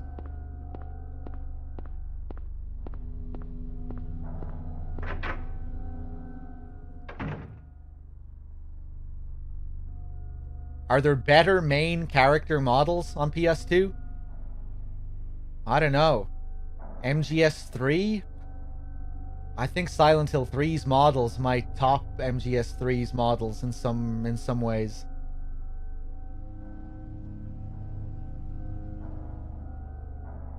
But maybe not in some other ways. I don't know.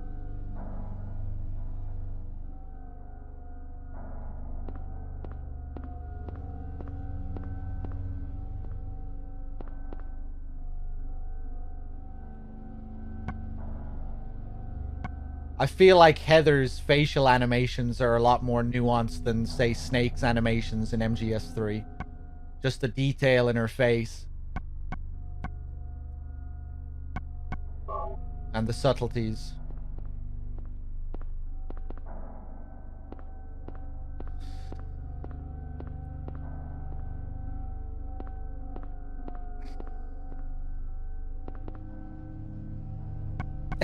Well, if we're comparing lip sync between Silent Hill 3 and MGS3, then Silent Hill 3 is going to win there, that's for sure.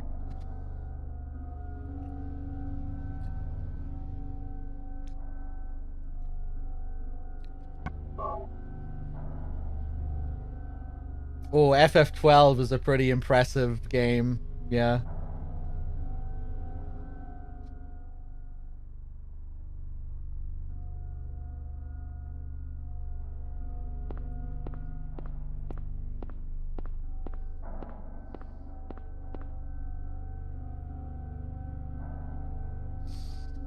I guess it's hard to compare, you know? Like, what...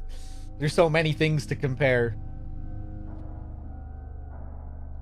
You know, you're just talking about pure graphical detail, pixel count.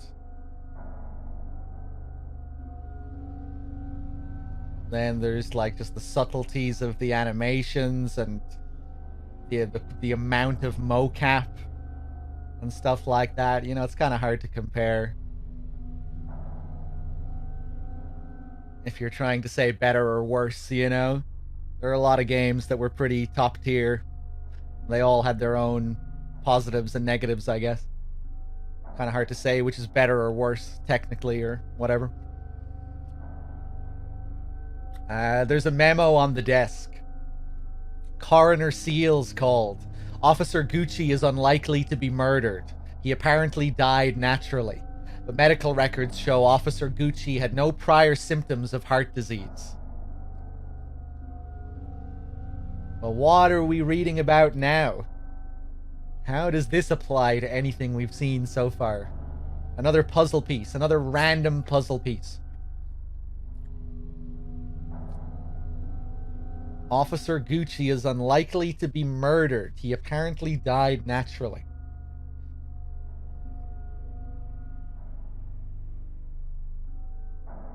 But medical records show Officer Gucci had no prior symptoms of heart disease, so some mysterious death in the police force. Some alluding to some kind of conspiracy within the police force. There's something written on it. Product only available in selected areas of Silent Hill.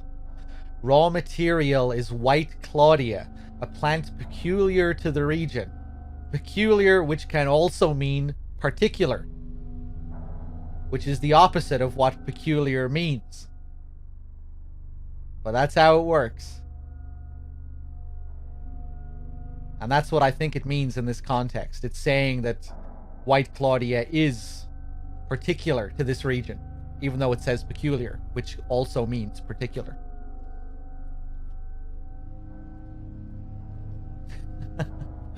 Manufactured here. Dealer equals manufacturer. Is this what killed Officer Gucci, who had no prior symptoms of heart disease? Was he given some kind of drug which gave them the illusion that he died naturally due to some kind of heart failure after taking the drug or after he was given the drug? Seems like might be a possibility. So now there's some kind of shady shenanigans going on with a drug being developed here. The desk is messy. That's all wrapped up in the police force. Definitely foul play.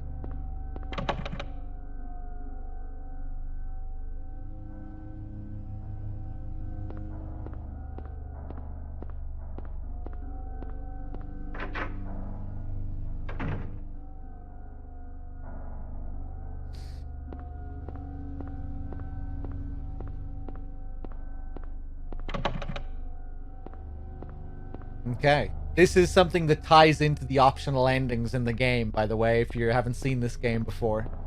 You can completely miss out on this area. We've been told our next destination is the hospital.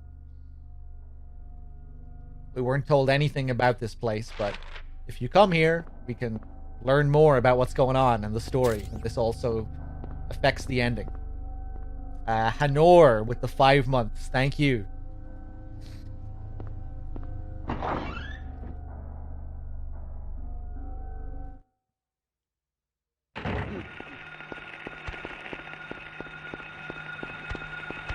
Billy, if I see you communicating with Dave ever again, you're gonna be banned. You know the rules. I've spoken to you about this. Fuck.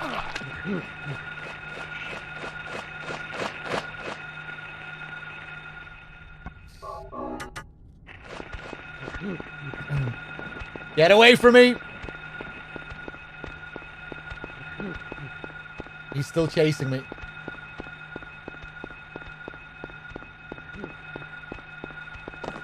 Ha!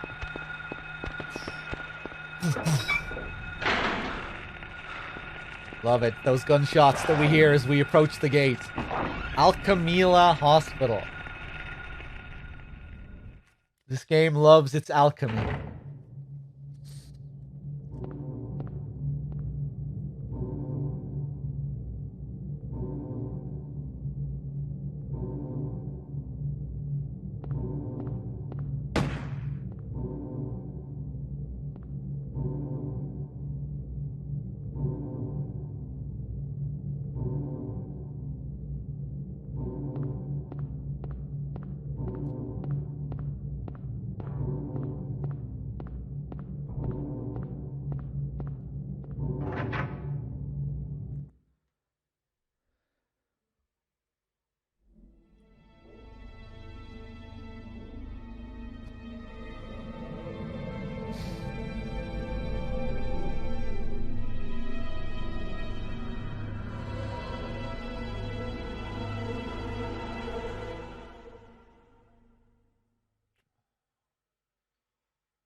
Hold it! Stop! Don't shoot! Classic. Wait! I'm not here to fight. My name is Harry Mason. I'm in town on vacation. Thank God, another human being. Do you work here? I'm Dr. Michael Kaufman. I work at this hospital. So maybe you can tell me what's going on. I really can't say. I was taking a nap in the staff room. When I woke up, it was like this. Everyone seems to have disappeared. And it's snowing out, this time of year. Something's gone seriously wrong. Did you see those monsters? Have you ever seen such aberrations? Ever even heard of such things? You and I both know creatures like that don't exist. Yeah. Have you seen a little girl anywhere? I'm looking for my daughter. She's only 7, short, black hair. She's missing. I'm sorry. But with all those monsters around, I highly doubt that she's... Sorry, I didn't mean to alarm you. Your wife, she's here with you? She died 4 years ago. Now it's just me and my daughter. I see. I'm sorry. Well, I'd better be going. I can't just sit around here doing nothing. So long. Good luck out there.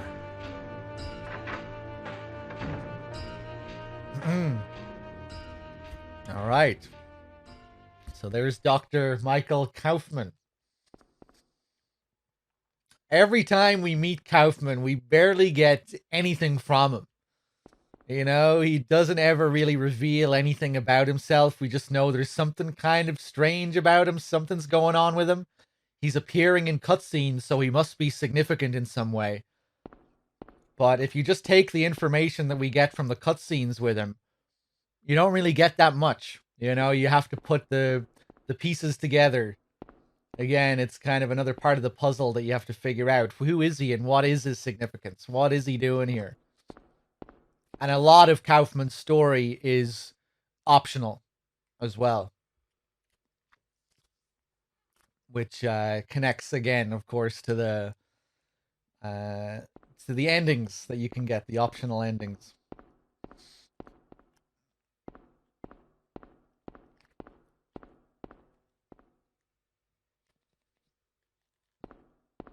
He doesn't seem too bad there when we first meet him, I guess.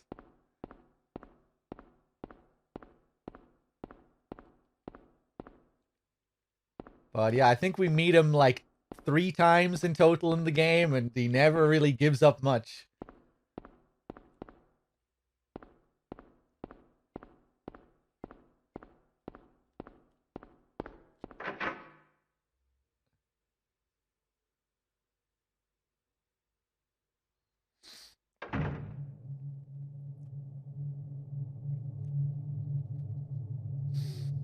Takes off abruptly, though, like he's on a mission. Yeah.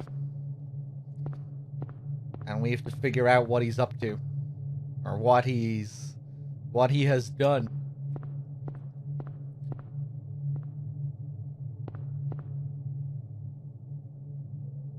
There's a whiteboard, nothing special written here.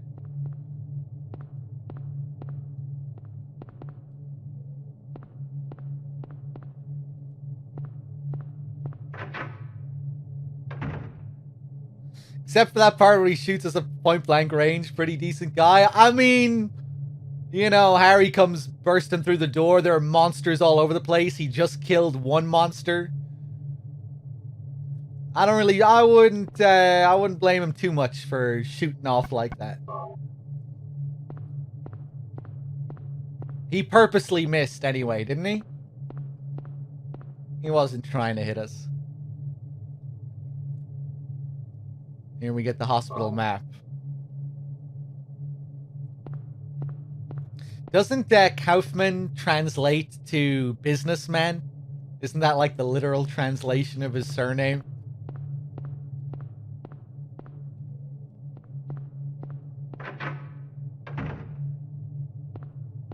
In German?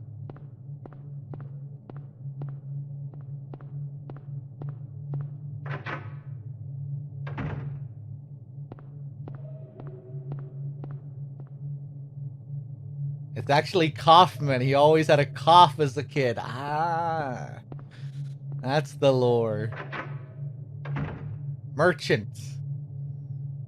I mean, that kind of is his role in this. He's the cold businessman. I guess we could also You can also put a few pieces together given the information that you get in the opening cinematic as well. We see Kaufman arguing with a nurse, which will be relevant later on.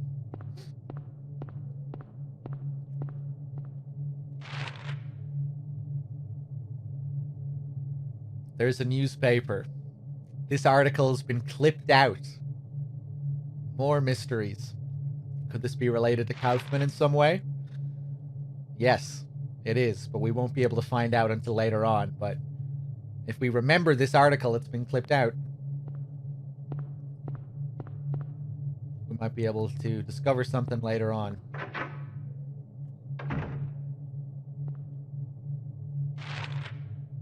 We can also learn a bit more about him by visiting his office, the director's office. Over there. Let's go straight to it.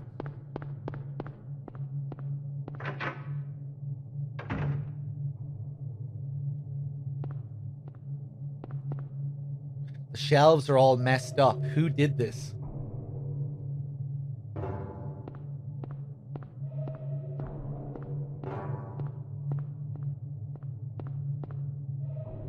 Books are scattered around the desk. Nothing else of interest here. A glass vial lies shattered. It's not just broken, it's been smashed to bits.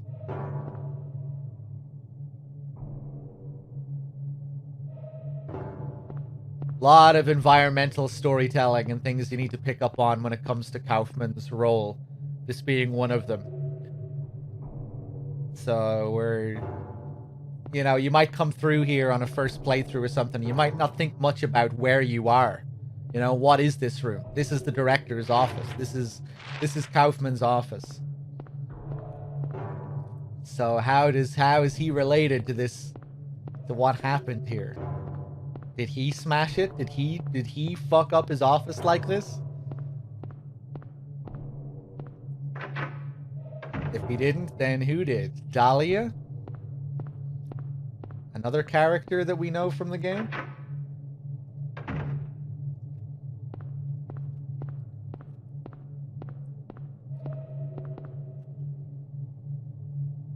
Plastic bottle.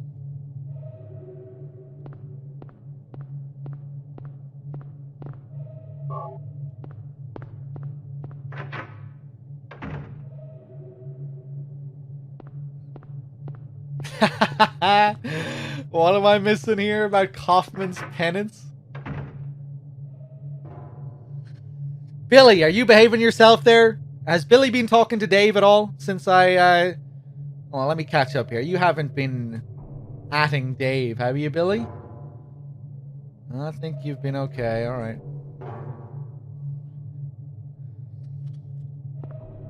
Well, can we pick up any of this red liquid with our plastic bottle? I remember being so pissed off that I missed out on this as a kid. I bought this game for my stepdad as a birthday present, and then I ended up playing it after him, after he beat it. And I kind of knew I'd get to play it. That was part of my strategy. I knew he wanted this game, but I knew I'd also get to play it if I did buy it for him. But I remember asking him about his playthrough when I finished the game, and I got like the worst ending, I think. If I didn't get bad plus, I got bad. And when I asked him about the ending he got like the good or good plus ending. And he told me about this liquid that you could pick up with the plastic bottle, and I remember being really angry about it. Like, how did he see it, and how did I not see it? I thought it was so clever. You know, like, oh, that's just way too smart for me. The remaining liquid has been emptied into the plastic bottle. Huh, what's this? So again, this is all optional stuff that goes towards the good ending. Red liquid found in a broken vial in the hospital director's room.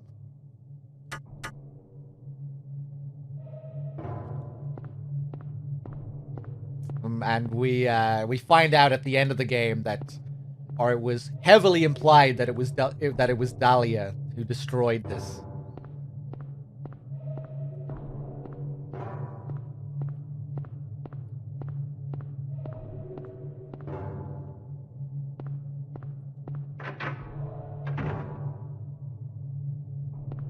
Let's take another look around. Did you ever try MGS? Yeah.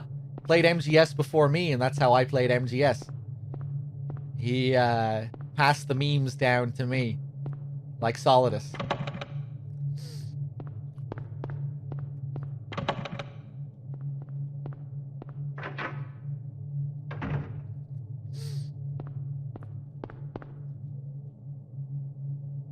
Hospital basement map. He knew I was destined to become a Metal Gear god. And so he blessed me with his copy of MGS. The phone's out. Can't get a dial tone. Let's see.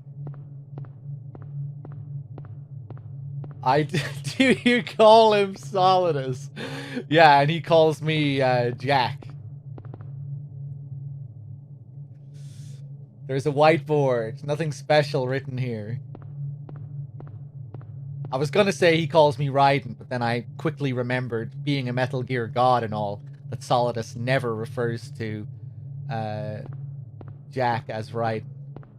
Except in the PAL version on PS2, where he does actually call him Jack at the end of the game, which they changed for all the re-releases of Substance. I rarely bring that up on stream, but that's actually a thing. Maybe it's in other versions as well, and maybe I'm getting the versions mixed up, but I think it's PAL. On PAL PS2, when Solidus zooms in before the Ray fight, when he presents the Rays to Raiden, and the PAL version on PS2, he says, "No more games, Raiden." Whereas he should say, "No more games, Jack." At least now you know.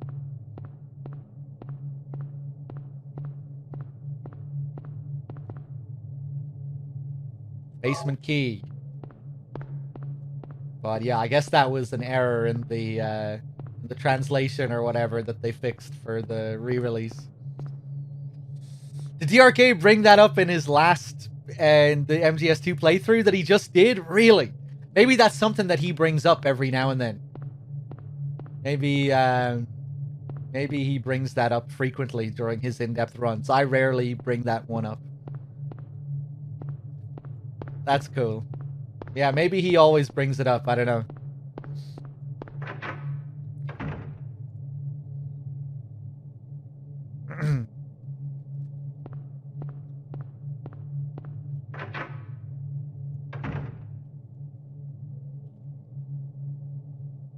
I like the slow start to the hospital sequence here. You're not just thrown into loads of enemies and shit. Basement key. Any other doors to check here? Well, if it isn't Saucy Jack.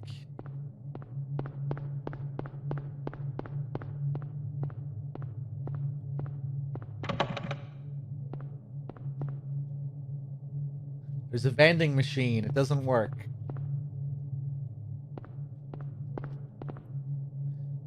The elevator doesn't appear to be working.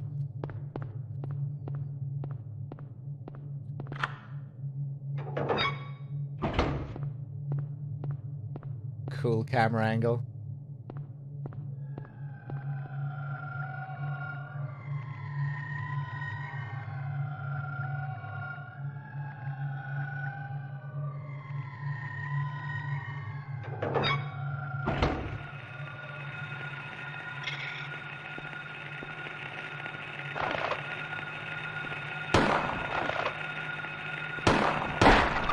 Oh!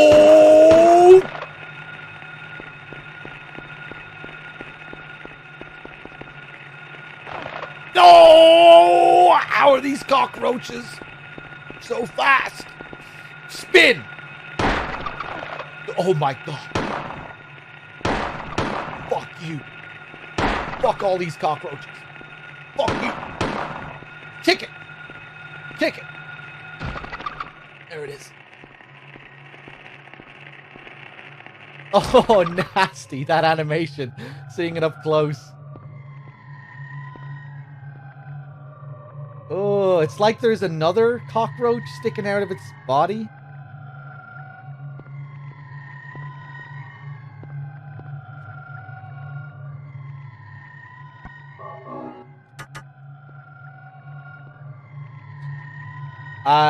I won't be doing a full playthrough this stream. No, I'll be finishing it off tomorrow.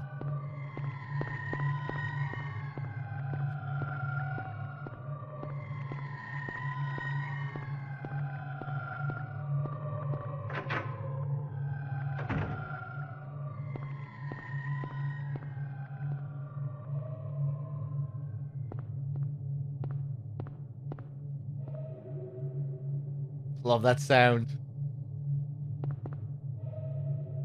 The in-house generator powers elevators, ICUs, and operating rooms only. Do you want to press the switch?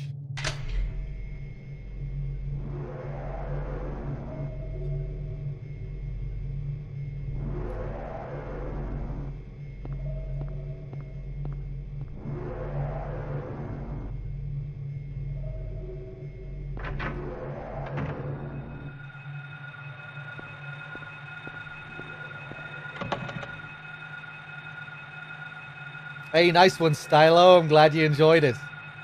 It's a classic. Boom.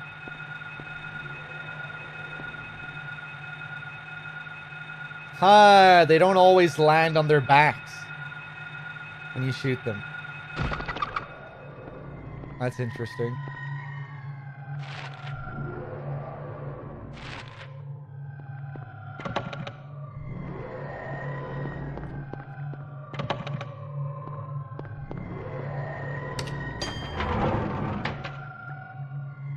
Oh, great camera angle.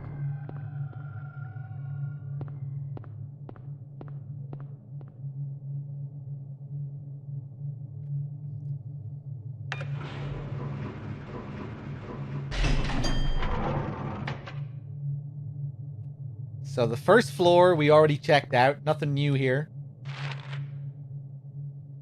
Same shit. Second floor we still need to check.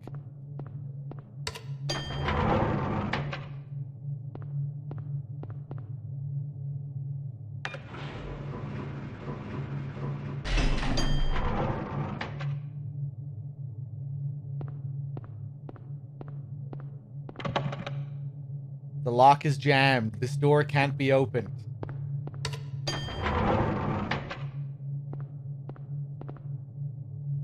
Alright, last floor. There better be something here, right?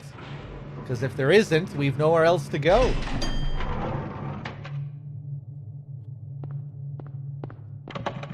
But the door is jammed. So what do we do now? I guess we go back down to the first floor and see what we can find. Except no. A fourth floor appears out of nowhere. That's pretty spooky. But even spookier if you're Japanese. Because the number 4 is synonymous with death in Japan. Where some buildings won't even have a number 4 out of superstition, won't have a 4th floor, or like an apartment numbered as 4. Remember there was a sort of mini controversy about the PS4 when it was coming out, that they weren't sure if they were going to call it a PS4 because it would bring bad luck. And this, I think, ties into that. That we have this 4th floor that magically appears out of nowhere.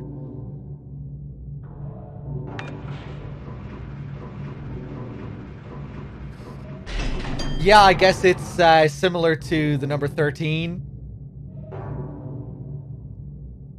I never grew up being told much about the unlucky number 13, but maybe it's more of an American thing.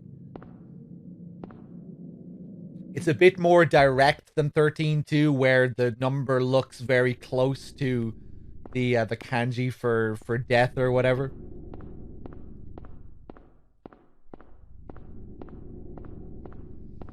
Probably because 13-year-olds are horrible creatures, Storm. That's probably why you don't like the number. Like, who likes 13-year-olds?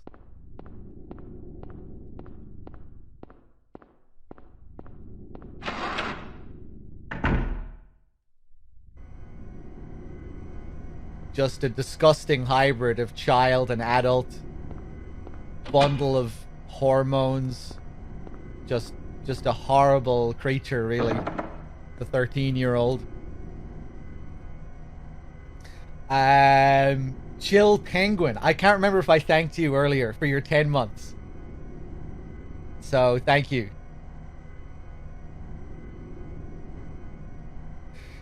Dave is correcting my error.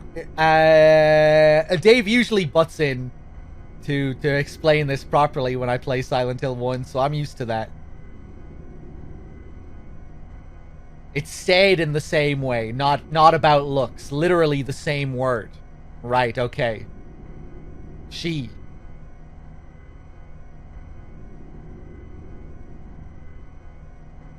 Okay, okay.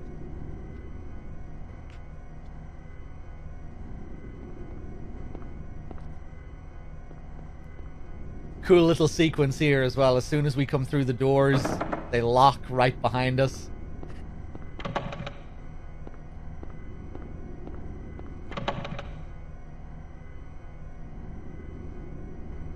And all of a sudden, the hospital has changed form.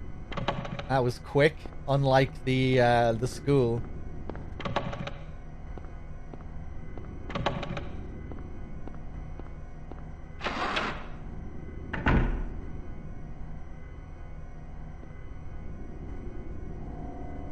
I really like how the same pattern doesn't repeat. You know, you could easily see that happening, you know. Well, now the player goes to the hospital and we'll do the same sort of thing in the hospital. But we're quickly thrown into this other world hospital.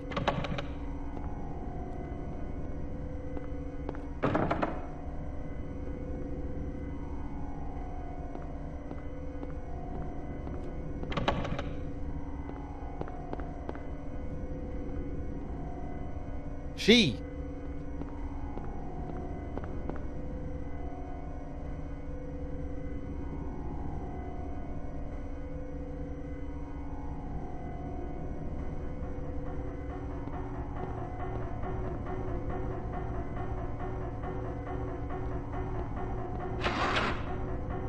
Okay, let's take a look at the third floor.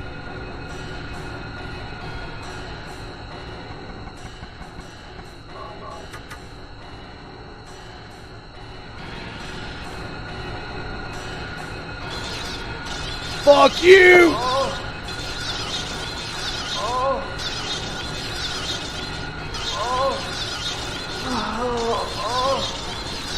What kind of chainsaw sounds are these? It sounds like I don't know what it sounds like. Some kind of bug or something.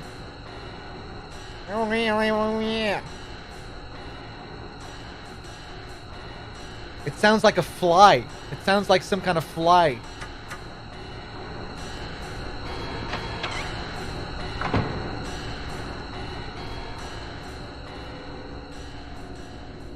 I don't think the chainsaw ever runs out. I could be wrong. When it comes to Silent Hill 1's NG Plus weapons and items, I'm not the most familiar. It's been a long time since I played with them. But I don't think so. I think you just need to find the gas and then it's good.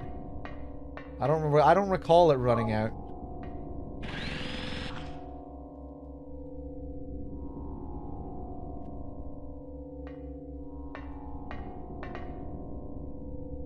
VCR. It's old but usable. Well, we'll see if we can find a tape.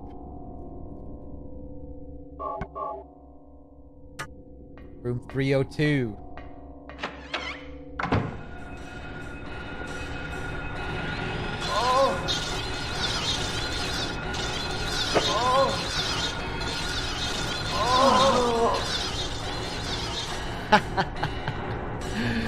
Okay. I think I'm gonna go back to my pistol.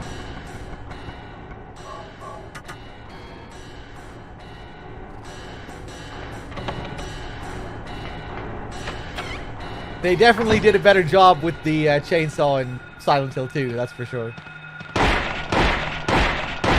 Oh, that's a cinematic angle.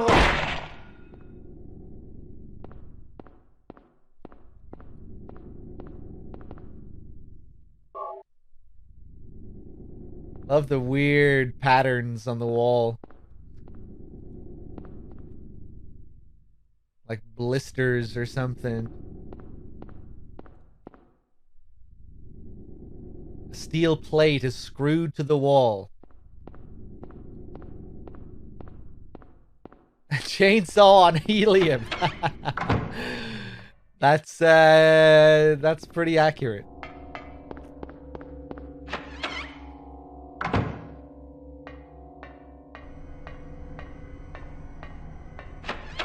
Oh.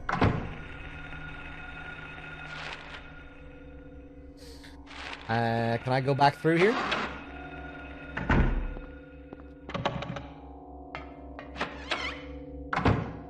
Hey, what's up, Red Planet? How's it going? Oh, cool camera angle again. The plate of turtle.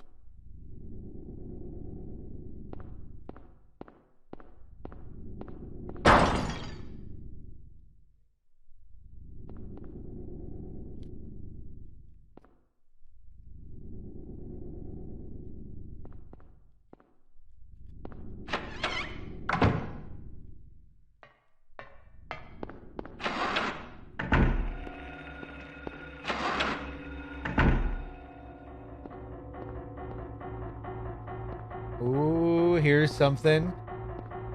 Always remember missing this item on one of my playthroughs. Just thought it was just something that was blending into the environment. Didn't look like something I could pick up. Running around the hospital for hours trying to figure out where to go. Hey, what's up, rich man? More ammo.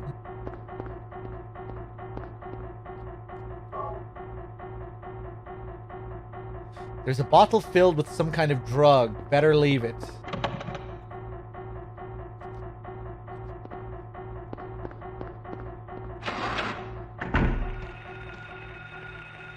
Silent Hill 2, Red Planet, for sure.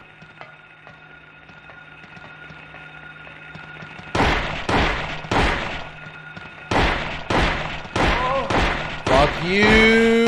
Oh my god! What a beast.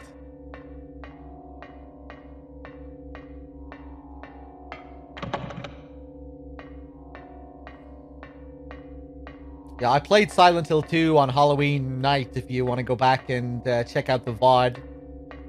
Did Silent Hill 4 before that, and now I'm doing Silent Hill 1.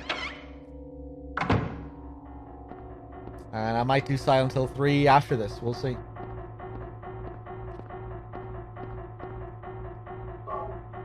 Plate of cat.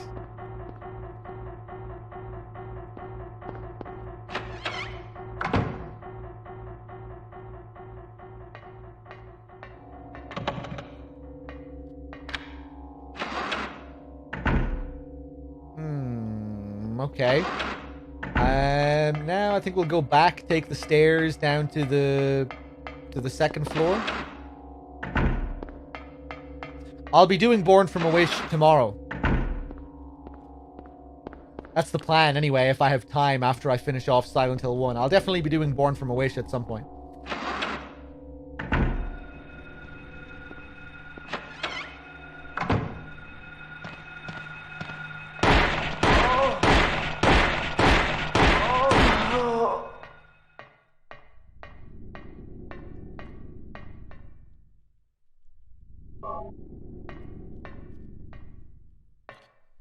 And not just an Xbox thing, it's released on PC as well.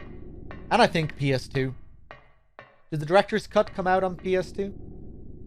Yeah, I'm pretty sure it did.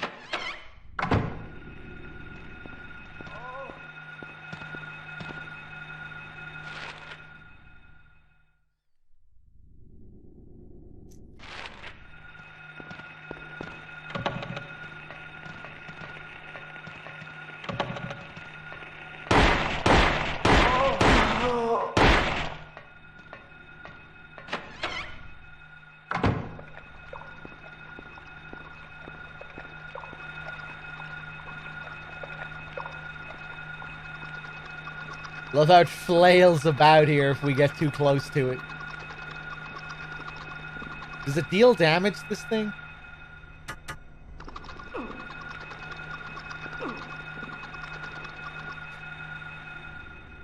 It does.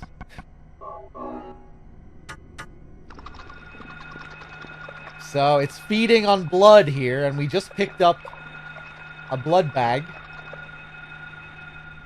a few rooms ago. And what do you know? Nice work, Harry.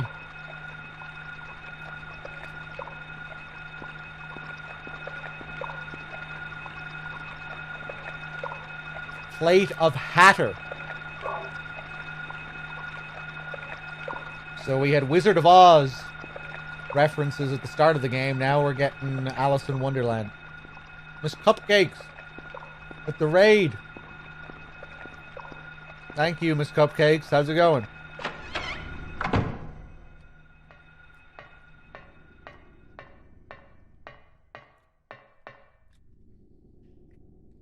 Slate. Nothing more than that. Well, maybe we'll see something here a bit later on. How's the hill? The hill. I don't think I've ever heard that before. It's going well. What were you playing?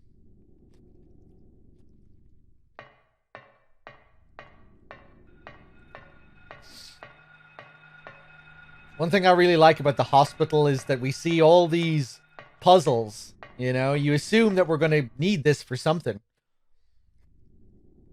But no, this is completely irrelevant until the very end of the game, when we come back to this place in a different form. And then you see it again at the end of the game, and you're like, hey, I remember this shit. Oh yeah, we never actually did anything with this.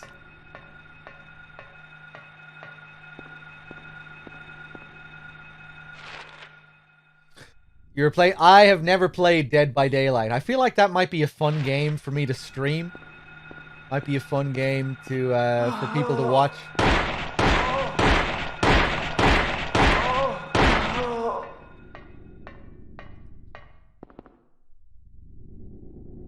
The Grim Reaper's List.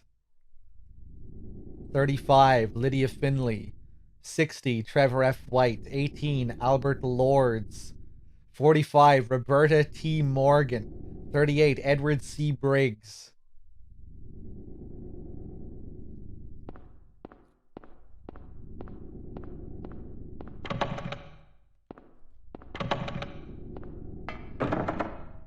Locked.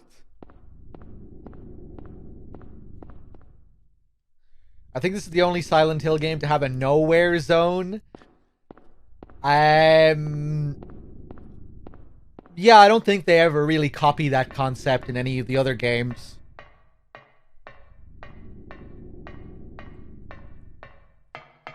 It's pretty unique to Silent Hill 1. Really cool, though. It feels like it kind of ties into the story where the hospital is like the hub of nowhere, but it leads out into all these other zones. You know, you'll open one room and you'll be in the little chapel area, then you'll go through another door and you'll be back in the school. You know, it really feels like you're in Alessa's mind, where the hospital was central, you know? Makes sense, given that you see hospital imagery in the game more than anything else.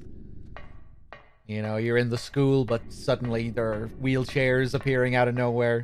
So it makes sense that the hospital is the hub of it all. Because that's where most of her pain came from. That's where she was kept for God knows how long.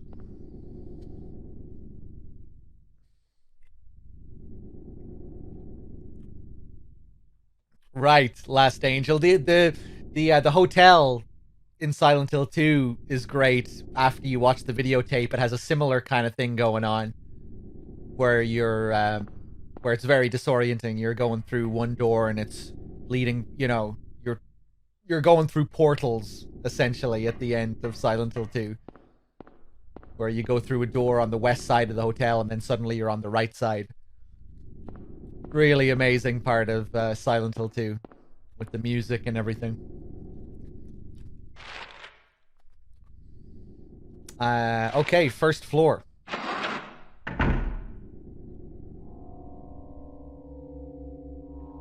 Minmo is Silent Hill 3. Yep. The real hotel. Yeah, that's how I look at it anyway.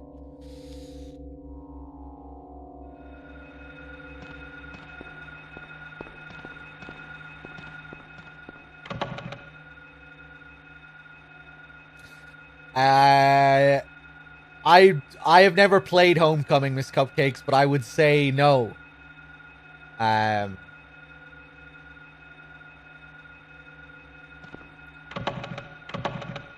I'd go with the first 4 games.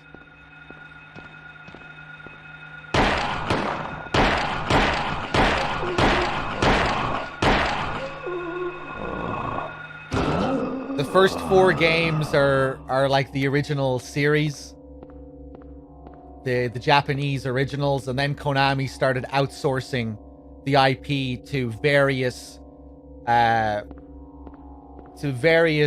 Western developers that never really accomplished anything. That might be being a bit harsh, but I'm pretty sure if you look up the guys that developed those Western Silent Hill games, you know, they didn't really do much.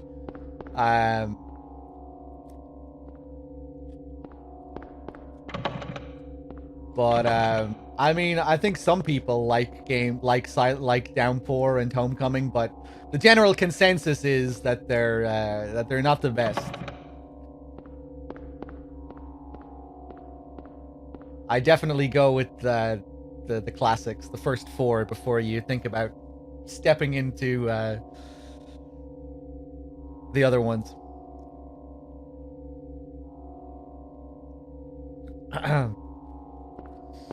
The game that seems to get the most love out of the first 4 is Shattered Memories, from what I've seen. But I've never played any of them. I watched a good bit of them. And I don't know, whenever I watch Homecoming and Downpour especially, I'm just like, this is just, you know, a pale imitation.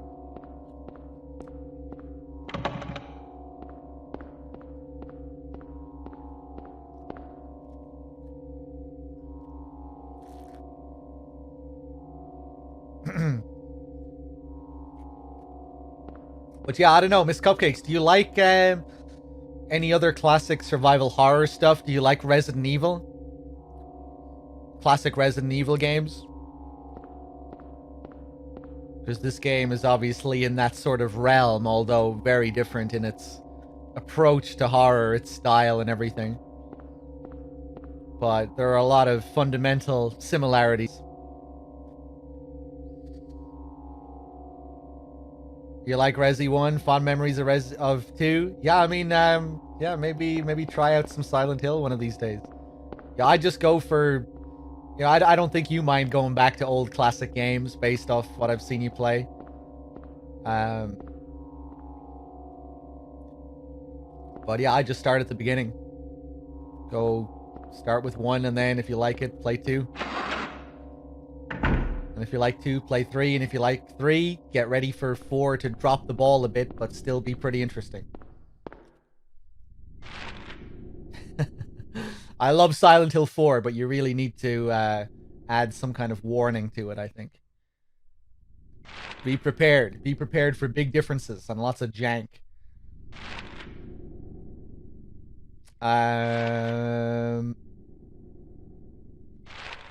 Ooh, let me take the... Hold on. How many...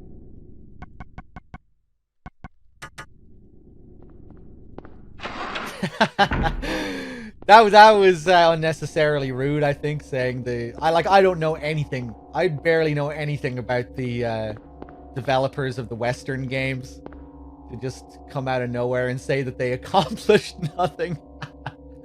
I don't know. Maybe they accomplished something, but from what I understand, they outsourced those games to teams that really had very little experience. Maybe I'm wrong, but I don't think the Homecoming devs or Downpour devs really, did all that much. Outside of the Silent Hill games they were hired to do, and if they did, I'm pretty sure some of those games weren't all that well received.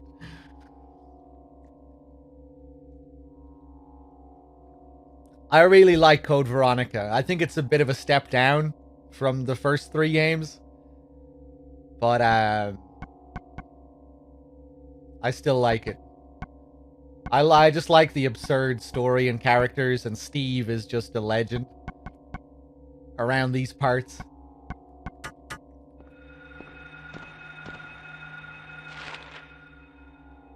Right, yeah, can I go through here? I can.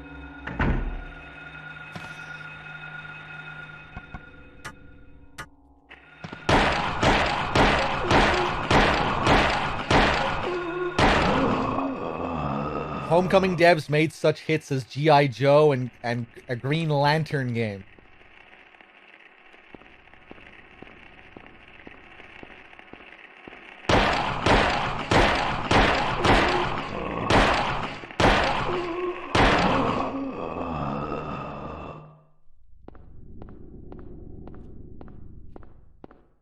Kind of interesting that none of those games were ever given the title Silent Hill 5.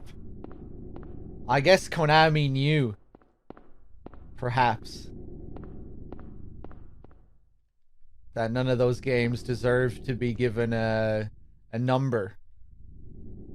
And it makes me think of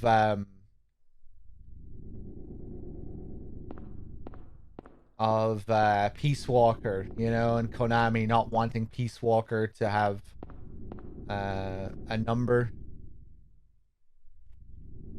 Because it was a PSP game. Just how it might affect the brand or something. Wonder if they felt similarly about these Silent Hill games they were outsourcing, knowing that they were kind of, that they weren't taking it that seriously, so probably shouldn't be seen as a completely mainline game. Although I don't know, they still seem to be known as mainline games within the overall canon or whatever. Not that I give a shit about the official canon when it comes to Silent Hill. But yeah, still just interesting that they never gave any of those games, never called it Silent Hill 5. I was going to mention that as well, Bad Humans. Probably because the series wasn't profitable and they wanted the next Silent Hill to be accessible to new consumers and not be bogged down by sequel numbers. Yeah. It didn't have the popularity to ride the numbers. They wanted all those games to feel like their own thing, knowing that most people wouldn't have played the previous games. That is another interesting thing when it comes to Silent Hill, though, right? That the games never really sold all that well. I think the first game did quite well for a new IP. But I remember Masahiro Ito even posting on Twitter a while back about Silent Hill 2, saying that people in Japan, that no one in Japan really knows about Silent Hill 2. which was kind of sad to see. He was like, people love Silent Hill 2 now, and it gets so much attention, but back when it came out, it really didn't sell all that well. So I think after, I don't know what the numbers are exactly, but I think after Silent Hill 1, the series dropped off pretty significantly in terms of sales.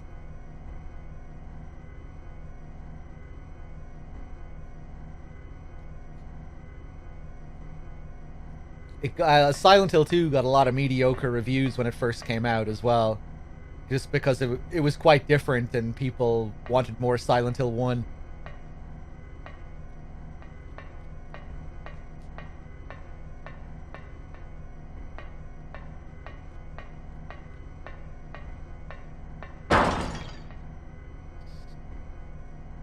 That's not surprising, Cloud Ace. I'd be much more intrigued to know about the Resident Evil games you're not mentioning, though, the first few. How do 1, 2, and 3 compare to Silent Hill 1, 2, and 3?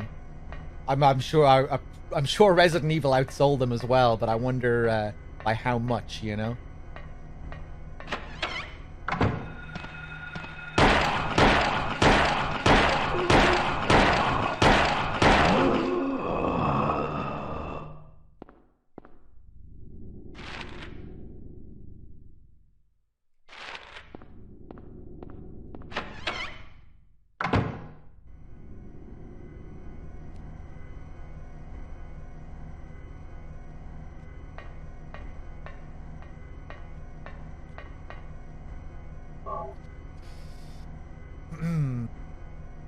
I don't know. I think Resident Evil probably aged better in terms of combat and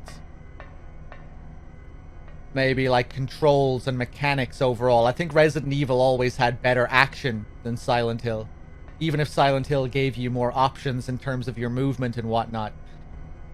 You know, I feel like combat was just better balanced in Resident Evil. The survival elements of Resident Evil, I think, are much better than Silent Hill's.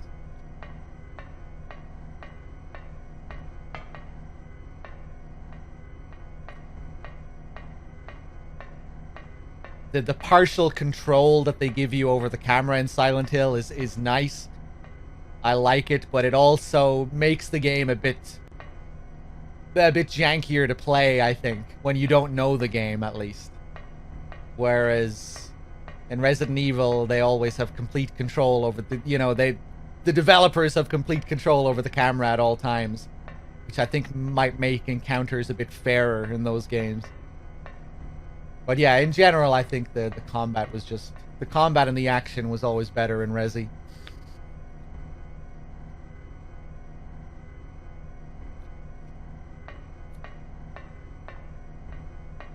But I prefer the atmosphere and the style of horror in Silent Hill, for sure.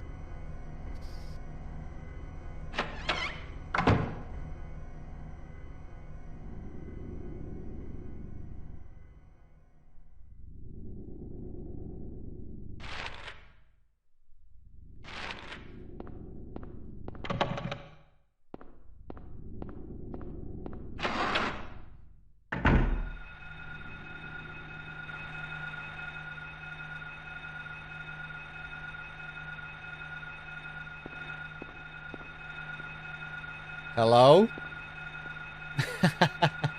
Someone's in this room.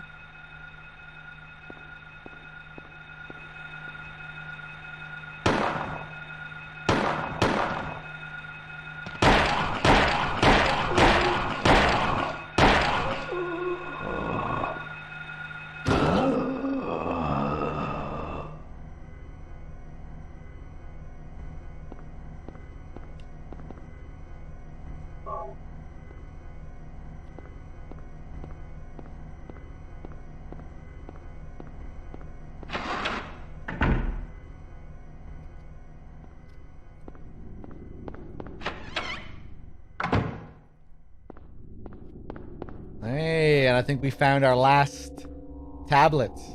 The Plate of Queen. And I think we're back in the director's office.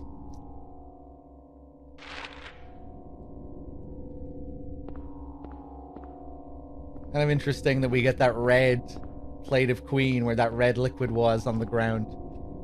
Anything else to look at here? Nothing unusual. Nothing interesting to say about the director's office? Jesus fucking Christ. Nothing interesting to say about the director's office?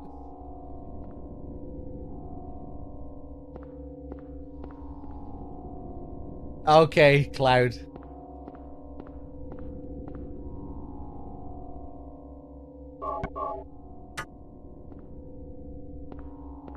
Yeah, I don't. I think Silent Hill 1 was still seen as a success in terms of sales at the time. I could be wrong. I think it was Silent Hill 2 that they were expecting more from in terms of sales, and I think that's why Silent Hill 3 ended up being a sequel.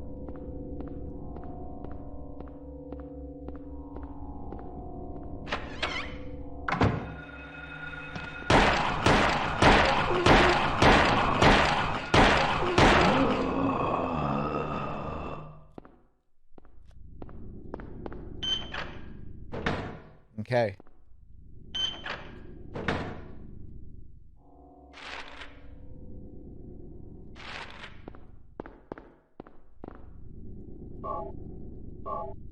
Yes. Give me all those health drinks.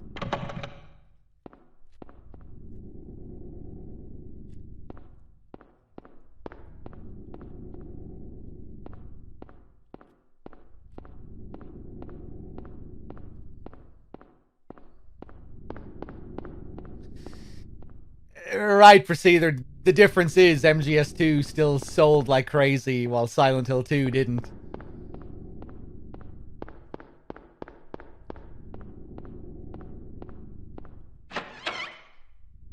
But yeah, I think both games had the same,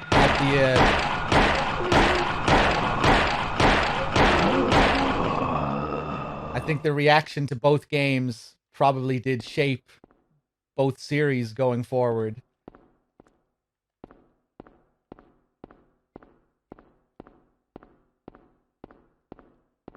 I reckon if Silent Hill 2 was more of a success, they might not have made a direct sequel to 1. I think the developers alluded to that as well.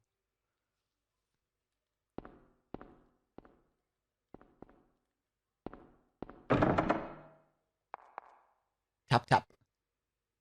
A sound is coming from beyond the door. Interesting. I love this behind the head camera with the wobble. So good. They really should have given you this on a first playthrough. Would have really helped with gameplay as well. You know, you enter a room quickly, go into this position so you can see what's what. Although maybe they didn't want to give you that control.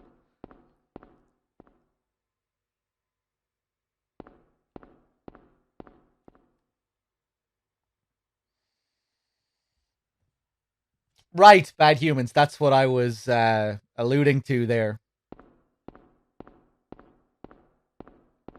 You know, they were trying to win fans back with MGS3, and I reckon they were probably trying to do the same with Silent Hill. Or there was probably that pressure, you know. Silent Hill 2 didn't do so well, and it was this whole separate thing. How about we try and do more Silent Hill 1? You know, how about we get back to that? See if that'll do it a little bit better for us.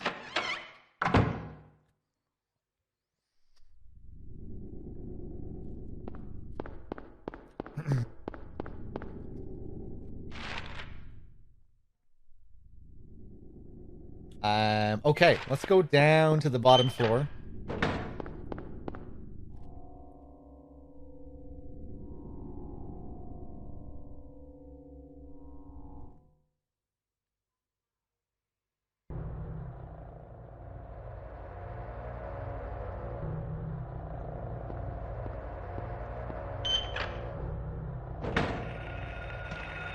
Cool sound. Hey, at least they were given freedom to go nuts with Silent Hill 4. It's cool that that ever happened, considering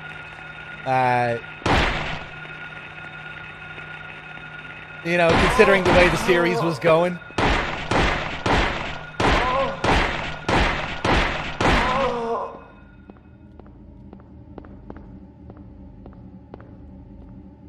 At least they were able to go wild with that game. Even if they did have to tie it to Silent Hill, which maybe they didn't want to do. But still cool that they got to be pretty experimental with that.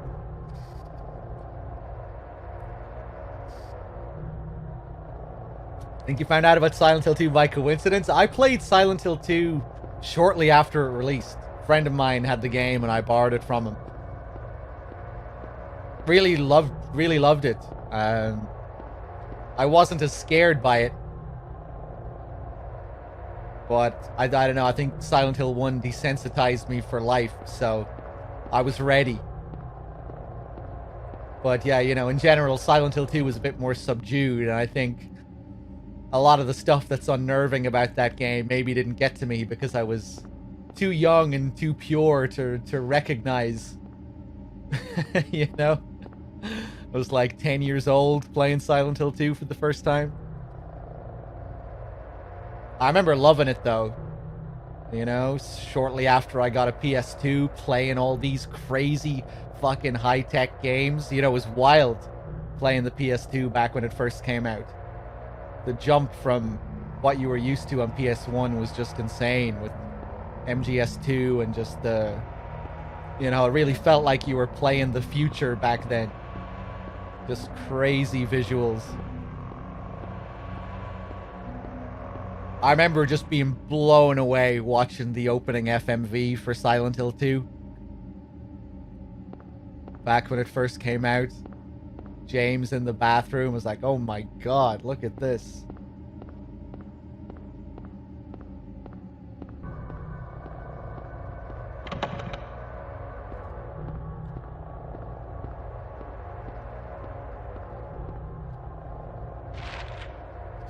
I never did play the OG Alone in the Dark, no. The Tekken Tag tournament opening movie, I played a lot of Tekken Tag.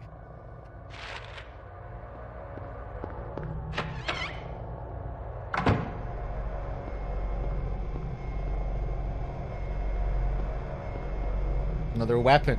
A hammer. That looks pretty brutal.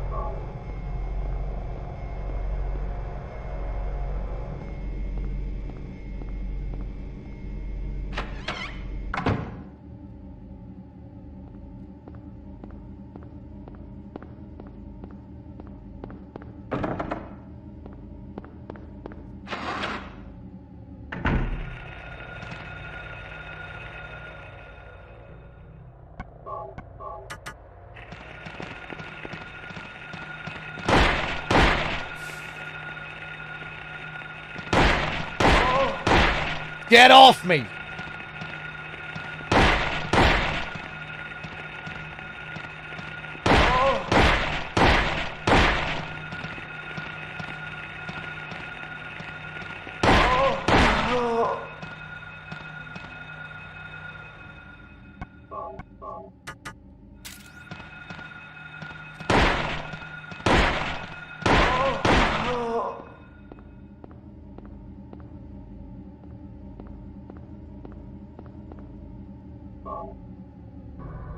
A body is laid out on the bed. Don't feel like checking this out.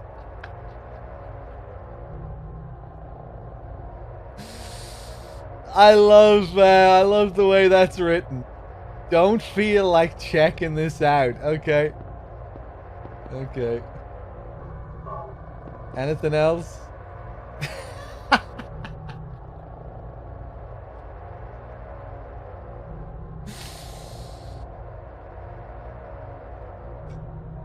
It's like he's talking to me. He's responding to me. No, I don't feel like checking this out. Okay, I won't make you, Harry.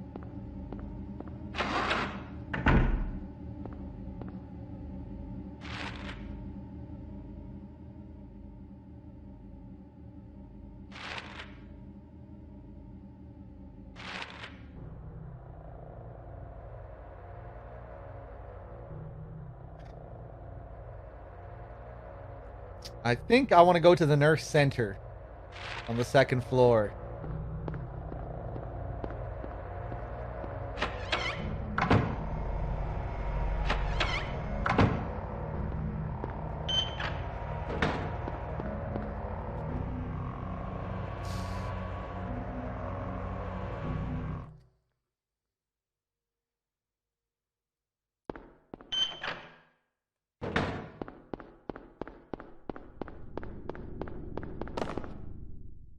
Where am I?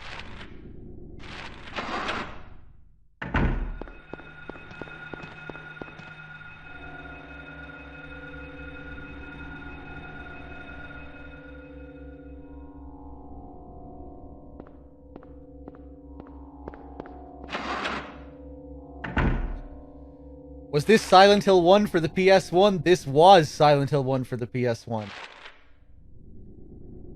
That's exactly what you're looking at right now. Except it's being emulated by a PS3, so it's gonna look a little bit different. Especially on the monitor that you're likely watching it from as well. But this is the game. This is the same game.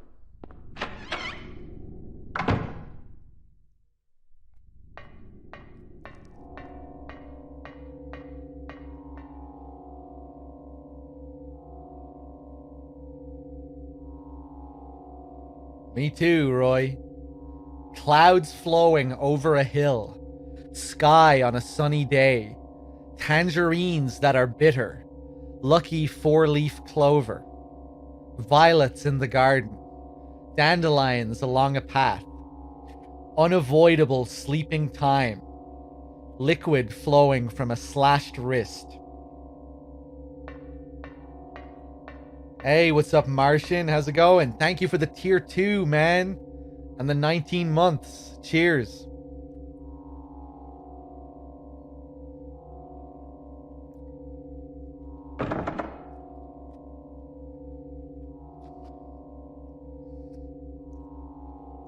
There are 4 square indentations on the door.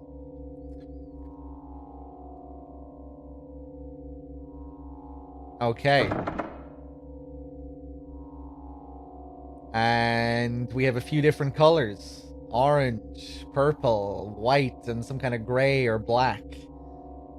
Well, I think this must line up with the note we read. Tangerines that are bitter. Something to do with violet. You never understood this puzzle? It's pretty simple. The clouds are the white, I think. The white block.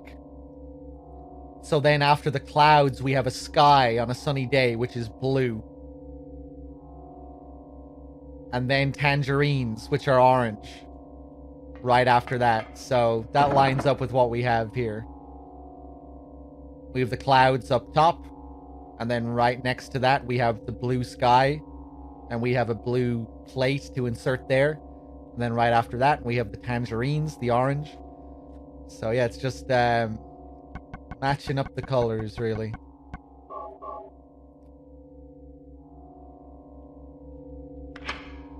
So now we see which one is after the tangerines.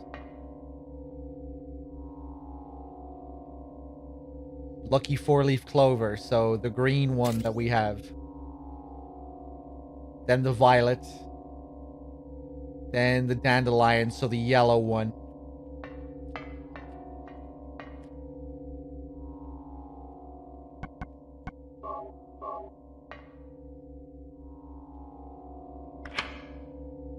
There we go. Silent Hill 1 has no riddle difficulties, no.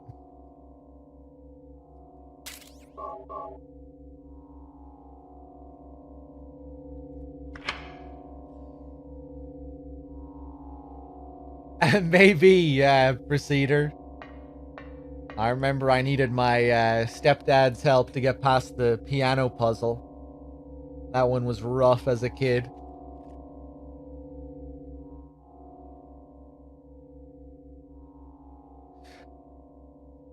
Dandelions with the lion slab. Do they? Is the yellow one a lion? Is the yellow one a lion? That's cool. I'm not sure if I ever noticed that before.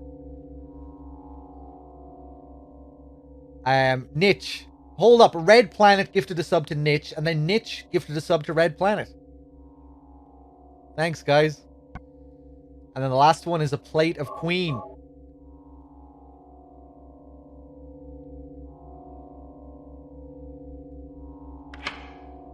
And I think that's it.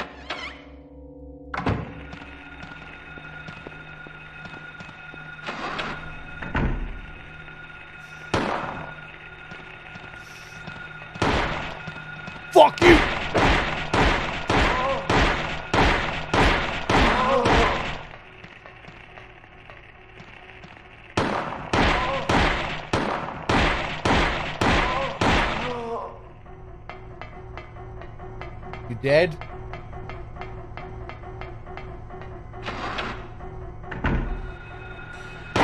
That's a cool angle.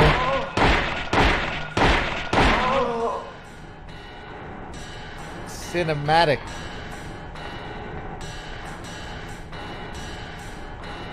Basement storeroom key. I'll take it.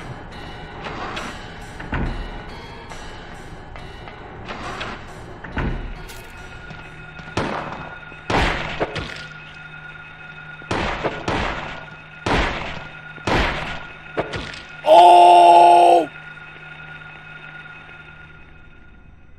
How is my health still green?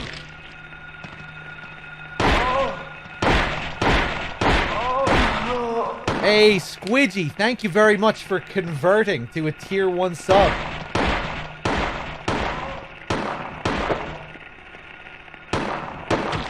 Oh my god, Harry.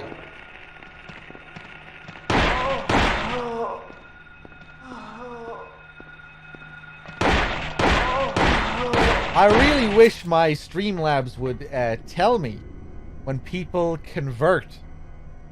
But I had to catch that in chat. If I didn't see that in chat, I would have missed it completely. Thank you, man. Martian, thanks for gifting a sub to Electric Bob as well.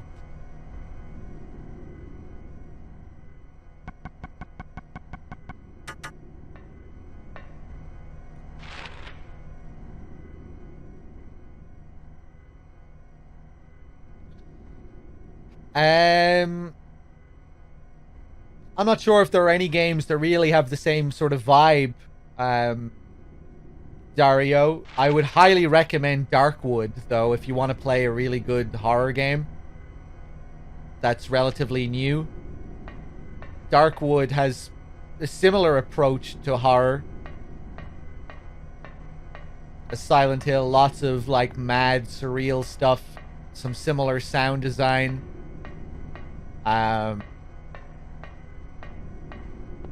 So yeah, I'd highly recommend Darkwood.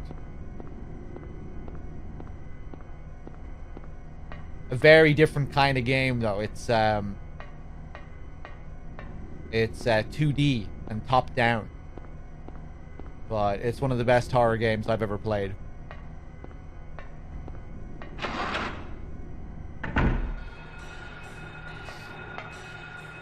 Yeah, I'm just gonna grab this disinfecting alcohol real quick.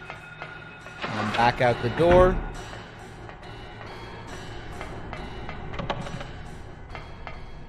Darkwood is amazing.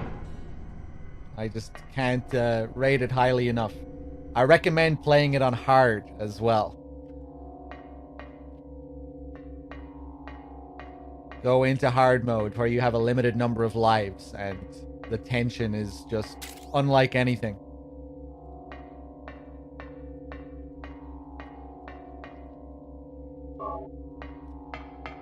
Box Ghost with the 25 months. Thank you.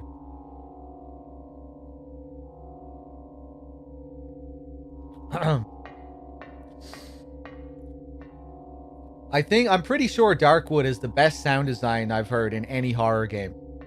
I was thinking about it the other day watching Dave. I really think it has to. I think it surpasses any Silent Hill game.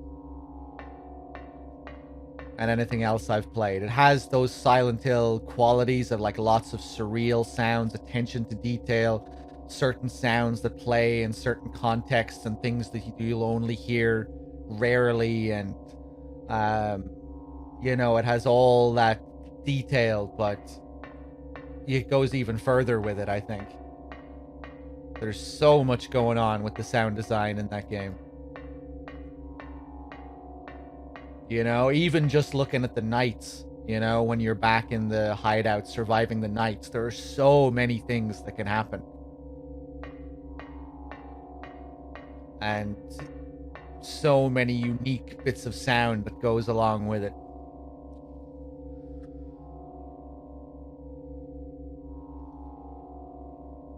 I could ask Dave for you if you want, Billy. Dave, if you're here, Billy wants to know something. I think he wants to know when you'll be playing Darkwood or something like that. What day is Dave on? He's on his second playthrough. I think he's on like day 8 or something on his second run. Dario, thank you for the 100 bits for the amazing lives you've been doing. Amazing lives? Is a live a stream? Going live? Alive? Either way, I appreciate it. Thank you.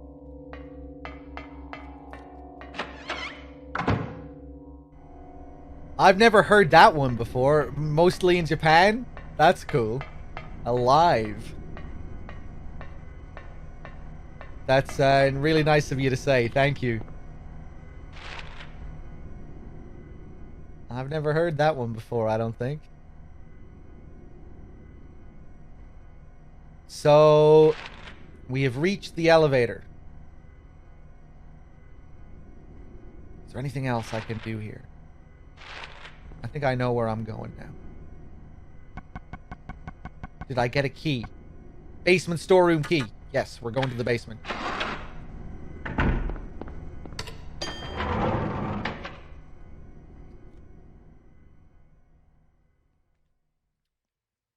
Oh, I love this. The same marble floor from before, but it's all bloodied. That looks so cool.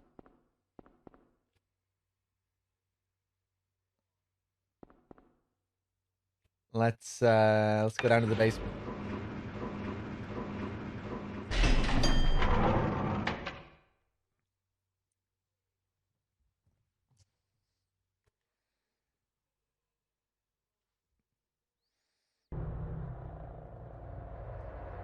It does look like a cut of beef, doesn't it, Fishmans? Yeah. Now that you mention it.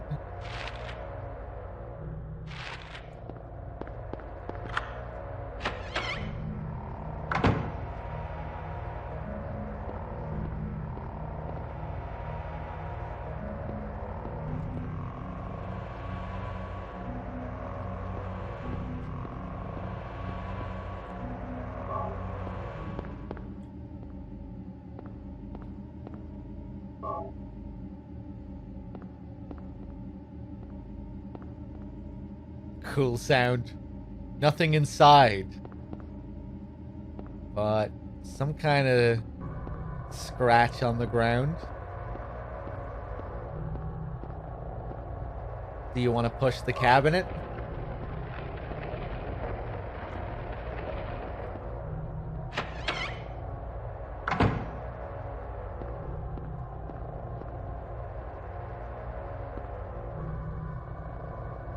Looks like a hallway under the grate.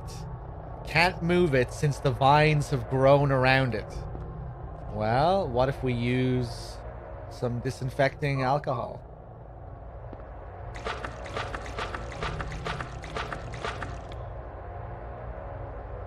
And then a lighter.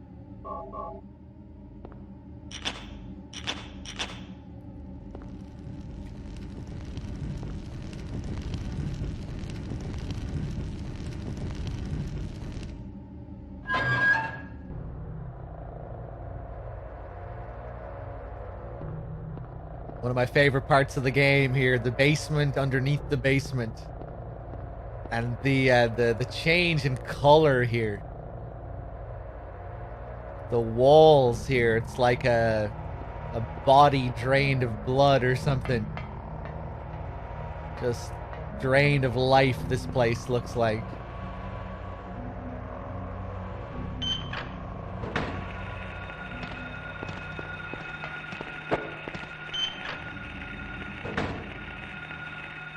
Where the hell are we?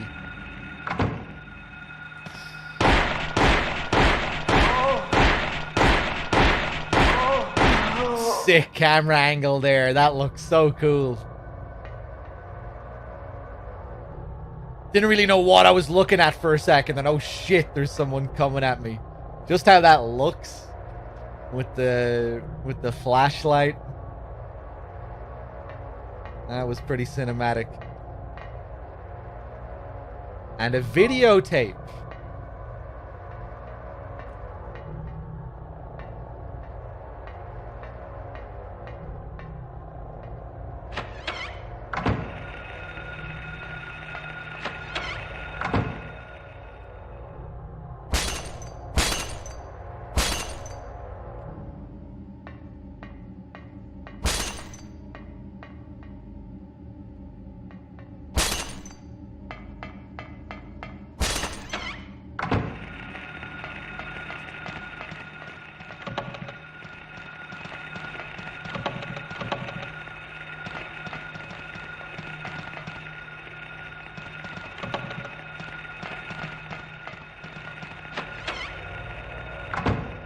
What's this?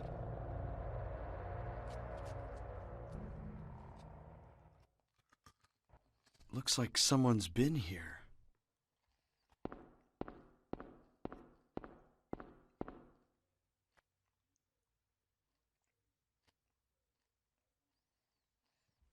Alessa. Alessa.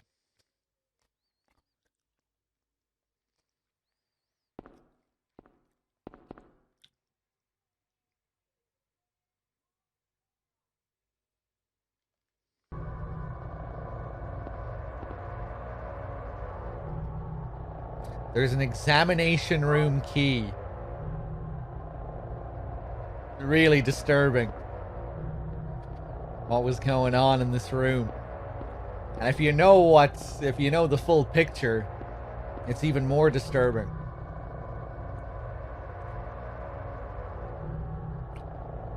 Alessa being kept here, basically being tortured. But the fact that they put a photograph of her here, I've always found that kind of disturbing. You know, as if they cared for her. Oh, we'll put a nice little photograph of you here to remind you of what you looked like, you know? Because when she was brought here, she was covered in severe burns, covered in bandages, completely disfigured. Here, we'll put this nice little picture beside you. Keep you company. While we keep you in this state of agony.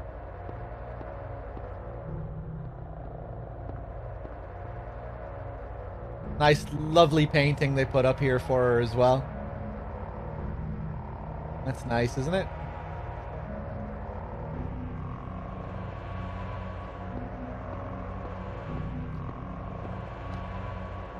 I'm not sure what this machine is. Some kind of medical equipment used to keep her alive somehow.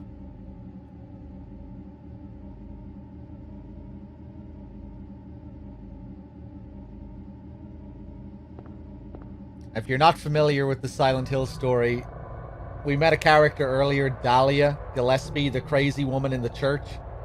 Alessa is Dahlia's daughter, and Dahlia is using her daughter to birth a god, keeping her in a state of eternal torment and agony while she deals with severe burn victims while she deals with severe burns. She doesn't have to deal with burn victims on top of that, don't worry. She is the burn victim. And this is where she was kept. It was kept secret, underground.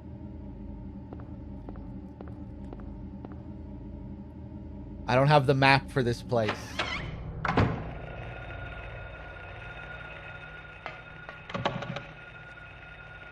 And what did we pick up from the room? The examination room key. Found in patient room in the second floor basement. So creepy, this hidden hospital ward underground.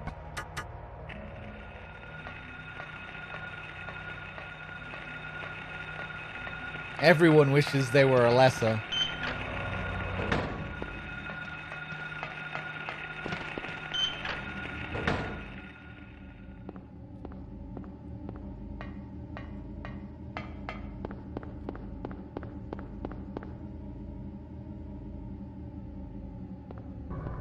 Had to burn the stuff on top of the gate to even get down there. Yeah.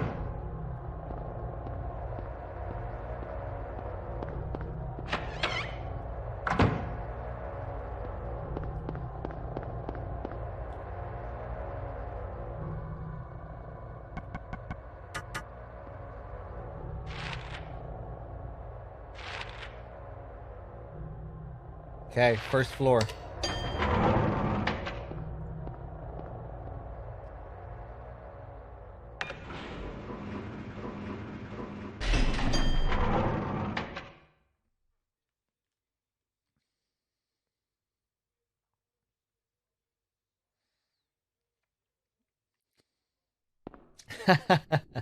Slightly scarier than the MGS1 second floor basement.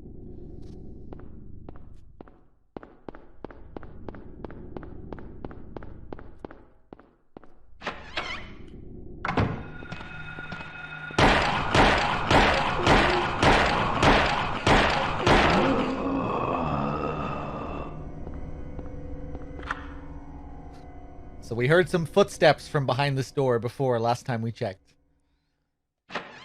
Let's see who's inside.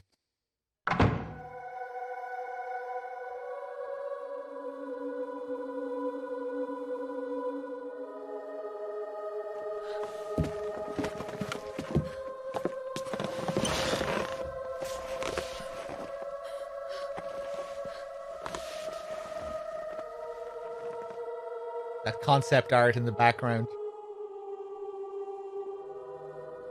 Finally, someone else who's okay. Who are you? My name's Lisa Garland. What's yours? Harry Mason. Harry, tell me what's happening here. Where is everybody? I must have gotten knocked out. When I came to, everyone was gone. It's awful. So you don't know anything either. Great.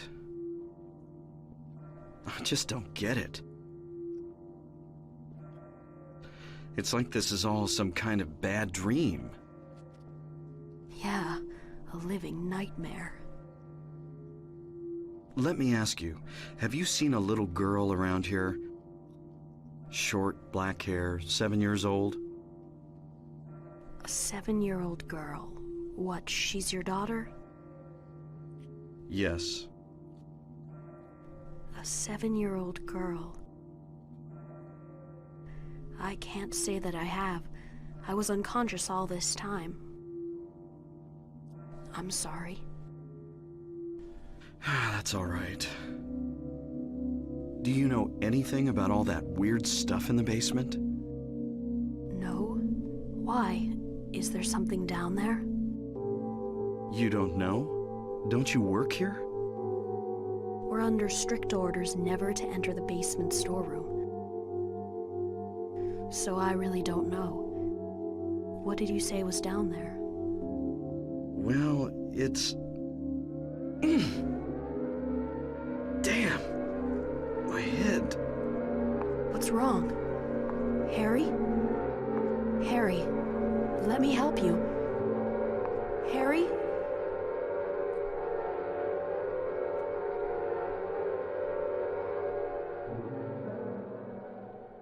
Was I dreaming? You were too late. It's you.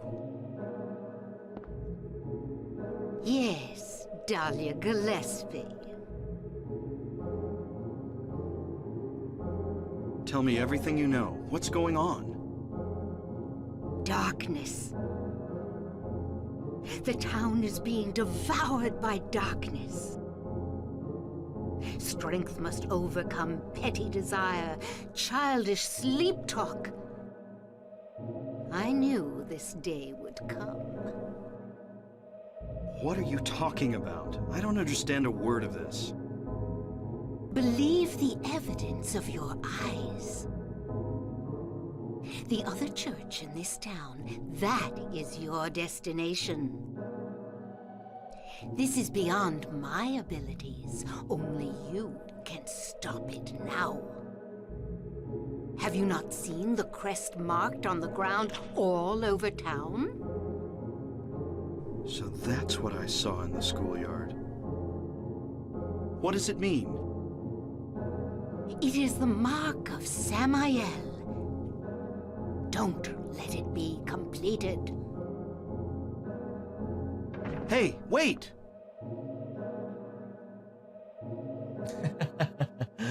And off she goes again.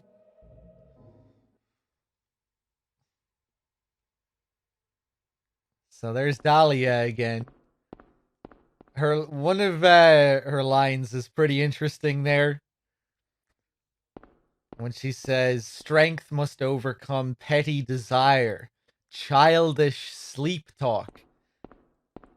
And I think it ties in quite nicely with the Leonard Rhine, the monster lurks memo from the school. Remember when we learned about the manifestation of delusions and how nightmares can sometimes trigger them, but not everyone is susceptible, and that young girls for some reason are especially susceptible to this kind of thing, where they can manifest things into reality. Certain fears, stresses, worries may manifest into physical things. And there she just said that strength must overcome petty desire, childish sleep talk, nightmares, childish sleep talk, the little girl, or the girls that are susceptible to creating these manifesting delusions. And that's what she's talking about. She's talking about what Alessa is doing here. That it's her nightmares that are coming to life, and that it's her that we must stop. When in reality, we shouldn't. We shouldn't be listening to anything Dahlia says. Dahlia is just manipulating us to bring about the end of the world, to bring about her god, whereas Alessa is trying to prevent that from happening. And the way she's doing that is by spreading this seal. When we see that thing for the first time in the courtyard in the school, we think, oh shit, what is this demonic evil symbol? This isn't good.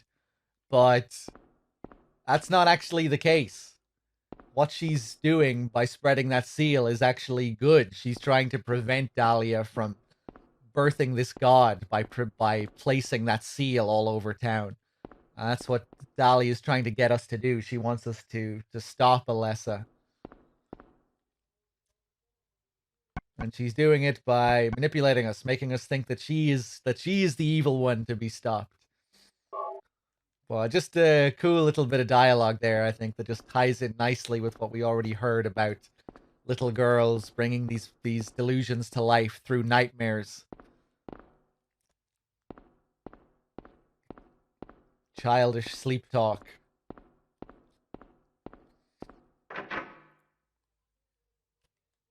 She's telling me to kill the kids by using other children's body parts. That's exactly what she's doing. And yeah, before that, we get a strange scene with Lisa. Our first encounter with Lisa, a nurse here, who doesn't really know what's going on. Who heard some strange sounds or something down in the basement, but doesn't really know what's going on there. We'll learn more about Lisa. 2 story isn't really connected to 1 story, so it's hard to say if it's before or after, but I think most people seem to think that it takes place after. But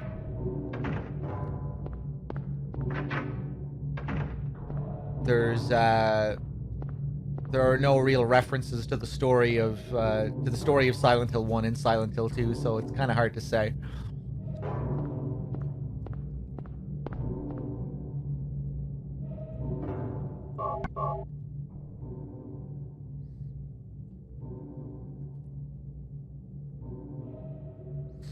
Let me just scroll up here. Yeah, Dahlia loves to waltz in. She'll do something very similar later on. She comes in unannounced and spouts some cryptic gibberish. Do you have any interest in Dark Souls, and what do you consider doing an in-depth run of the series? Yeah, I really like Dark Souls. Bloodborne is one of my favorite games ever. And yeah, I've played lots of Souls in the past, and I'm sure I'll play more again. And I do like doing big lore playthroughs of Souls as well, yeah. Must be on drugs. Alright, guys. I think that's a good place to leave it for now.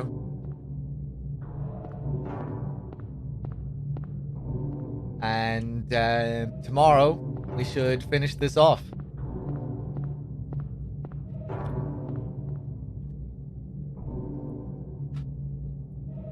Hold on 1 second. Before I wrap up, let me just make sure I'm... I thanked everyone. Box Ghost with the 25. Martian gifting some subs. Thank you, Martian. Nitch. Dario with the 100 bits. Everyone, thank you. I hope you enjoyed the first session of Silent Hill 1. Always great playing this game again. Absolute classic. And yeah, I look forward to finishing it off tomorrow. And if I have time, I might do Born from a Wish or something afterwards. Guys, till next time. Take it easy. Have a good one. See you soon. Peace.